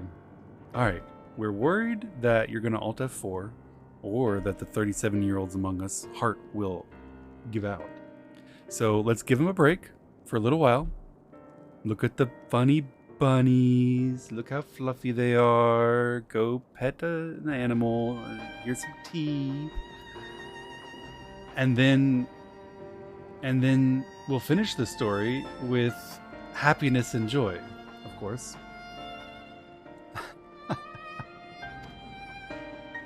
Not in the least. The ingredients are quite ordinary. It's so very tasty though, and has a way of lifting the spirits. The spicy aroma and distinctive sweetness of chai is a simple everyday pleasure on our island. Sometimes the best medicine is the simplest. A lovely sentiment, Nadana. By all means, allow us to assist. Of course, hot drinks are very comforting. Don't you guys think? And hot soup. Comfort food is a real thing the world over, although the comfort food itself can change, right? While you lot distribute hot beverages, I'll do a sweep for errant beasts to slay. A far less arduous task, no doubt. When you finish, look for me at the Wakeful Tirana. Shaggy, enjoy your rest. Thank you for hanging out. We need to deliver some tea to Nabshira. Look at them all lazing about, knowing full well the beast might strike again at any moment. Do they not realize their lives are in danger? I, for one, intend to survive. I'm too young to die. I'll leave the island behind if I must. But where would I go? Is anywhere safe these days? Well, how about some tea? And also, have you heard about the Space Moon boat? A mug of piping hot chai brewed from aromatic tea leaves flavored with Nadana's secret blend of herbs and spices mixed with rich milk. It's got cute bunnies. You might feel safer. A cup of chai. Can't you see I have more important things to worry about? No, you're right. It's precisely in times like these that we must strive to remain calm and steady. I do believe I'll visit the Elder and see what needs to be done. If there's any way I can aid my village and my friends, I'll do it. Listen, I don't blame you for wanting to flee an extraordinarily dangerous place. I don't blame you. And I think we should help you if you want to. Immigration is a fundamental human right. And we got a moon. You can use it to sail to an all-new world and colonize that sumbitch. Wait. I know you. You were the one who saved us from those beasts back at the temple. Were it not for you, well, let's not even think about it. At times like this, we mustn't dwell on what might have been, but look to the future. But what future awaits us? How can Radzat-Han hope to recover from this? Most of my friends are gone, and I don't know where to turn.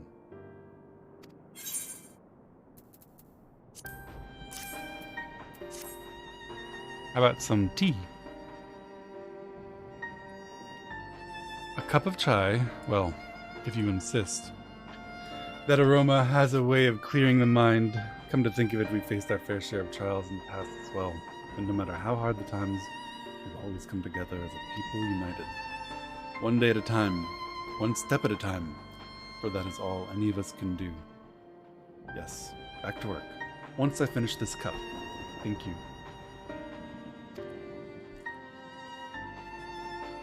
I've only ever had chai once, and I didn't really enjoy it either. I will be honest.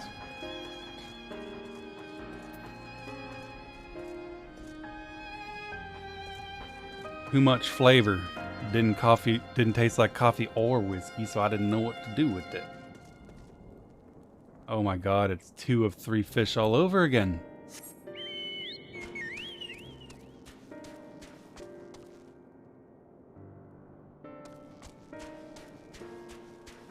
Chai goes tea. I don't really like tea either. Aha, I see you. I don't really like tea either.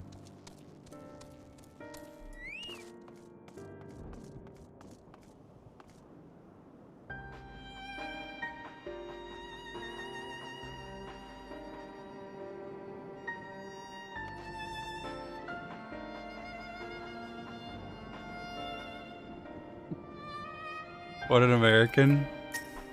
Yeah, I guess so. What about American sweet tea? I don't like sweet tea either. I mean, sure, if you put enough sugar in something, it'll taste good, even if it's not, but... just not a fan.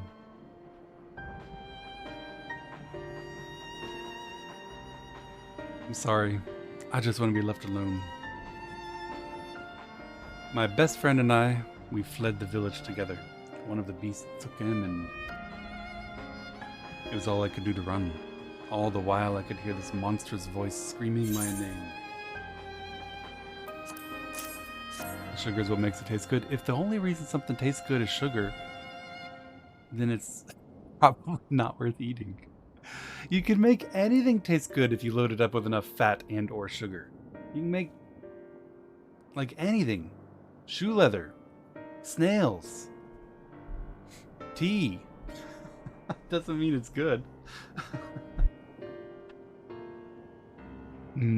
This is for me. Man, I'm on a roll. First I piss off the people who like chai, and then I piss off the English about tea, and I just insulted the French about snails. Who's next? We used to drink chai together often. Shared stories over steaming cups after a hard day's work. Thank you, friend. The pain may never pass, but I must press on all the same. For his memory, and for we who must remember. In English, I'm not a tea fan. Amen. And we've got Americans who are tea fans. In fact, my 2 daughters love tea. And because I spoil them outrageously, they have like fancy teapots and like 18 different kinds of fancy loose leaf tea, and like a little tea warmer, tea cozy. I don't know what it's called. It's got like a little candle you can light to keep the tea warm, and teacups and tea party kits. They love tea. Different people are different. Taking our money to spoil kids, it's true. It's true. I don't say no to them about much of anything. Except, of course, when they offer me tea.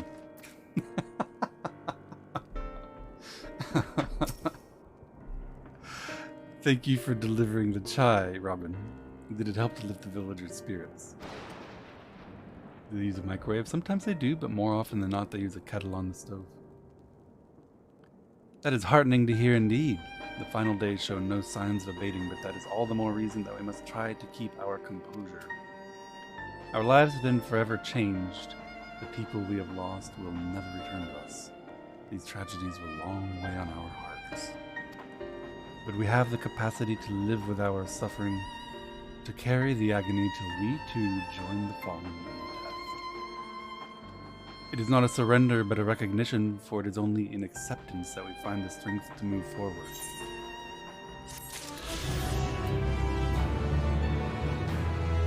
Free ether current. Didn't even have to click on anything. It's actually so easy to get flying in this game. As you've finished your deliveries, might I talk with you for a moment? I was curious to know what has become of Mevin's and Karsef's remains. Thank you, friend. Surely they will be able to rest peacefully by each other's sides.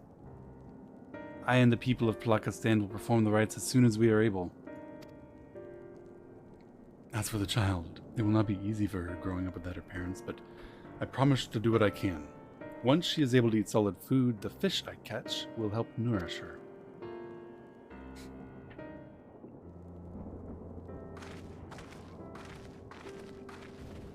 Well, we've finished delivering the chai.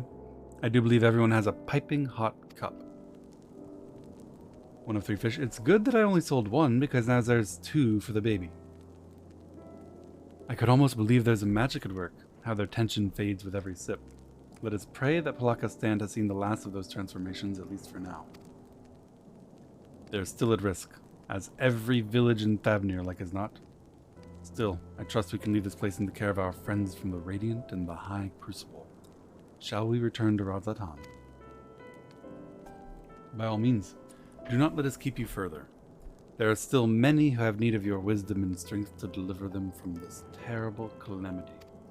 What's so wrong with eating snails? Nothing's wrong with eating snails if you enjoy it. Go nuts. I like some things that you don't eat. You like some things that I don't eat. That's part of the beauty of the world. But personally, the one times I ate snails, it seemed like they had just taken this really gross, squishy thing and covered it in enough butter to make it taste good. So I didn't. That was my opinion.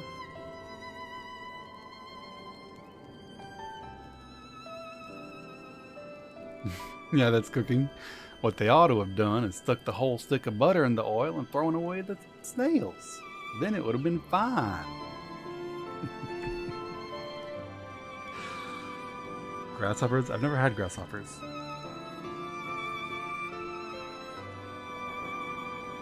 That's exactly what it is. Yeah, fair enough. Yeah, I'm sure lots of people like it. In fact, I know lots of people like it.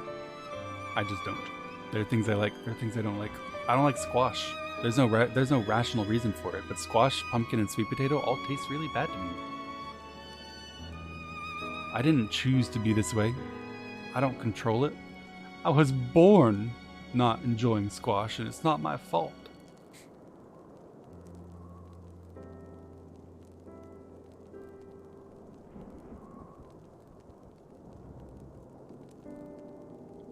I will do what I can as well. I will bring rations and supplies from Akiali. We have plenty to spare. Then let us find a Stinian and be on our way. Where did you wander off to again? Love olives? I love olives. Buttersquash? I hate all squash, all sweet potatoes, all pumpkins, all squishy orange food is bad. To me. The wakeful Tirana, near the bridge to Radzatan, as I recall. Very well then. You know what surströmming is? Isn't that the fish that's like treated really horribly and then Norwegians feed it to their visitors saying that it's a great national delicacy and then laugh when they throw up? It's the one you pretend to like, right?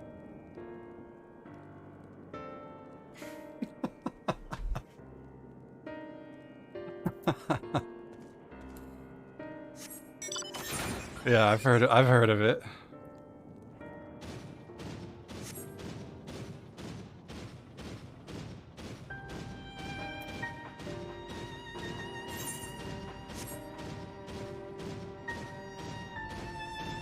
false region again. I apologize. I do. From this far away, it all just looks like the same peninsula to me.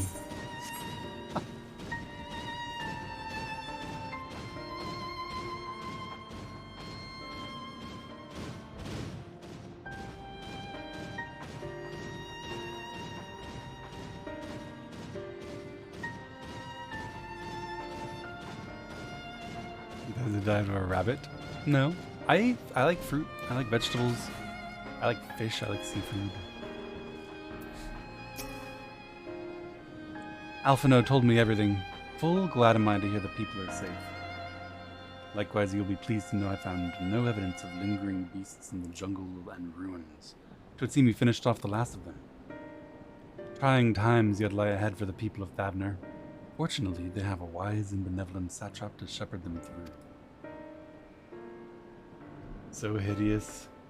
Oh man. I've never had it, I've never smelled it, and I would be willing to try it. There's not very many things that I don't think I'd be willing to try once. Speaking of which, I received word from Thancred not a short while ago. He awaits our return to the city on Alzadal's path. Come.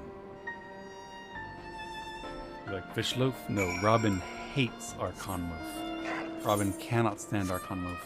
It makes him sick. Hey, Fifon. Where do you stand on sushi? I am a sushi enjoyer. Maybe I should teleport? No, this is fine. I'm a sushi enjoyer. My favorite seafood... Huh?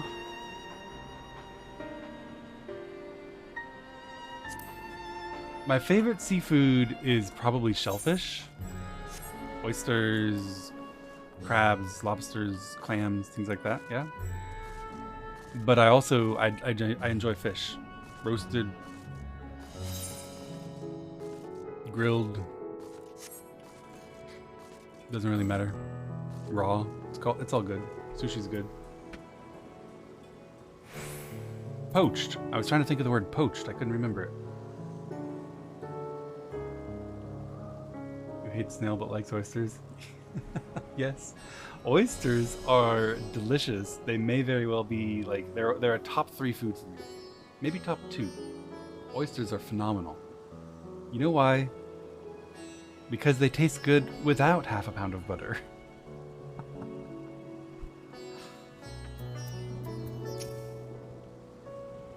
It's good to see you safe. Given the skies, it's all too easy to fear the worst. I'm pleased to report we've succeeded in quelling the threat here in the city. The beasts have all been felled and the citizens are safe for now. Did you like salt?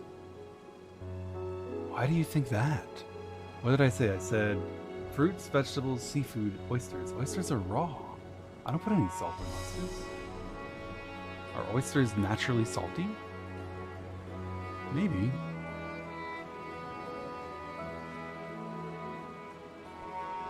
I've heard from the Radiant that an important proclamation will be made in the city square, though they said no more than that. Might you have any idea what this is about? Oysters are great with nothing. Oysters are great with some lemon. Oysters are great with a little of that champagne sauce the fancy oyster bars make. Oysters are great with a little cocktail sauce. Oysters are just great. The only way that I don't like oysters, interestingly enough, is cooked. For something about cooking oysters just ruins them for me. I thought because I loved raw oysters so much, I'd also like broiled and baked oysters and all that, but I don't. They're bad. I just want them raw. Raw and wriggling. Vitra is finally coming out from behind the curtain. I suppose we too should hear what he has to say. To Megaduda then. But before that, it would appear that word of the assembly has not yet reached all the citizens. If anyone along the way seems unaware, we'd best enlighten them. Oysters with chili paste and fried shallots. That sounds really good. It's really good. I don't know. I don't think I've ever had a raw oyster preparation that I didn't enjoy. Oysters are just so good.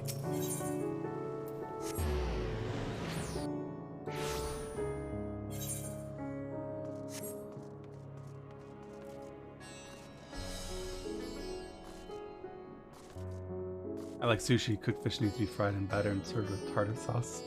Cooking does change things a lot, but I do enjoy lots of different fish preparation.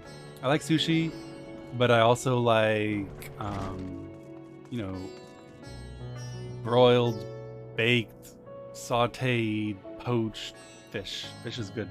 Can you chew oysters? You can. I usually, like when I eat oysters, I usually chew them 2 or 3 times on the way down. Have you ever had a bad oyster? I haven't ever had a bad oyster, no.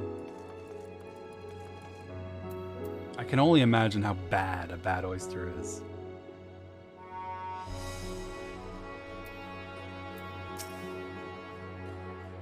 Smoked salmon. Oh, I love smoked salmon. Smoked salmon is delicious.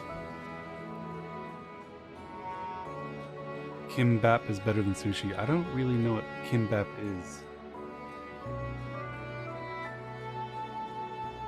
I don't think you can turn that into a DN joke. Are the beasts all gone? I've been hiding and I'm too scared to go out and look. That's a relief. I thought one of those beasts was gonna eat me. I wonder where Varshan is. He's the slowest runner. I hope he got away. It's Korean sushi. Oh, I like Korean food. I haven't had it very often, but I do like it. He could be with the other people from the palace. Maybe I'll see him in the square. Search for some more townspeople who have missed the announcement.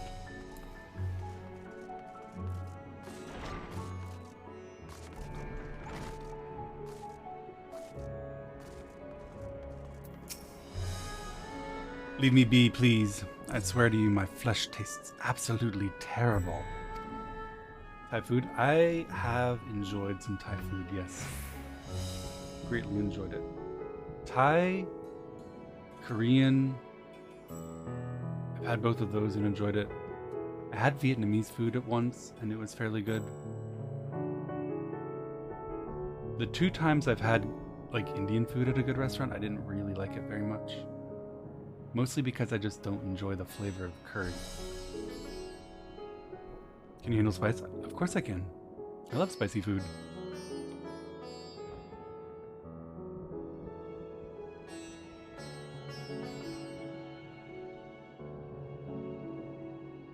What are you doing? Scaring me like that. If we're not quiet, those beasts will find us. What about Mexican? I love Mexican food. I lived in Tucson for a while, and they had the most amazing immigrant street vendors with like authentic Mexican food, not like Tex-Mex, which some Tex-Mex food is also amazing, right? I don't want to, I'm not throwing shade at Tex-Mex, which is also very good, but some legitimate like homemade tamales from Mexican, from, you know, immigrants from Mexico. Oh my Lord. That's so good.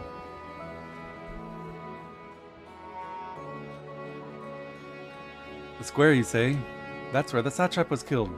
With my very eyes, I saw him crushed in that creature's maw. So many lives, such terrible carnage. And you say there's someone else who would lead Radzat Han instead, whoever they are.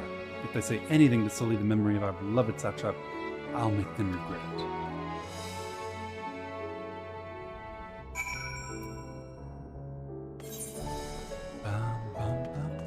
Alright, up here. Are you a fan of Somebody Feed Phil? Another thing I don't know what that is. Tex-Mex is Mexican with steak and cheese and everything is fried. Well, I think there's a little bit more depth than that. But love the range in conversation. It can't all be heart-shattering philosophy. Netflix series about food? Yeah. Don't know anything about it.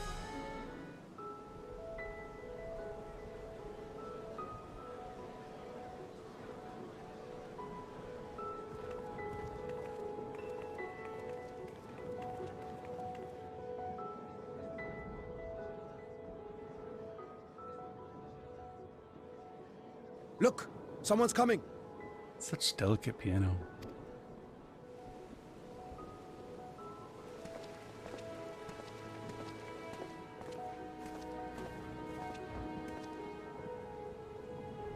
People of Radzat Han, it warms my heart to see so many brave resilient souls before me. Today, I would share with you a great revelation. But before I do, I must make a humble request. Do not be alarmed, nor avert your eyes.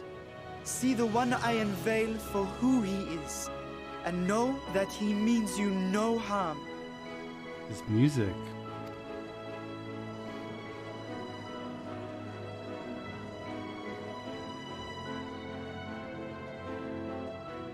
Very well.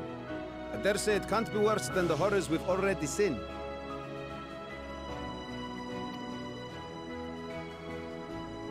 Many thanks.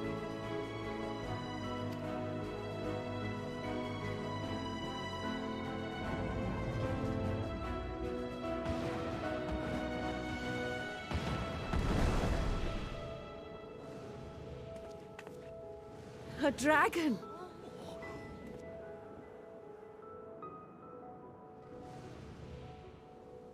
Wow! Dragons are cool. People of Radzat-Han, I am Vritra, and for years uncounted hath this isle served as mine abode. I mean, it's a good line. Might as well use it a couple of times. 'Tis as the Satrap's ally I am known. Today, I would reveal the truth unto you.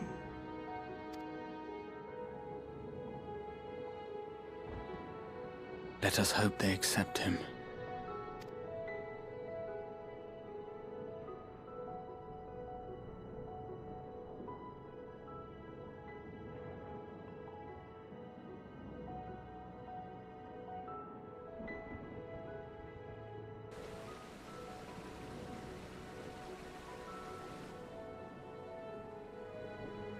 If I am hearing this right, you were the satrap all along? His eyes are so Vashon, wide. I mean, Master Vritra, does your divine eye really see all? Nay, child. While mine eye hath borne witness to the whole of our nation's history, to its future I am blind as thee.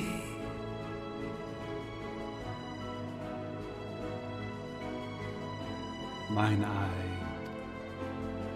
Countrymen, calamity the likes of which we have never known is come to Fafnir, our home.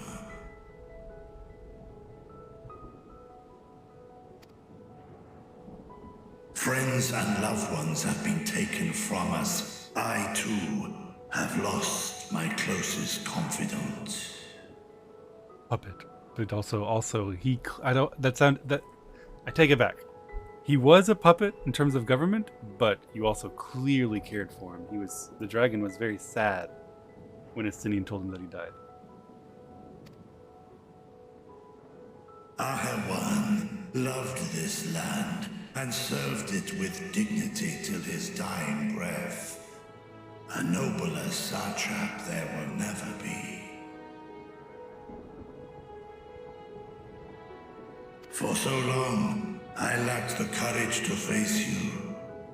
I will not easily earn your trust. This I know. He was best buds with his lineage, yeah. Like, this guy, much like some of us, raise rabbits or, raise cats or dogs, he raises satraps. And has. For many centuries. And yet, I cannot sit idly by and abandon Radzat-Han to her fate. A font of boundless vibrancy, this jewel of the ocean.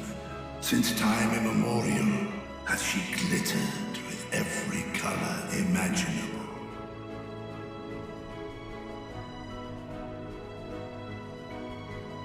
Beautiful line. To this dragon, slumbering in his dark lair, 'twas a mesmerizing sight, and one that brought no end of joy to my heart. This calamity hath stolen too much from you already, yet so long as you live, the light of Radzat-Han will never be extinguished.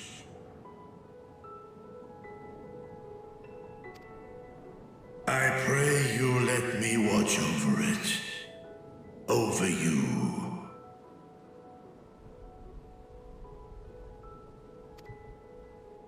And lend me your strength, that we might face this trial and those to come as one.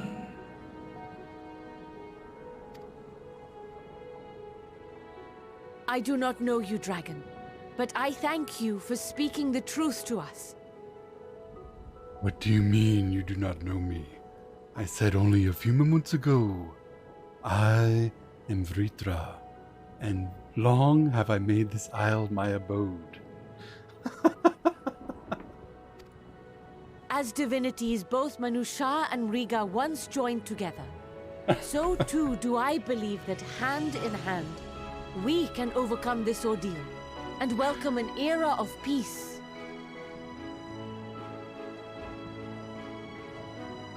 Amen.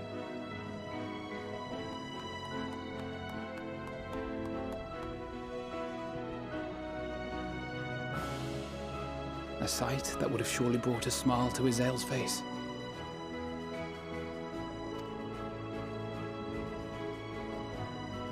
Indeed. F's for your sale.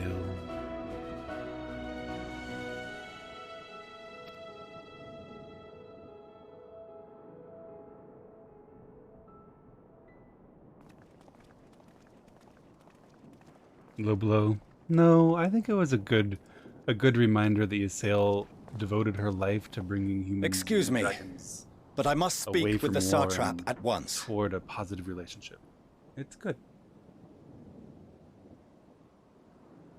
Unlike fucking Frank.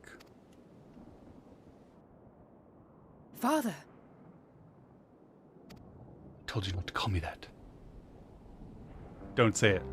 You I thought he have was going to say suffered it. dearly of late, yet you must endeavor to look beyond these losses to the future you yet have.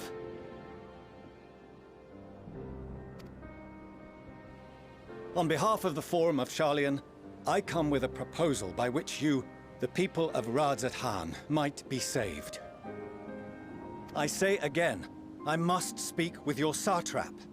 I beseech you, take me to him with all possible haste.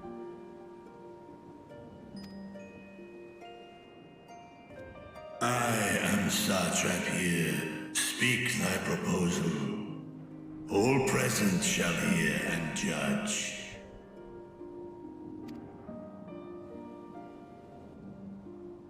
Comment, Frank?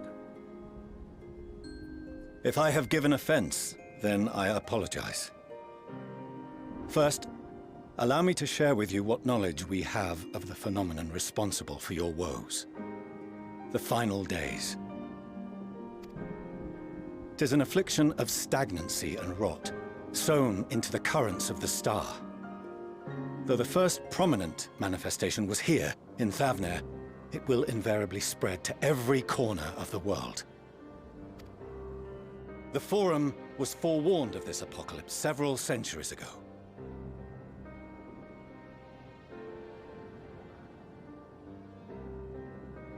So you would say that you knew?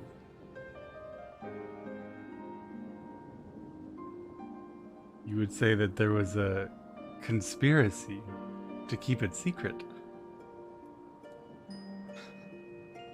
Thenceforth, my predecessors sought to prepare for the end times in the only conceivable fashion, by securing a means of escape.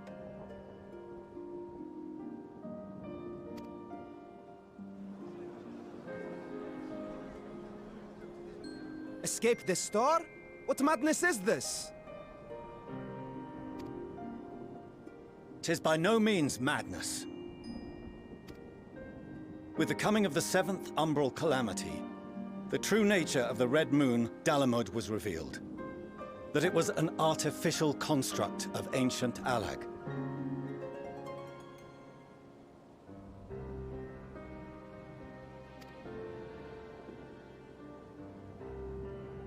But what of the Silver Moon? This celestial satellite is yet another technological marvel fashioned and maintained by ancient allies. A ship that will sail the heavens and deliver our people from destruction. So you're saying the moon is an inside job? And by our people, I speak not only of Sharlayan. We mean to save every man, woman, and child it is within our power to save.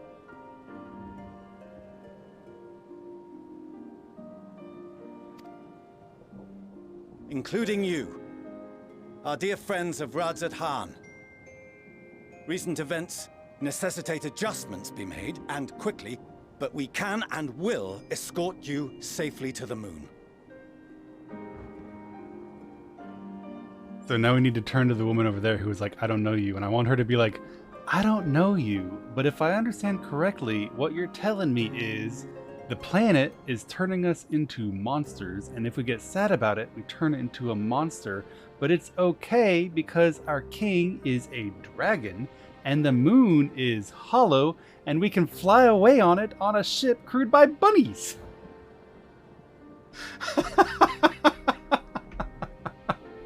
It never gets old.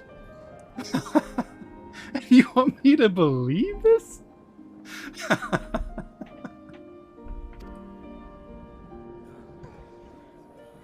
Oh, okay, sure. Long has thy forum been allies to Thavnir. I trust thou dost not extend this offer lightly. Yet I wonder, is this truly the way? Is there a future to be built for us beyond this star our father deemed the last bastion of hope? Based Vritra, holy moly. Let's stay. Fight for our world and all other worlds. It is for that very reason I come before you and your people. To answer any and all of your questions. To offer my assurances and allay your fears. Though, if you wish the best for your people, I advise you to render your decision swiftly.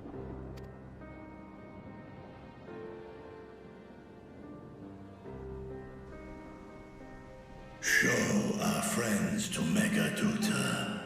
They are to be received as honored guests.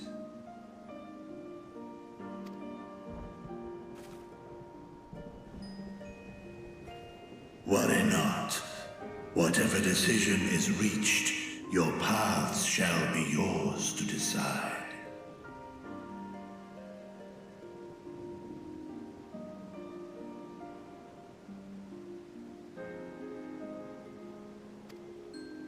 Until then, heed the warning of these brave heroes. Guard your hearts against fear and despair, for it is within such fertile soil that the seeds of blasphemy find purchase. Remain calm and attend to your daily tasks. I shall return anon.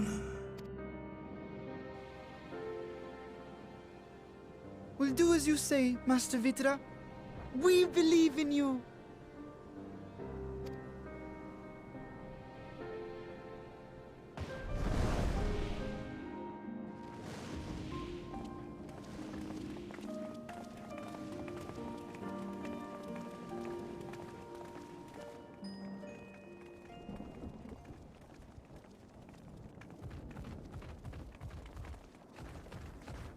Oh, you're still here. What a relief. Yes, Nidana, what's the matter? Has something happened at Palaka's stand? Oh, no, not that I know of. I just hope to hear your thoughts on a theory of mine. All who undergo the transformation are drained of their ether, yes? What is it then that gives these beasts the strength to carry on as they do? That's a good question. Logically, they must be drawing upon an alternate form of vital energy. That put me in mind of our earlier conversation, when I tried to explain the essence which many confuse with ether.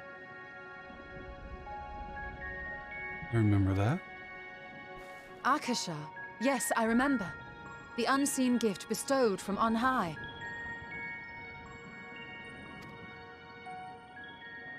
An energy influenced solely by emotion. Yes, yes. In this instance, negative ones set Akasha into motion, thereby infusing the beasts with vitality. I posit this as the mechanism by which the beasts are born and sustained. Ah, do you still have that flower? Yeah. The Elpis? Oh, whoa. Oh, God. Ah! Mama gave me that to me. If we accept that it once shone bright by drawing upon Akasha, influenced by the thoughts of those nearby,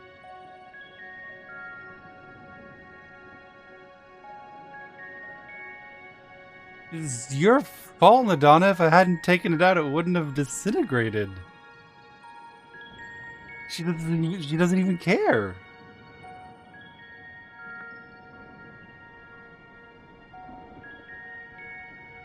then fear, terror, despair, negative emotions so powerful as to suffocate it, permeated the air in this place. And broke it. A little heads up that was the experiment you were doing. My mama gave me that. You must be very careful. The forces which drive the final days may be beyond our ability to perceive.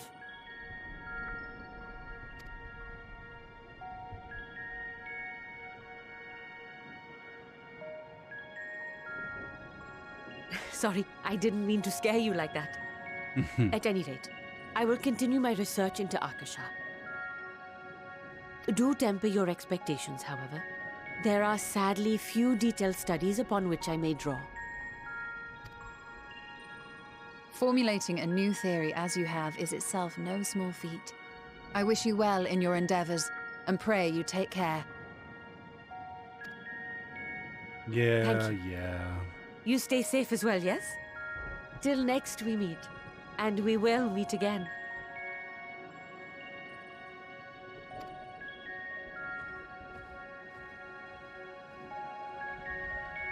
Would the flower have been fine if we hadn't taken it out of our pocket? Until we took it out of our pocket, it was neither whole nor disintegrated. We could have just kept it there indefinitely and it would have been fine or not. It's Schrodinger's flower. As far as we have come, and after all the horrors we have seen, there is still so much we do not know about the final days. Could it be, as Nadana said, that the cause of this phenomenon is beyond our comprehension? And if so, are we powerless to install it? I refuse to believe that.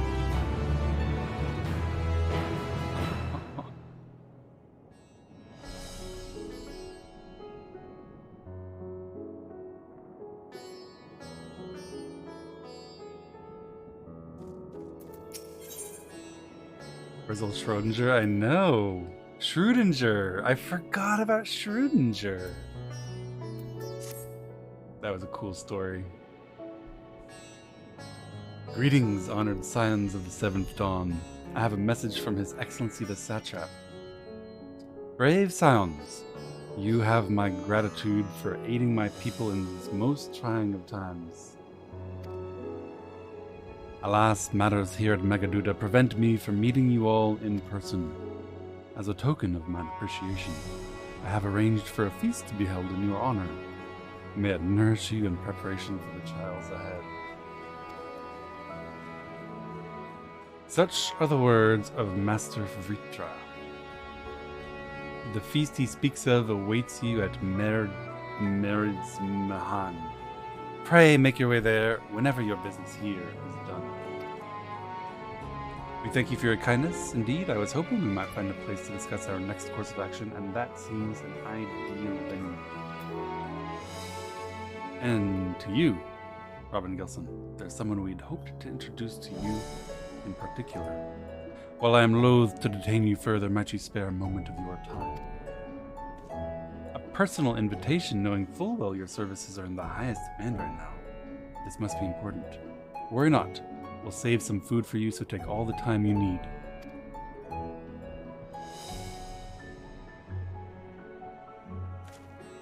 Thank you, friend. Whenever you're ready, please join me in the Aetheryte Plaza. I'll go on ahead. Alright. To the Aetheryte Plaza. You guys know the fastest way to the Aetheryte Plaza.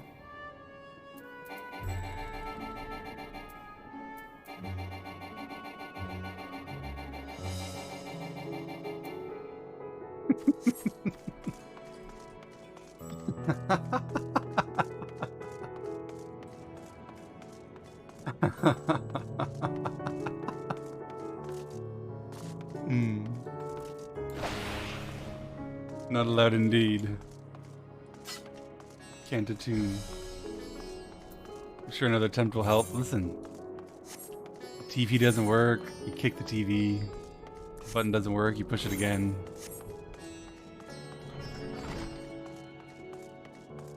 Rage unending. Nah, it's fine. 100 gil saved. Yeah, this walk, literally earning 100 gil by taking this walk.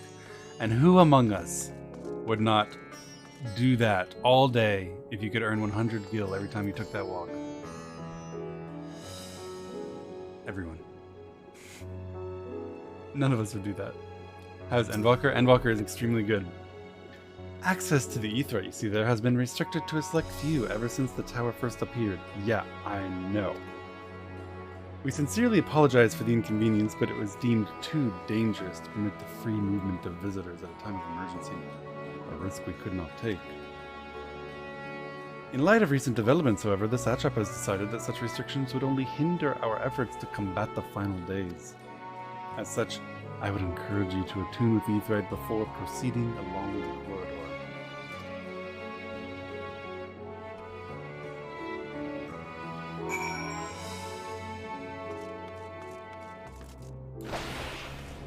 Turned too fast. Now you can attune. Now I can attune.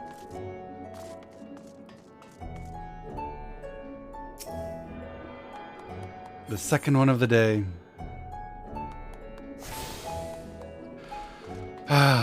It's a good day for Aetheryte Andes.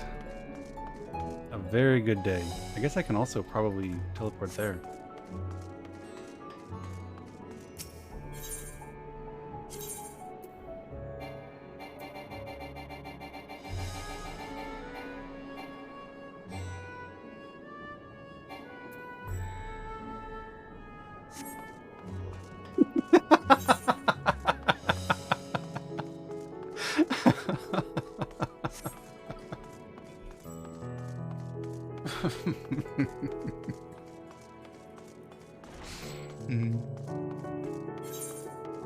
Listen, guys, clearly I've never been here before, because if I had, I would have clicked on the Ethernet crystal.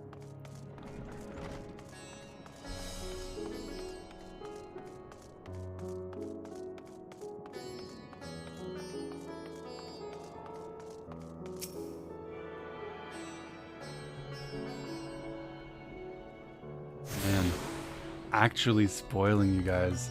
Y'all are gonna get fat from all this Ethernets. I'm in stitches right now, I'm glad. You must be wondering what this place is. You stand in the hall of the Radiant Host, from whence our leadership oversees all of Radzat Khan's military operations. Sundrop, our destination, lies just ahead.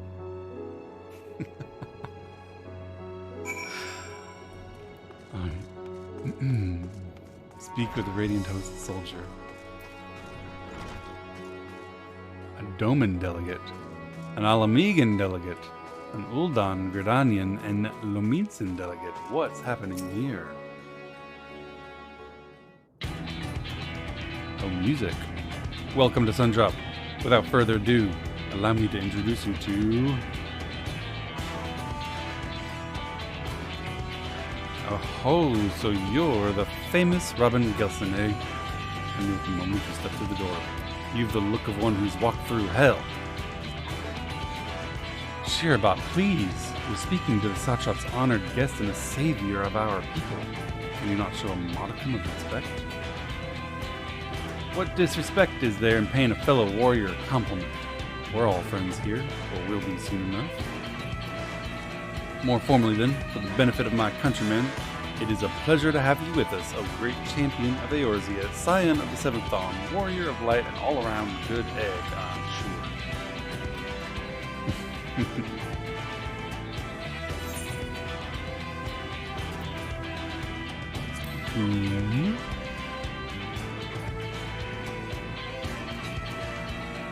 A fool with too many scars and knees that ache in the winter. Name's Shirabot and I attend to business here. His knees ache in the winter? I wonder how old he is. As for what sort of business, how can I put it? Razad Han welcomes delegates from other lands to oversee trade and diplomatic dealings. I'm guessing 60. Then there are military matters to discuss, which is why all these officers are stationed here in Sundrop.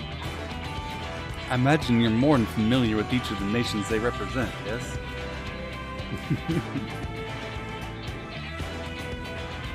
We've got representatives from Doma, Ulda and Alamigo,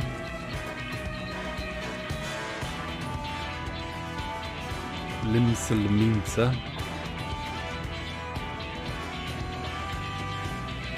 Gridania, and Ishgard. They're the eyes, ears, and mouths that bridge the distance between Razad Han and their respective homelands.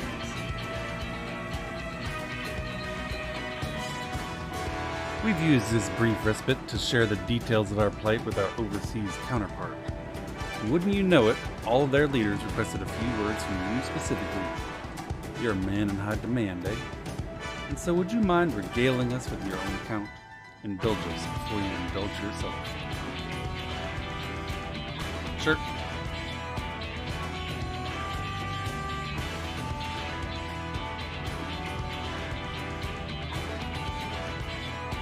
I thank you for the report. The conditions under which men have turned to beasts, the etheric and anomalies you have observed, you have given us much to consider. It is concerning that the first transformation apparently occurred before the skies turned red. It is contrary to what one would expect. Thankfully, the information conveyed to Lucia upon your return from the moon has already proved invaluable. As soon as reports of the calamity here in Thavner reached the Grand Company of Eorzea and our far eastern allies, our leaders knew at once that the final days were indeed upon us. They began taking steps to assess the extent of the phenomenon's spread. Our agents were able to confirm that, for the time being, the skies burn only over the bounty, including this island and Corvos. Alas, that is of little comfort. Aye, all throughout Allied lands there have been reports of people transforming into hideous beasts. From what little we have learned, these incidents are similar in nature to that involving the merchant Kalzol. As was the case here, the victims underwent the change prior to the heavens being set ablaze. I can only imagine the bloodbath in Ulda. Oligarchy's got to be hard hit by a capitalism-based disease. And so, while the burning skies have yet to manifest beyond the bounty, the transformations do not appear to be subject to any similar restriction. If anyone, anywhere, overcome by despair can return, then nowhere is safe. That's about the size of it. Speaking of which, we ought to give these creatures a name, don't you think? Here in Razad Han, we've taken to call them the first to change, which tend to be the biggest, blasphemies. As fitting a name as any, to ensure clarity in future communications, we shall urge our comrades to adopt this terminology. Our leaders have taken measures to deal with the threat to the best of our abilities.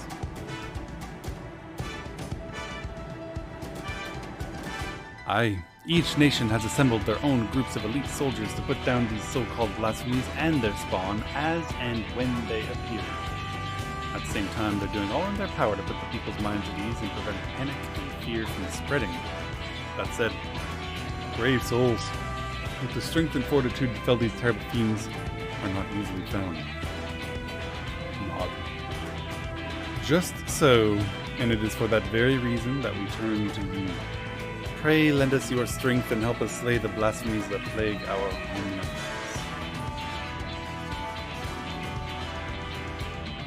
Now, you don't have to give your reply before dinner. I should also mention that each blasphemy seems to possess wildly different characteristics. What works well against one may serve poorly against another. Oh, okay. This is role quest, isn't it? This is the Crystarium all over again. We're slaying each individual kind of monster. Before you go rushing off to save everybody's day, have a word with the delegates. They'll tell you what to expect. This is the same thing they said when we were fighting the virtues? I forget what they're called. Virtues? It's not required. Do them all. Save till 90.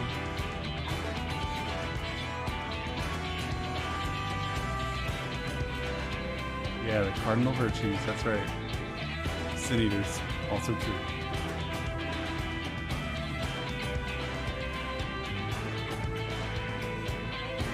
They're optional? Okay. With that, I do believe our friend here has a feast to attend. Spare a thought for us while you're tucking into all that fine cuisine, eh? You've gained access to the role quests. Tank, melee, physical ranged, magical ranged, and healer. Oh.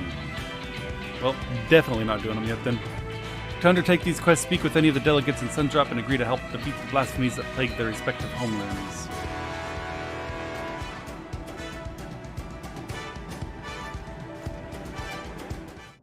Leaf? Input? Am I doing this now? That's the wrong command.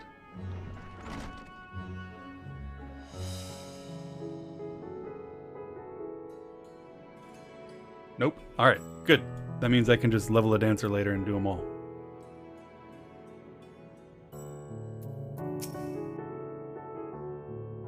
Pray forgive Sheer about her rudeness. She can be a bit boisterous at times, but it is simply her nature.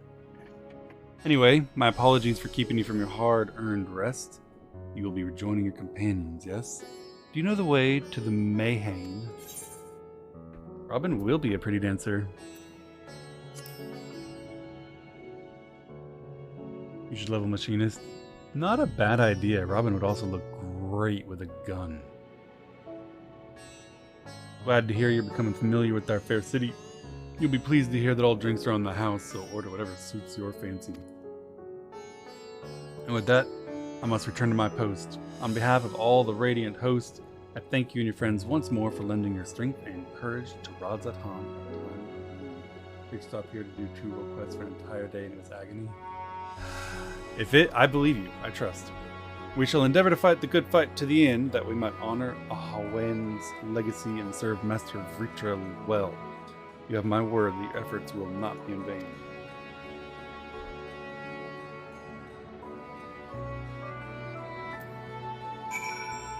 Alright, we'll come back for role quests later. Yeah, not even gonna take it. Alright, we're going to Merwood's Mayhain, and there's absolutely no way I don't have this teleport, right? Like, for sure I can teleport there.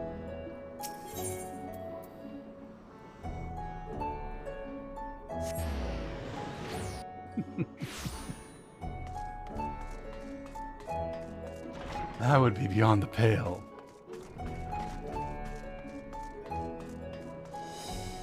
We're talking to Malil again. Oh, and there are all my friends eating. Arya is dancing once again.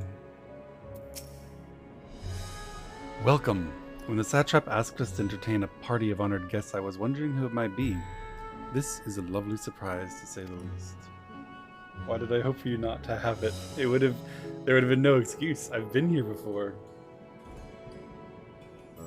By the way, I heard all about Kalzal from your friend Graha Tia. I understand there was nothing that could be done, but I was heartened to hear he meant us no harm. I cannot thank you enough for dispatching the beasts. As the smallest token of our thanks, your food and drink tonight are Meride's treat. Speaking of which, what shall I start you off with? Whiskey, please. We need a drink. As you wish. Praise, join your friends, and I'll bring you your drink.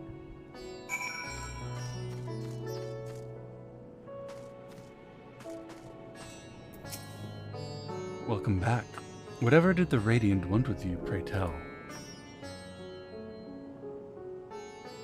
Our allies have sent military delegates. That's news to me. Mind sharing the details? Stiff hard water, please. I've got by me right here my last 2 bottles of water. I will actually be drinking water with this cutscene. So blasphemies now plague all the realm. It will only get worse if what Father said is true, as it did in Amarot.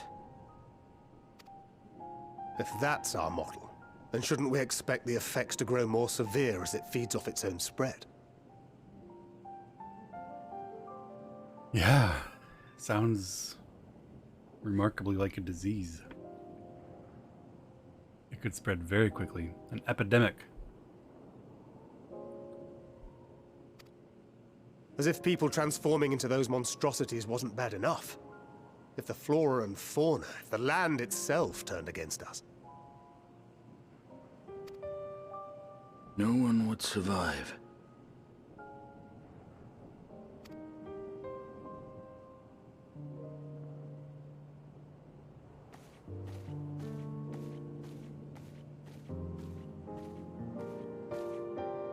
Here's your order, friend.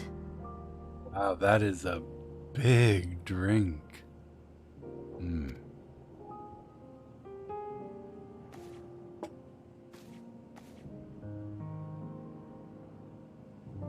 May you find comfort in these dark times. Thank you.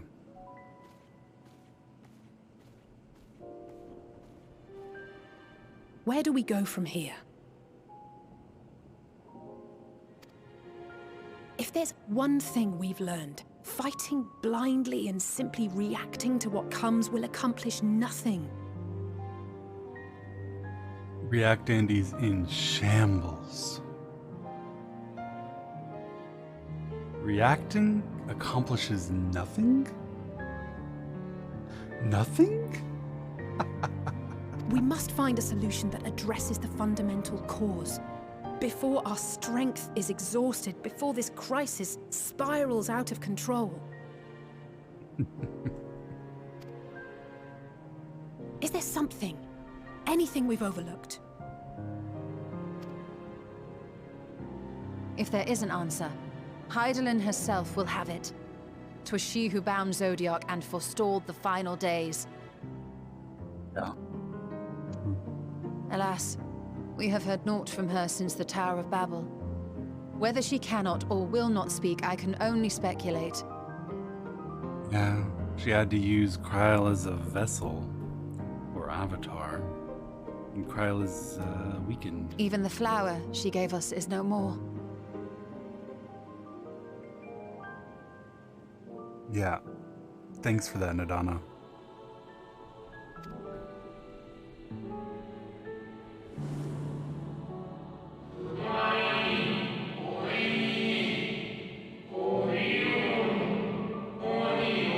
I remembered. Now we're flowerless.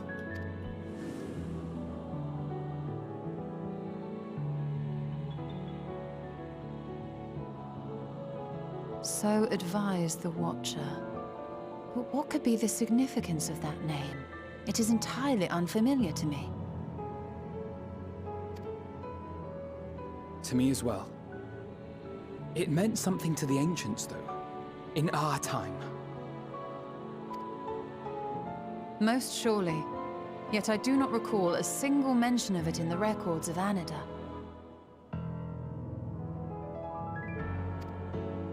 another dead end. Flower? And quite literally. It's not as if there are any ancients living we could go and ask.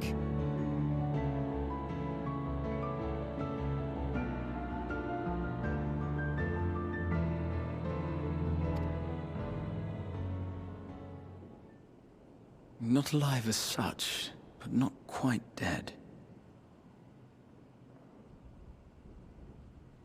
Because you killed them? Of course I did. They're bad.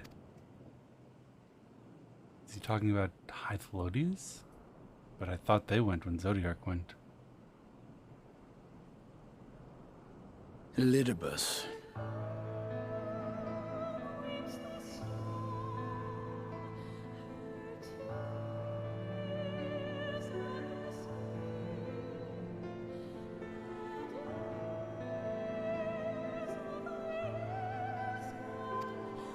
Explain. I sealed him in the White Horus site of the Crystal Tower back on the first.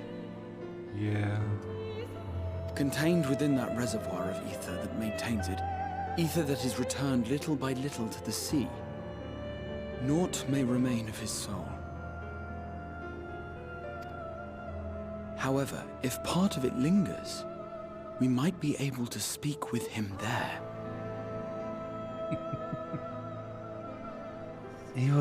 He was so crazy though. I know we can no longer make that journey, but you, my friend, still can.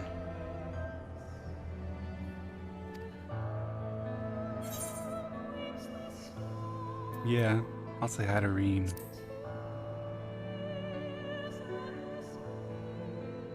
Thank you, my friend. That would mean much to me. If nothing else, should we learn the First is safe, we'll have that much more reason to keep fighting the good fight. Good saying, check in on Reen. I will. That said, the odds are not in our favor, to say the least. Which is why we're fortunate to have Urianger up there on the moon, working hard to make all the necessary preparations for our departure, should it come to it. And why we have nothing to lose by staying the course till the last instant. Indeed. To the last, let us all do what we can. I will consult with Master Matoya and see if she knows of a way to reach Hydaelyn from the ethereal sea. Anja, you have to stop, man. Let the fish go. And I will visit the nation's leaders and attempt to ascertain how far the final days have progressed elsewhere.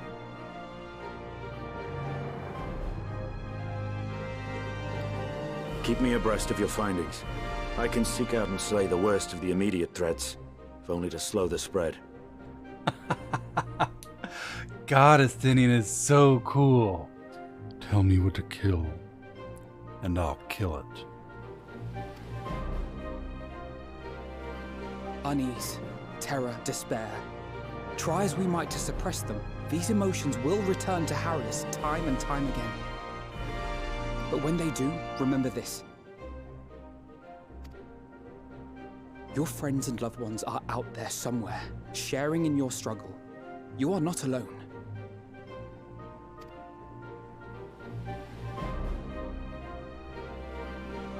So ends the brief respite before the next revelation.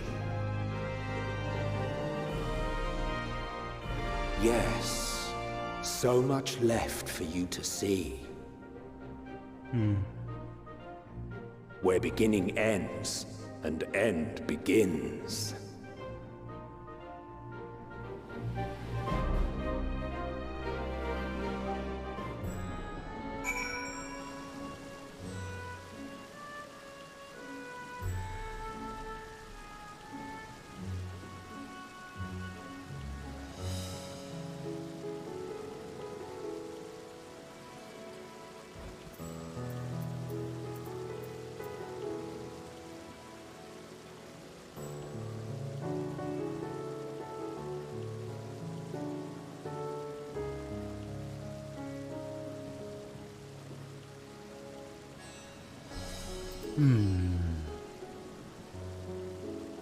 What do you guys think? Another chapter? Or Bedge?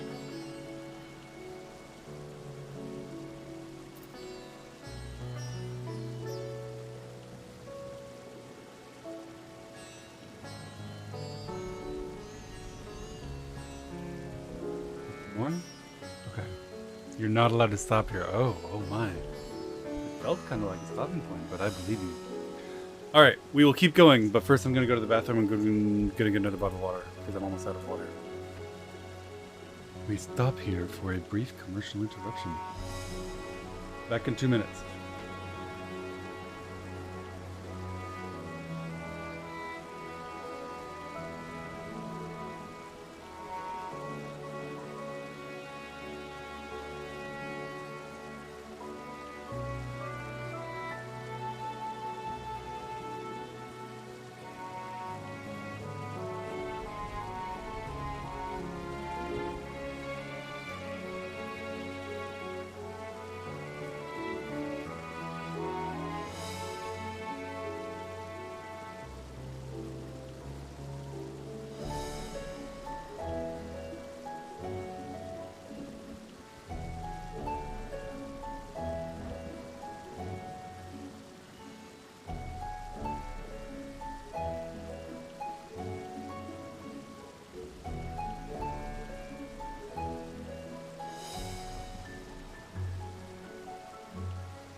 Did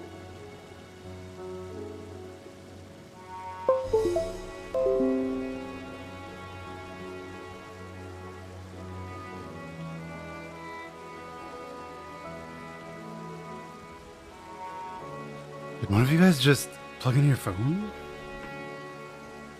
I feel like I heard it all the way over here.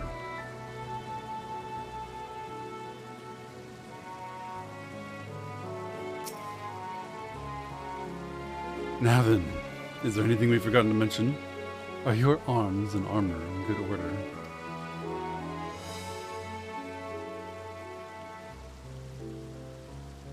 In that case, it's time we each attended to our tasks. And when you arrive on the first, give my regards to Reem.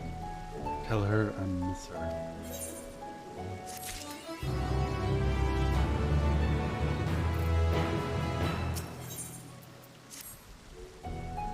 Take this, Robin. My spirit vessel.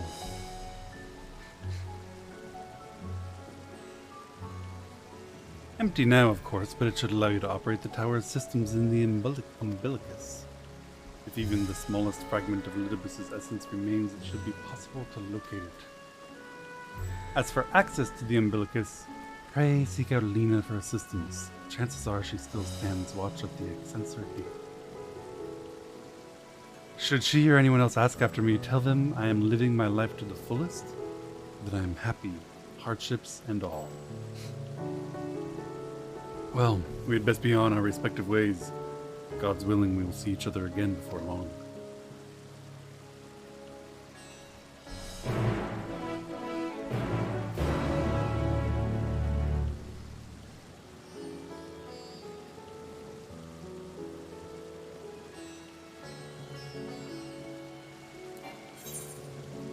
Alright, return to the Crystarium.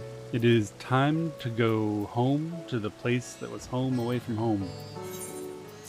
Until we went home. Say hi to Lena, say hi to Reen. Maybe say hi to our king.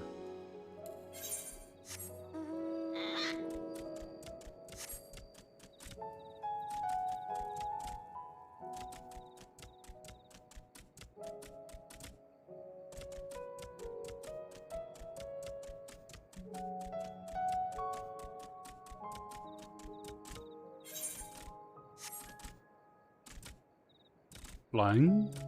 Would you like for me to take a few hours off now to finish flying and then go to bed? I will if you want. We can just do the next part of Endwalker after I've finished.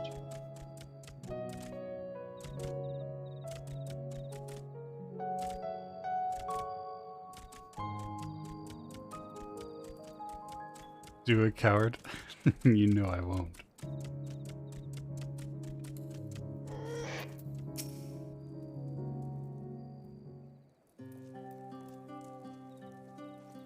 Lena. Oh, I'm a little bit sad it's not voiced. Robin, you are returned.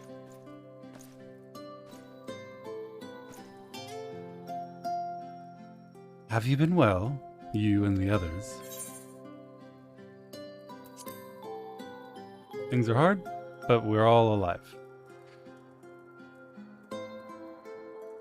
Things are much the same for you as they were here. My lord is doubtless enjoying himself.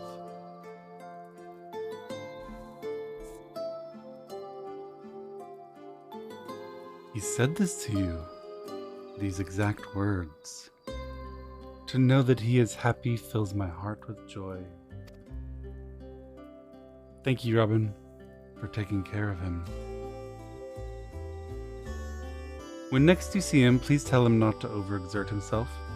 Futile a request though it is. Tell him that all is well here. The peace you gifted us continues, and we work hard to build new lives for ourselves. In the course of this we occasionally bicker, but we've never been more optimistic for the morrow. If I had to mention one dilemma, it would be the question of our governance. Even as we speak, debate rages on over how we should run the city in the Exarch's absence. Just get a dragon. Most are of a mind that the Settlement Council should continue to oversee the general running of the Crystarium, while representatives are elected to determine policy and handle diplomacy. Thus far, nothing is set in stone, but however we choose to proceed, we will not replace our Lord. No one could.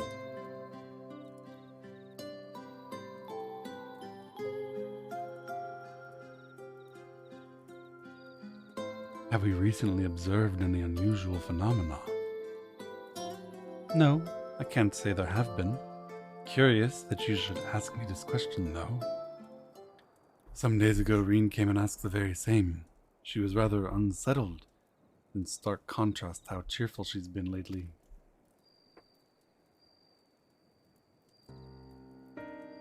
She and other Crystarium youths just hosted a festival, you see. It proved so popular that there are already plans for another celebration, one much bigger than the first. Between her preparations for the festival and restoration of the empty, she struck me as happy and full of life. So when I saw her in a state of such worry, I couldn't help but feel worried in turn, especially since she wouldn't tell me what troubled her.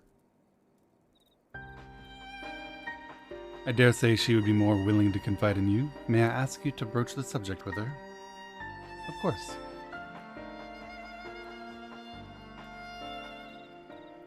You wish to enter the umbilicus? Very well.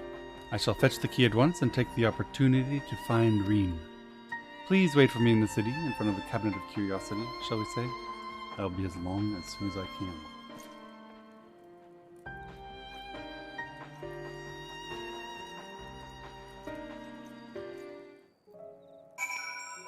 Hey, Salty.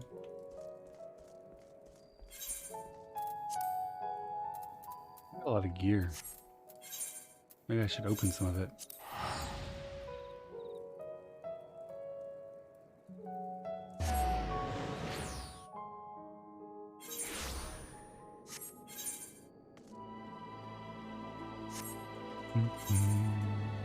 Cabinet of Curiosity.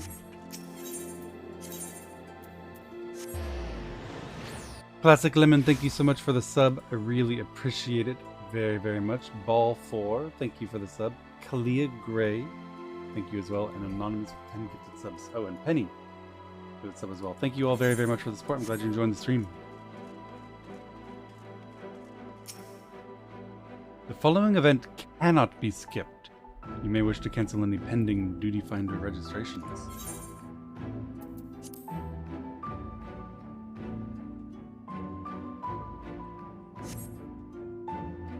Thank you, Arena Man. I appreciate the support. Good evening.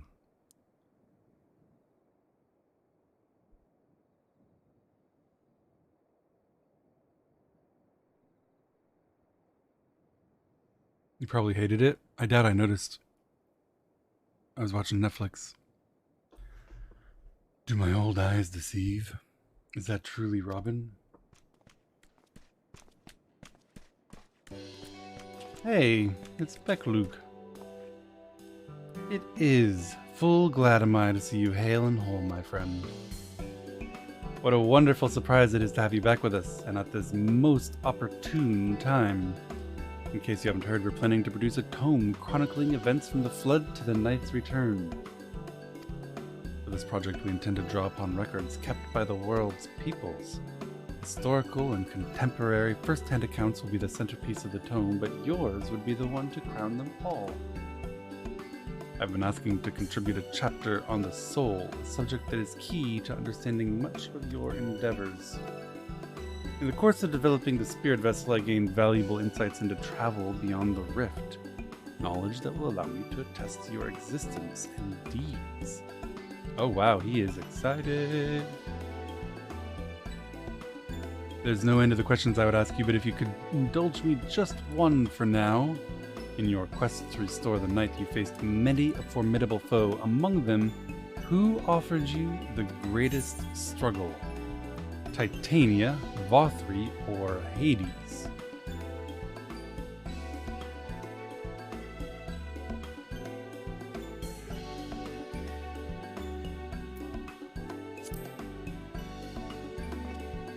Ah, yes, Hades. He who sought to resurrect his ancient brethren. He was the final obstacle in your quest to restore the night, your battle in the depths of the tempest, the stuff of epics. Yet compelling as it is, I worry that mere words wouldn't do justice to that fateful confrontation. Not that we would think to omit it entirely, of course. No, at the very least, we will impress upon readers that it was the climax of your hero's journey. I know you'd love to talk his ear off, Morin, but we really should be on our way. Those documents from Yulmore won't collect themselves. Of course, and afterwards would you care to join me for tea? I was hoping you might clarify a few points in your treatise. Till next time then, do tell the others to look after themselves. Our overzealous friend in particular, remind him not to overexert himself, again and again until his ears fall off, if that's what it takes for him to take it to heart. They all love Graha. Katie, thank you for the gifted subs. I really appreciate the support.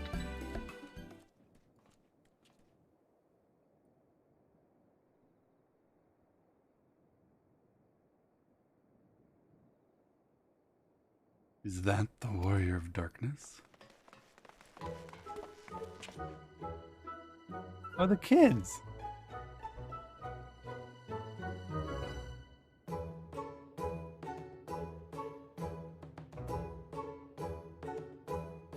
It's him. It's really him. What are you doing here? If you're going to battle, I can give you some medicine. I made it myself. She's growing into her dreams. That's not Ricky. You'd only give him a stomachache. We've come to see Morin to get his advice. One of the guard finally agreed to teach us how to fight. But first we need to choose a fighting style. While I know I want to be a mage, Arkle isn't sure. Magic isn't really my thing, so I was thinking of taking up the axe, or the sword, or maybe the bow. Could I interest you in a very long stick? The lance would be a great weapon, Arkle. They seem alright, but it's hard to decide, so I thought I'd ask Morin. He knows about lots of things. Whoa! Nope. You guys are being bad again. Nope. You're on timeout again. He's a kid. I have a lance. He isn't here. Aw. Why don't you have the Warrior of Darkness choose for you? What do you think suits Arkle best? Axe, sword, or bow? For smiting your opponent, the axe. For protecting your friends, the sword. For fighting and hunting, both, the bow. Well, which one does he like best? I don't think it matters.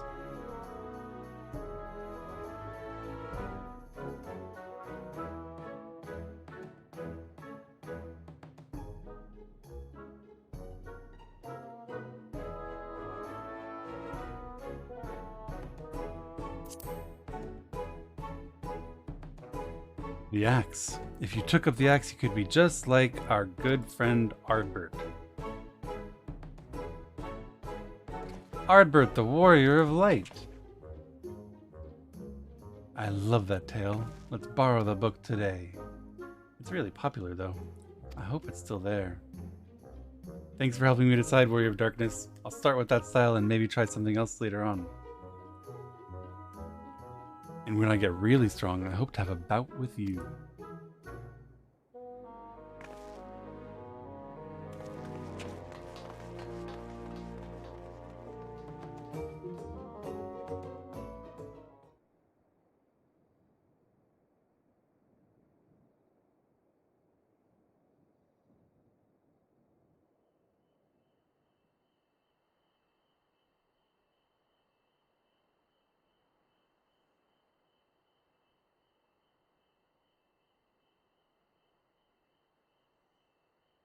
Such fun he's been having basking in the adoration of musty old bookworms and wide-eyed younglings, but oh no. Does he spare a thought for me? Of course not. Listen, I was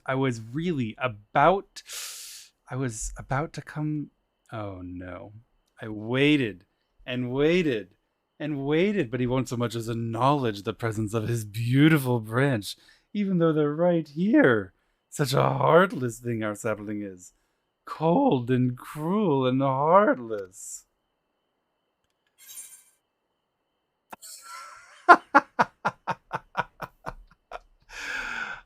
3 would be a little bit cheeky.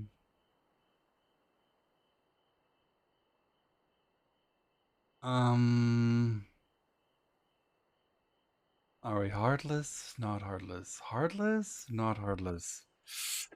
This is a hard decision.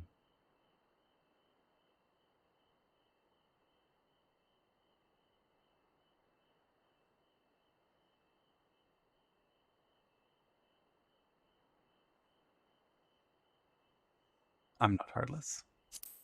She is, after all, our king. If you truly missed me, you should have cried for me at the top of your lungs the instant you arrived. To make up for it, you will call with twice the passion next time. Though for there to be a next time, you've some few struggles to overcome. So, my adorable sapling, the world is on the verge of destruction, is it? How do I know? Joined as we are, spying on you is as simple as sliding down the back of a rainbow. Oh, well, if it's that easy. Would that I could aid you in your quest, but the fate of we Fae folk is bound to that of the star. Whither it goes, so too do we follow. Such is our way. The most I could do for you is spare you the pain by gifting you the sweetest of eternal dreams. No, I'm okay. Thank you. If escape's not to your liking, then you must struggle with your fellow mortals. Report for harassment? I've done nothing to be ashamed of. I have at all times behaved as though my king were watching. And it turns out she was. Ah, but here are the ones you were waiting for. I wonder what manner of conclusion awaits a tale's end. Shower incident. Would you not do that in front of your king?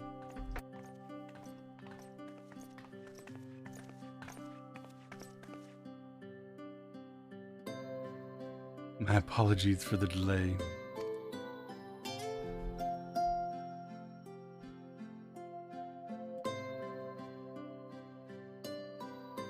Robin, it's so wonderful to see you again. You doubtless have much catching up to do, so I shall leave you to it. I've taken the liberty of unlocking the umbilicus, and you may enter at your leisure.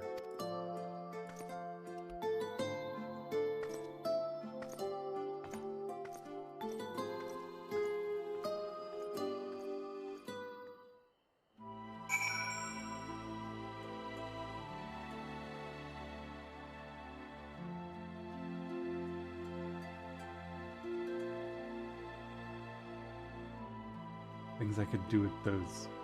What? Oh my god, how many times am I going to need to put you guys in timeout? Chat is unruly today. We've gone a month without me putting you in timeout, and twice in one day. I'm relieved to hear that everyone is well. I've had this feeling, like a pit in my stomach, and I was afraid that something might have happened. It's okay. Maybe I'm overthinking things, but it's just that I'm the Oracle of Light, but I've never spoken with Hydaelyn, never once heard her call. Even so, I've always had this feeling deep inside me, a connection to something immense. These past few days, though, that connection has wavered, as if that immense something was distant, then close, then distant again. And then the other night I was jolted awake by the feeling it had been completely severed. Wanting some fresh air, I went to open the window, and to my horror, the sky was ablaze, like during the star shower. But then I blinked and everything was normal. The next day no one said a thing. No one else had seen what I had seen. We've seen that. We saw the same thing. And Hydaelyn, like, cried or yelled or something.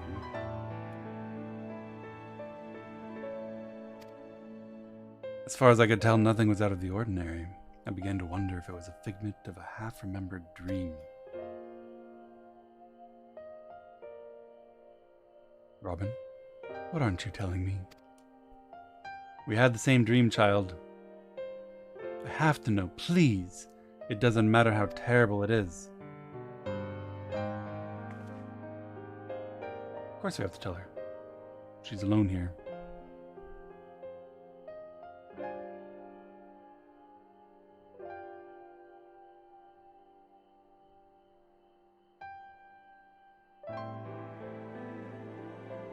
It wasn't my imagination then.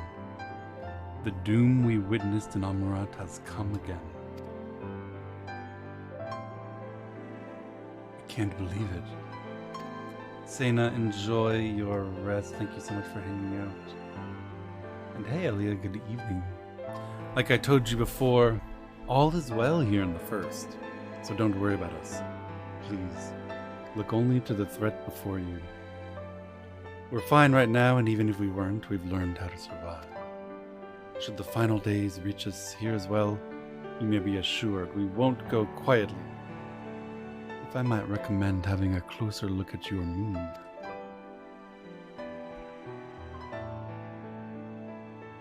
No, we'll hold on until you can find a way to save all our worlds. So long as you continue your fight, so too will we, united in purpose beneath a blazing sky.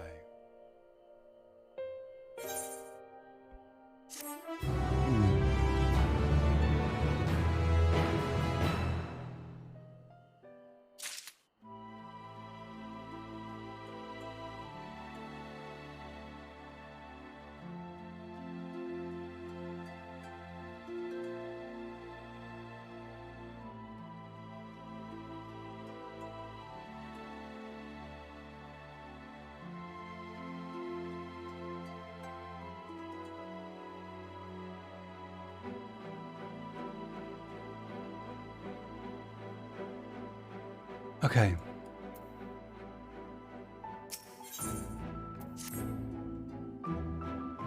Want to tell them about the moon? That's where I am. That's what I'm saying. They've got a moon. Who knows what's up there?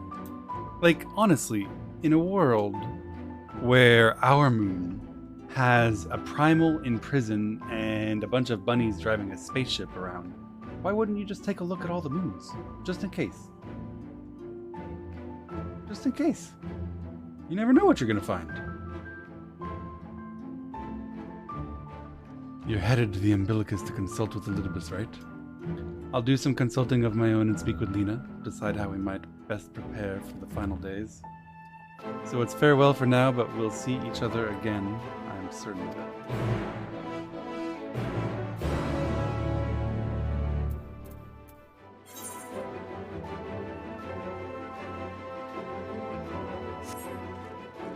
All right.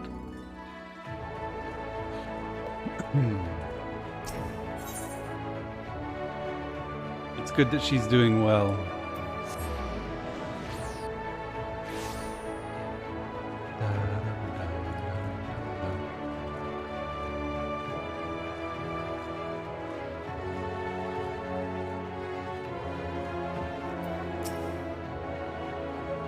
Master Robin, welcome back. The captain has told me all. Give the word and I will show you to the ocular.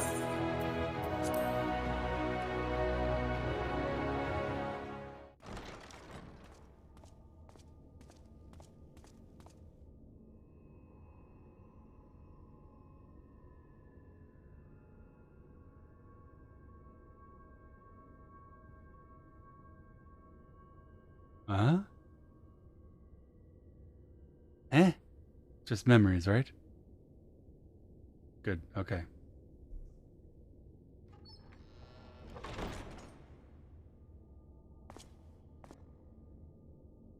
Spooky. Robin's literally seeing things.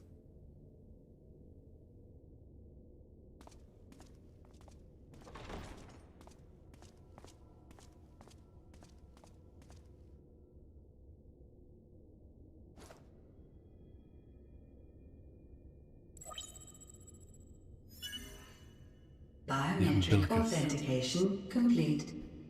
Please state your business. Wow. You had a nice tower, Graha. Acknowledged. Reinitializing Circus Tower systems. Searching for Elidibus entity.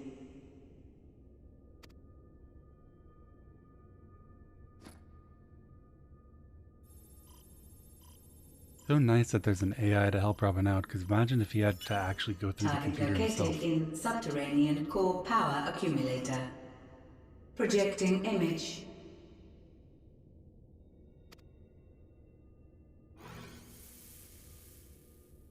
My home. My friends. No more than a dream. This is super disturbing. What is this? Is his soul like imprisoned and deteriorating in that crystal?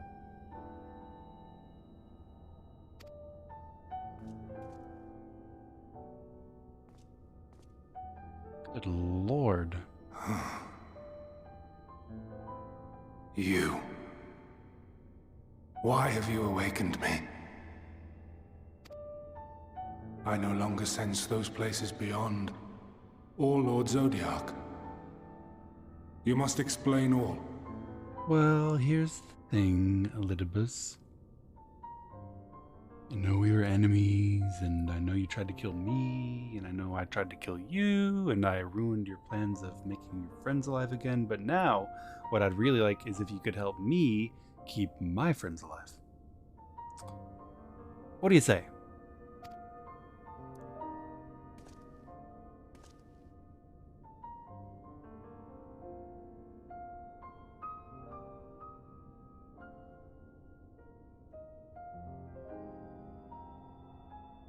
So, he is fallen, and my brethren's souls returned to the star.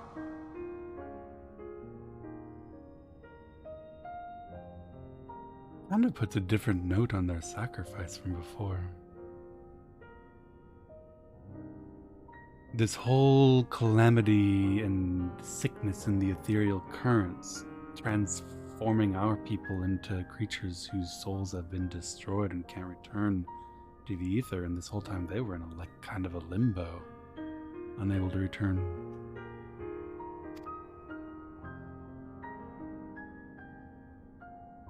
The doom we sacrificed so much to prevent is come again. Old burdens now yours to bear.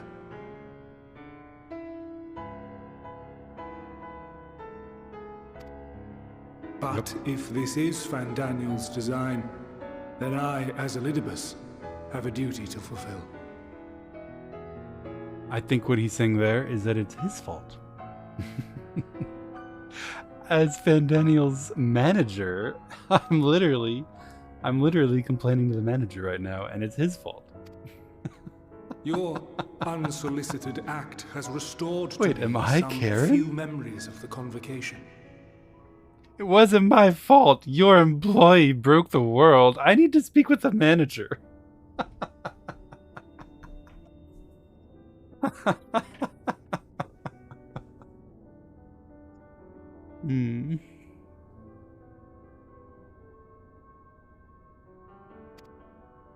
Such knowledge as I have, I will share.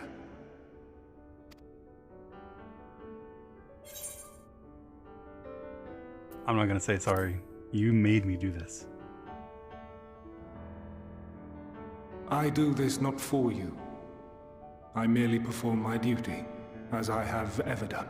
I'm so curious what he would have said if I said sorry. If I were gonna guess, he would say, "Your sorrow and regret mean nothing to me. All I ever do is my duty." We have to go watch that and find out.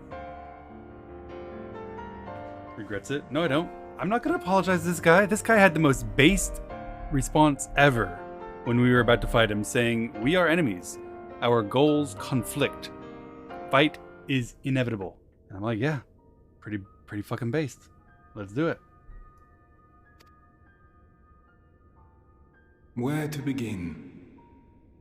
The end.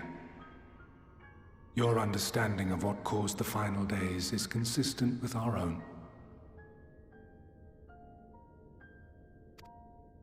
The decay first took root where the currents were weakest. Yes, a conclusion drawn by him, Fandaniel.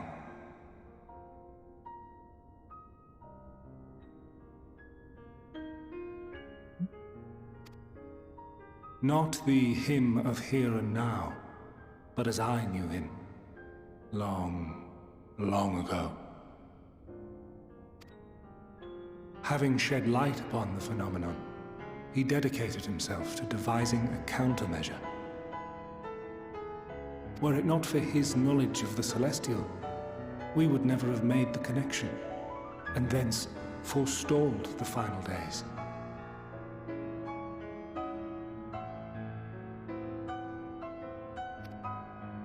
And though he inherited that noble soul, how different this last incarnation, so consumed by self-loathing and hate. Asahi ruining everything even after he's dead.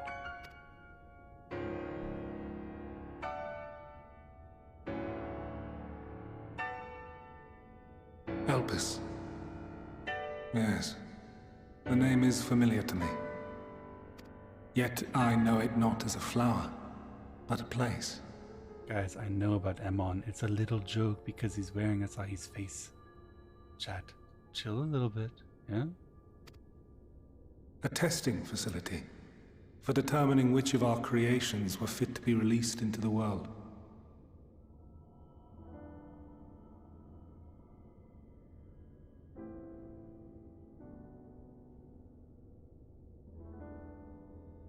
That's interesting. Many worked there. And before joining the Convocation and assuming the title of Fandaniel, he was their chief.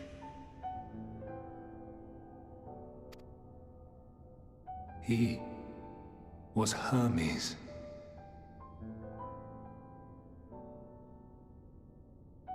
Another Greek god.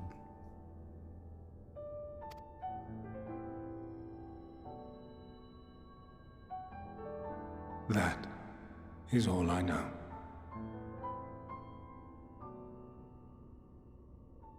The crystals tell little of the lives the 14 led prior to their induction.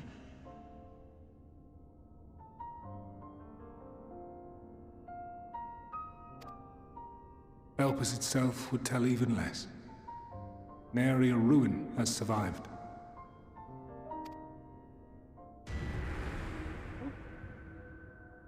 Wait.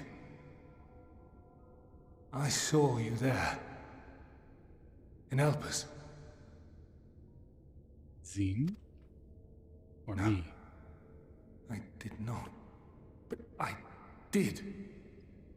I did. A lingering trace of impossibility. Sorry, I don't know if you fully understand the degree to which Robin is not bright. Could you be just a little clearer? And a truth that fills my heart.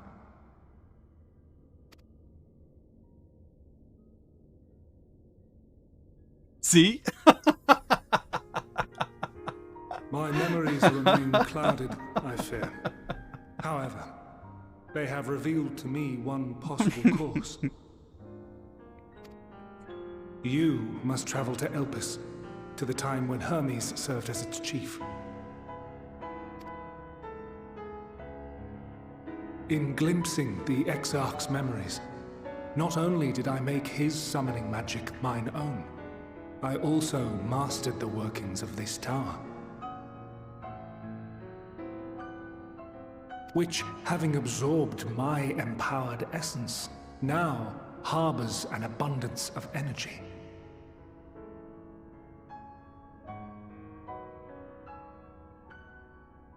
Huh.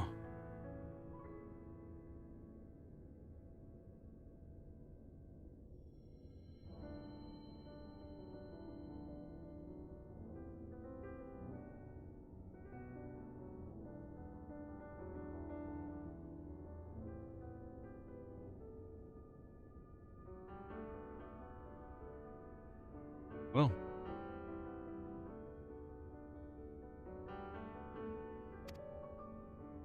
such, I believe I can deliver you unto the past, unto that place and that precise moment.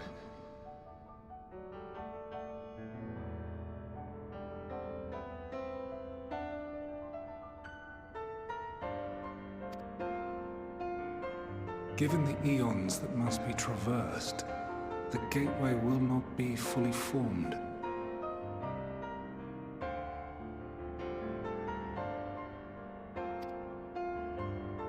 Your form will be less tangible still than those warriors of light I had summoned.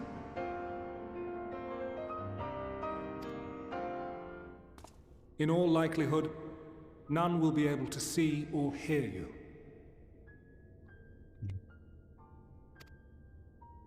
Yet even should you manage to interact with others, you will be unable to effect meaningful change. For the reality you wish to save, the reality to which you must return, exists as a result of the final days. Don't go tinkering with time. You cannot reshape the past to undo the tragedies of the present. Cannot unmake the sorrow and suffering fated to come. In full knowledge of this, will you still entrust your life to your foe and make the journey?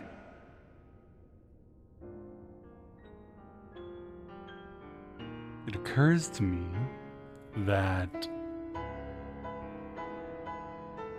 you apparently control the magics of this tower, and the energy of the tower is yours. It is, in effect, your tower right now.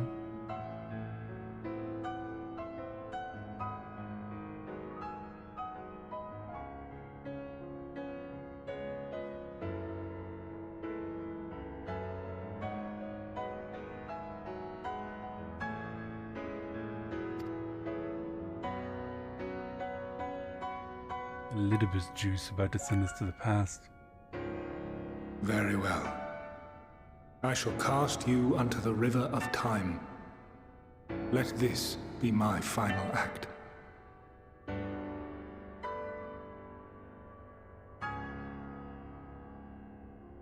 Wait, like actually dead now?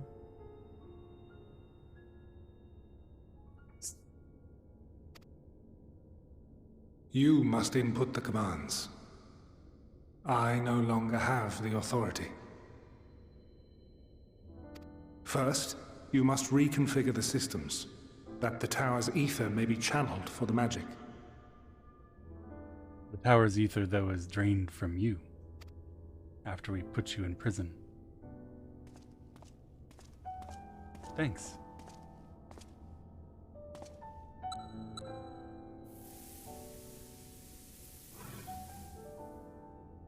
Wait, I need more instructions. Help! What next? The preparations are complete. The gateway will soon open. Return at once to the ocular.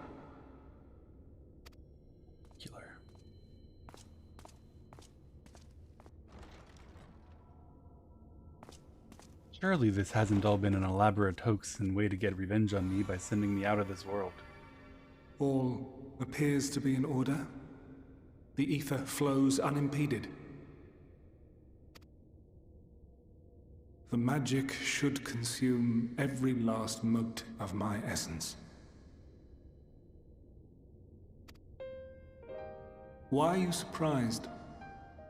Did I not say that this will be my final act? That's a really fair question. He did, in fact, just say that 10 seconds ago. Robin exhibiting exactly why he has trouble operating the computer. Lord Zodiark is no more. There is nothing for me here. Shouldn't there, in theory, be like a reflection, a shard of Zodiark in this world's moon? I'm not looking at chat. I don't trust you. No answers. Shoot, I'm pushing the wrong button while I cover my monitor with my hand. I'm pushing the wrong button still. Help! The ones I love and long to see again are waiting. in that promised land, beyond memory and dream.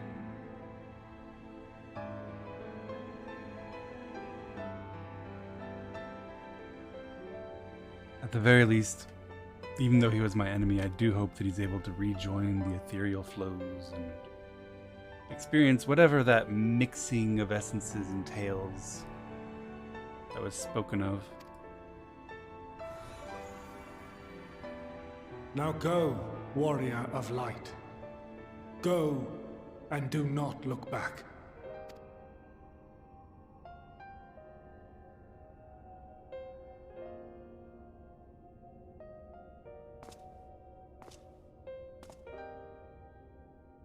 Well, Hydaelyn, I take my leave of you.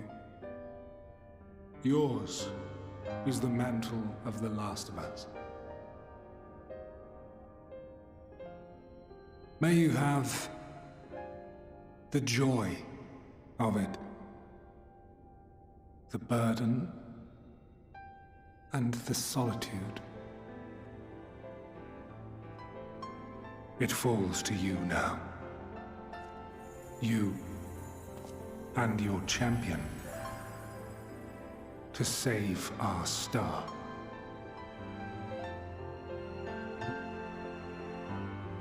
We've received hints about this. Hydaelyn was summoned by similar people in a similar way. They've talked about Vana, which presumably is the Elidibus of Hydaelyn. In a way, there should be a heart that we can speak to, just like we did to Elidibus. A last ancient, a last Ascian, kind of. Are we flying? Are we Supermaning? And Robin's like, ooh, it's so shiny.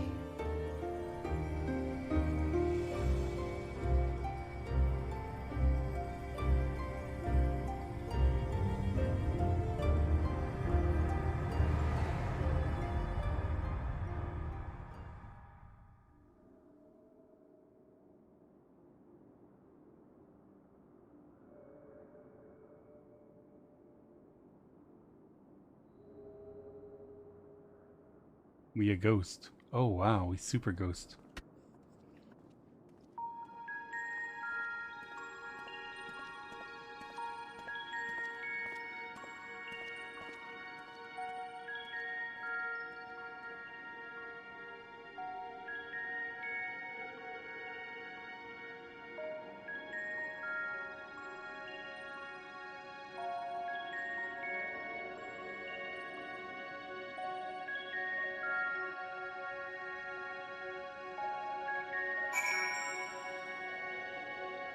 Is there really an Aetheryte here?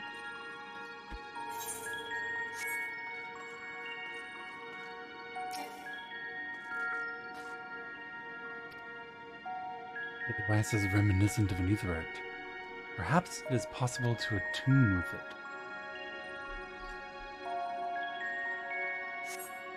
Despite attempting to channel and focus your energies, you fail to attune with the device. You can only assume it operates differently. I think it's safe to turn off emote only. I'll be mostly watching this anyway. Let the people be free to speak. This is, after all, an American stream, and we believe in the second most important First Amendment. The man stands dutifully by the Aetheryte-like device, a guide for this facility in all likelihood.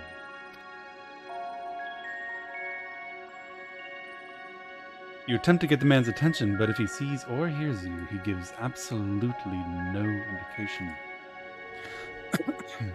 As Elidibus warned, it appears your form is intangible.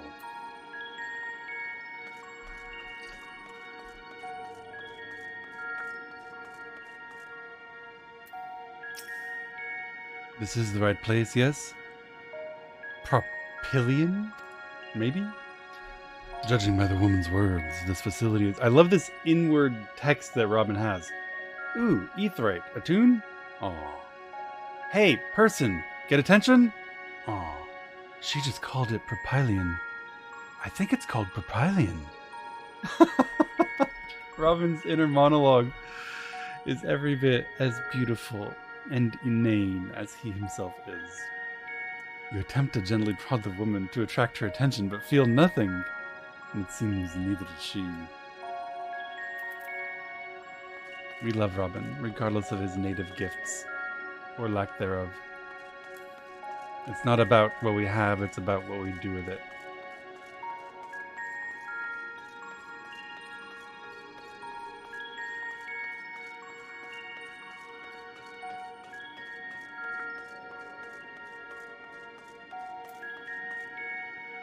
The black-robed man. The remarkably large man wears a black robe and a half-mask, much like the phantoms you encountered in Mar Lamontorum in the recreated Amarat. It would seem you've made it to your destination.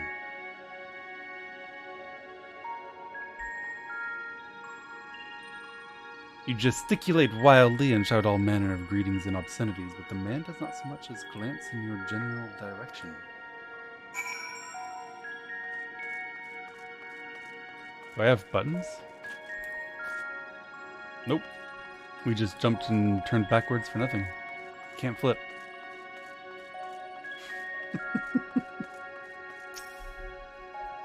You suspect this door leads outside, but how to open it?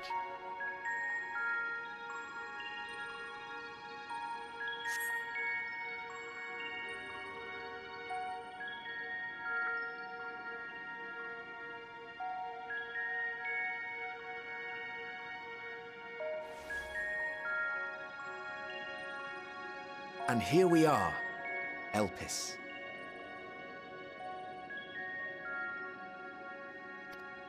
I think we recognize that voice. Well, well, how rare to receive you in person. To what do we owe the honor? Oh, just a few odd tasks. We'll be here a while. You're welcome to stay as long as you see fit, of course. As a matter of procedure, however, I must ask that you kindly remove your masks.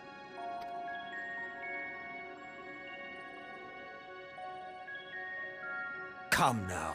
Is this truly necessary? Surely you can tell who we are. Who you are, perhaps, but I am far less infamous. Regardless, if we do not follow protocol, 'tis our hosts who would be held accountable. So, please, do favor us with your handsome face.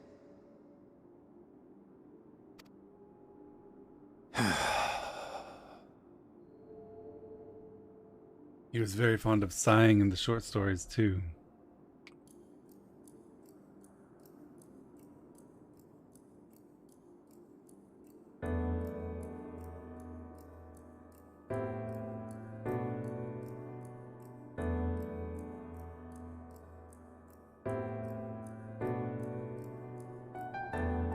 They did a good job with the face.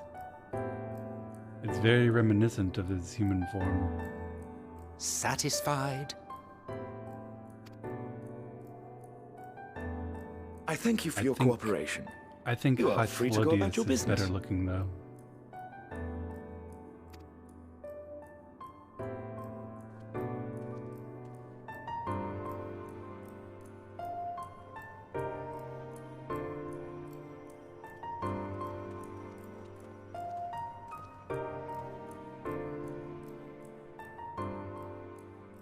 By the by, you see it too, yes? See.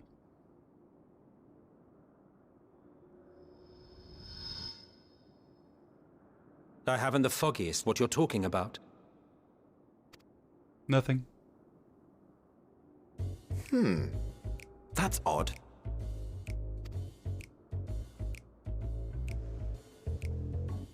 It's right here. A bit thin in the ether, but there's no mistaking it. The color of its soul is almost identical to Azem's.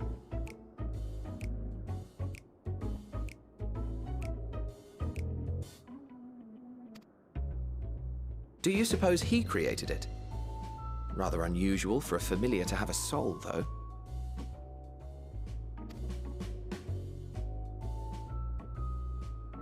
Man, that's Don't ask look. me. All I know is that it's trouble. Doubly so if it's his spitting image. You know I'm right so here. Let's leave it be. Come now.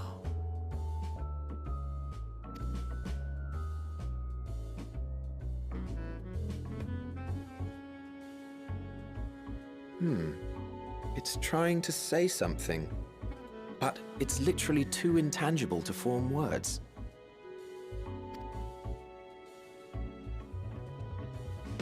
Why don't you give it some ether? Spare a snifter of your bounteous reserves.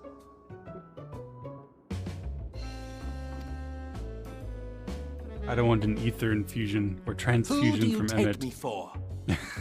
Nor does he want to. Why, a dear friend, of course. One who wouldn't let acts of kindness, such as my accompanying him on errands to far-flung outposts, go unrewarded?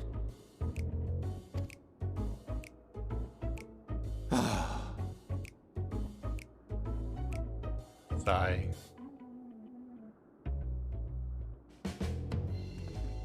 I can't believe the writers I are suggest you literally close your indulging. eyes, or this may be unpleasant.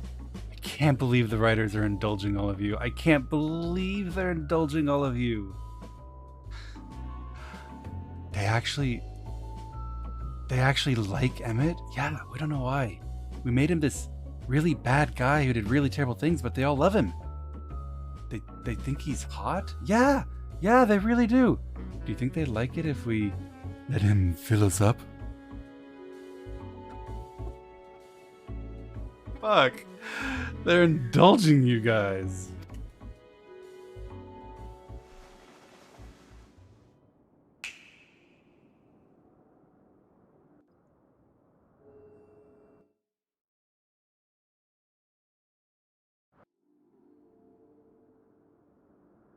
You may open your eyes.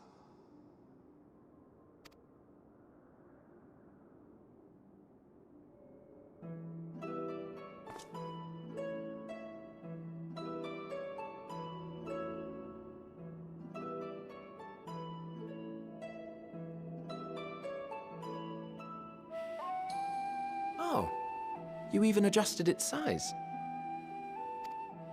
The better to indulge your whim. This way, it will be easier to communicate. How very thoughtful of you. And may I applaud your artful reinforcement. Without further ado then. Greetings! I am Hythlodaeus, Chief of the Bureau of the Architect. Many times. Sulking beside me is the most honorable Emmett Selk Now of the Convocation of he 14. is my new old friend. Wow, this is so trippy. I wonder if by new old friend he meant this instead of meaning Azim. And now this is the start of me being his old new friend, and now he's my new old friend.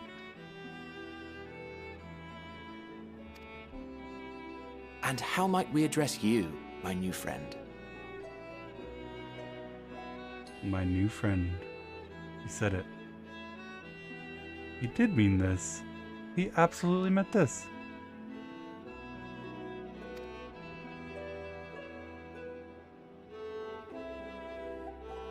A fine name.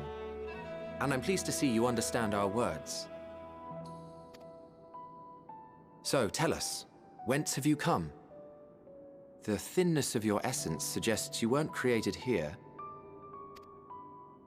I'm from the future. You do not know? Or cannot say? Allow me to ask a different question then. What brings you here?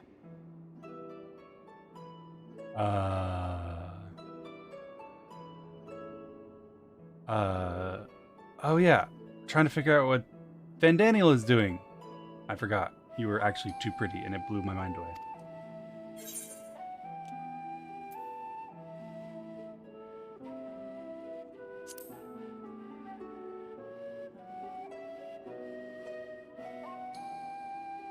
Well now, the same as us. What? Perhaps is that Azim sneaky wished to come snook too, up to... but had to settle for a familiar. If he truly wished to be here, then he would be. Right you are. My apologies if we've given offense.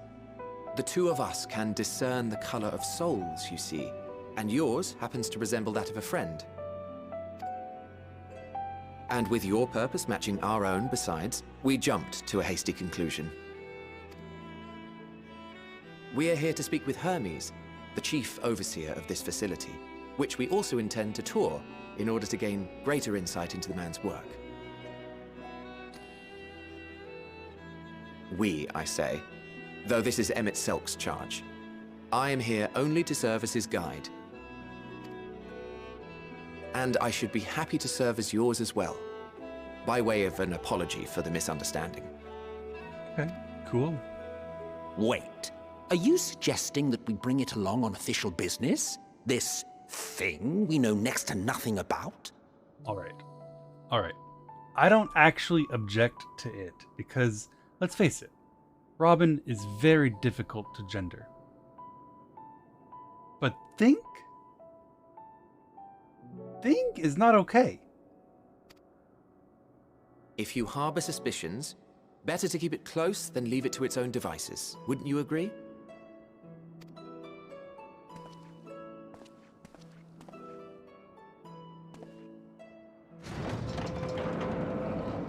Besides, having a mysterious life form in tow is the norm rather than the exception here.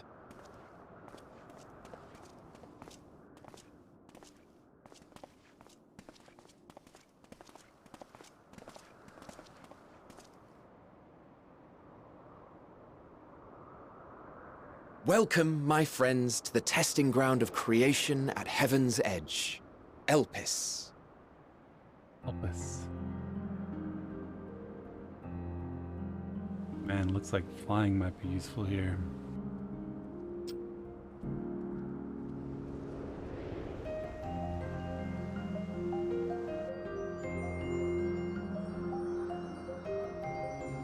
This presence.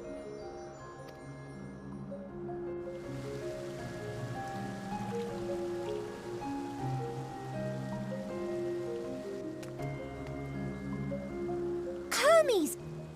Visitors! We have visitors!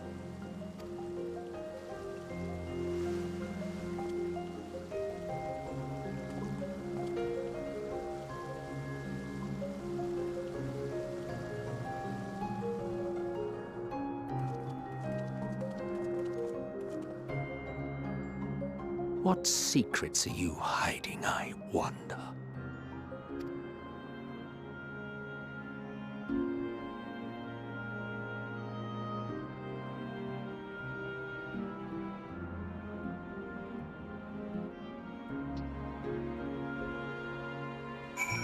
Whoa. There's a few people here. Hi, everyone.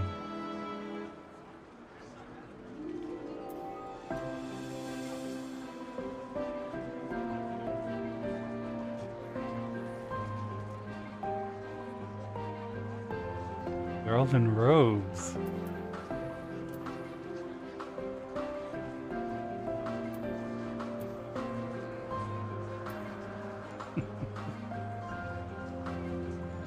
Why are you all color-coded? There's no one with... I guess this is the pinkest one. Hey guys.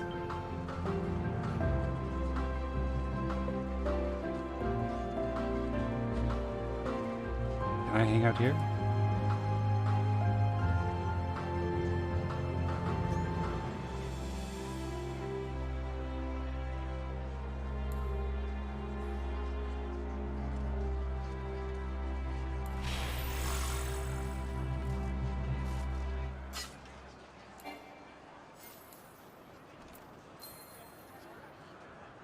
Hey, I like apples.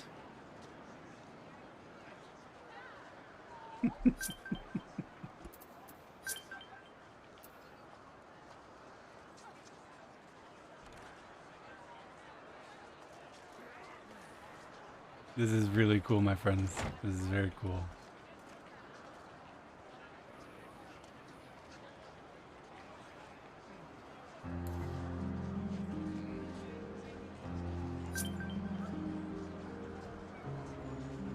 Long stretch of time between now and when things pick up again. I take it that what you wanted me to do was come here where the next welcoming party was. And I am very grateful for the warm and amazing welcome.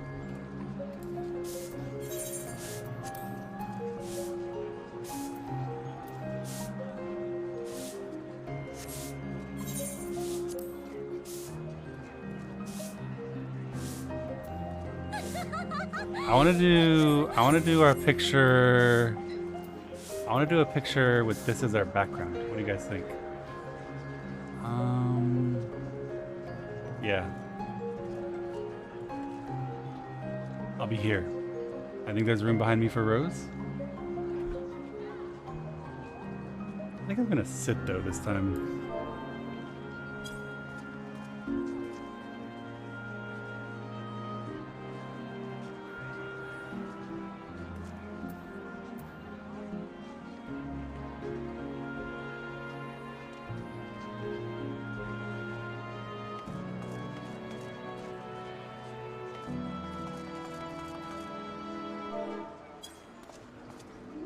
Being stood upon. Now I'll sit on a Lala. There we go. Perfect. Kind of. Not, actually. No, you gotta go!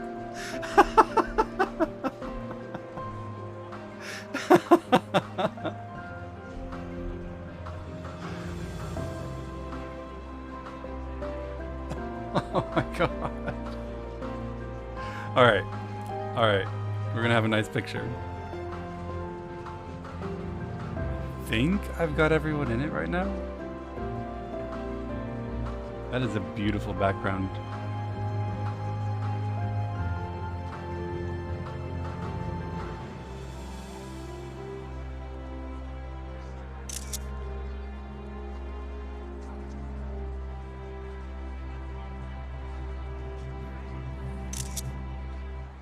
And there's a cute little puppy. Alright, real quick, to Twitter.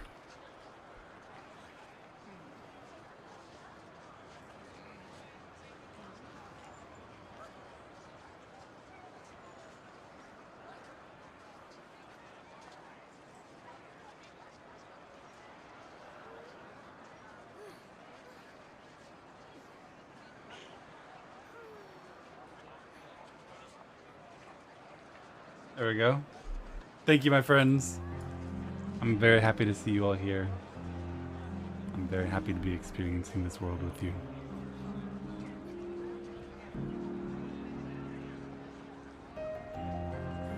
What a nice picture. It's a beautiful picture. And it's a beautiful group of beautiful people. We're happy to be here. I'm very glad.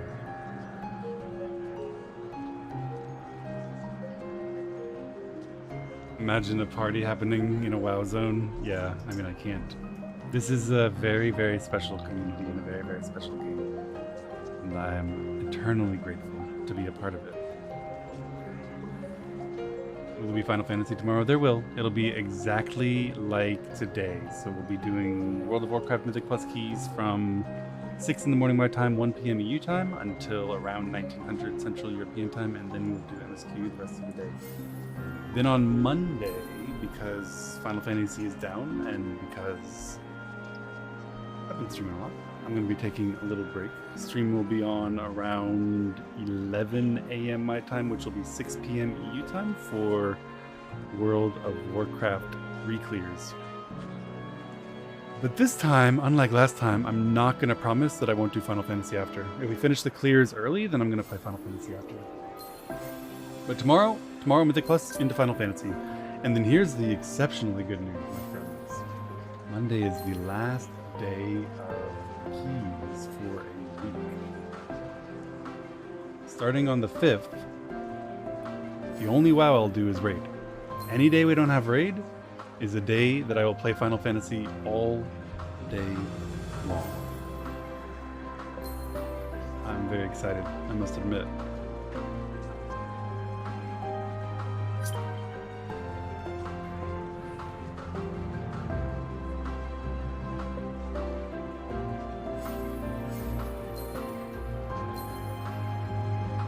DSR when? DSR when the MDI is over, which I don't know when it is. Sometime around the middle of July, maybe. Happy 4th. Thank you. You'll be done. I'm fairly sure that I'll finish the MSQ sometime in this upcoming week. That is true. And then it's time to do all of the side content and level all the jobs and do all of the gearing up. Many other things to do.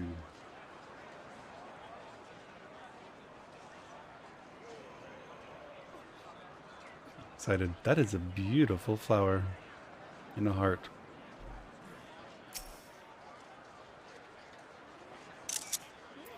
Lovely.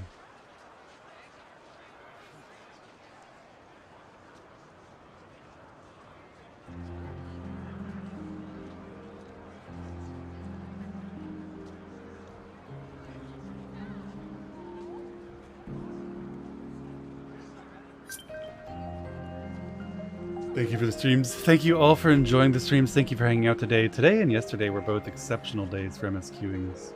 Yesterday's MSQ was dense and active with a huge amount of lore and new knowledge, and today was no different. But with a lot more of also human stories being told, which definitely touched me a lot. And I'm glad you guys were here for it. I'm glad to have shared that experience with you, my friends, and I'm glad that you enjoyed doing it with me.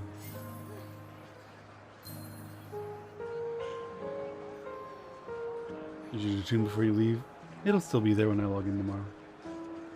Contrary to popular belief, after I finish with the MSQ for each day, I do not, in fact, retire to the Yulmore Showers for private sessions. I'll be right here when I log in tomorrow.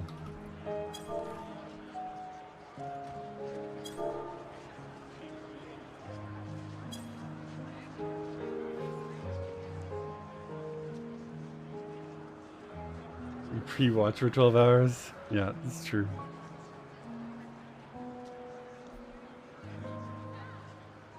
You have a very Mr. Rogers vibe. Thanks. Mr. Rogers, by all accounts, was a very cool guy.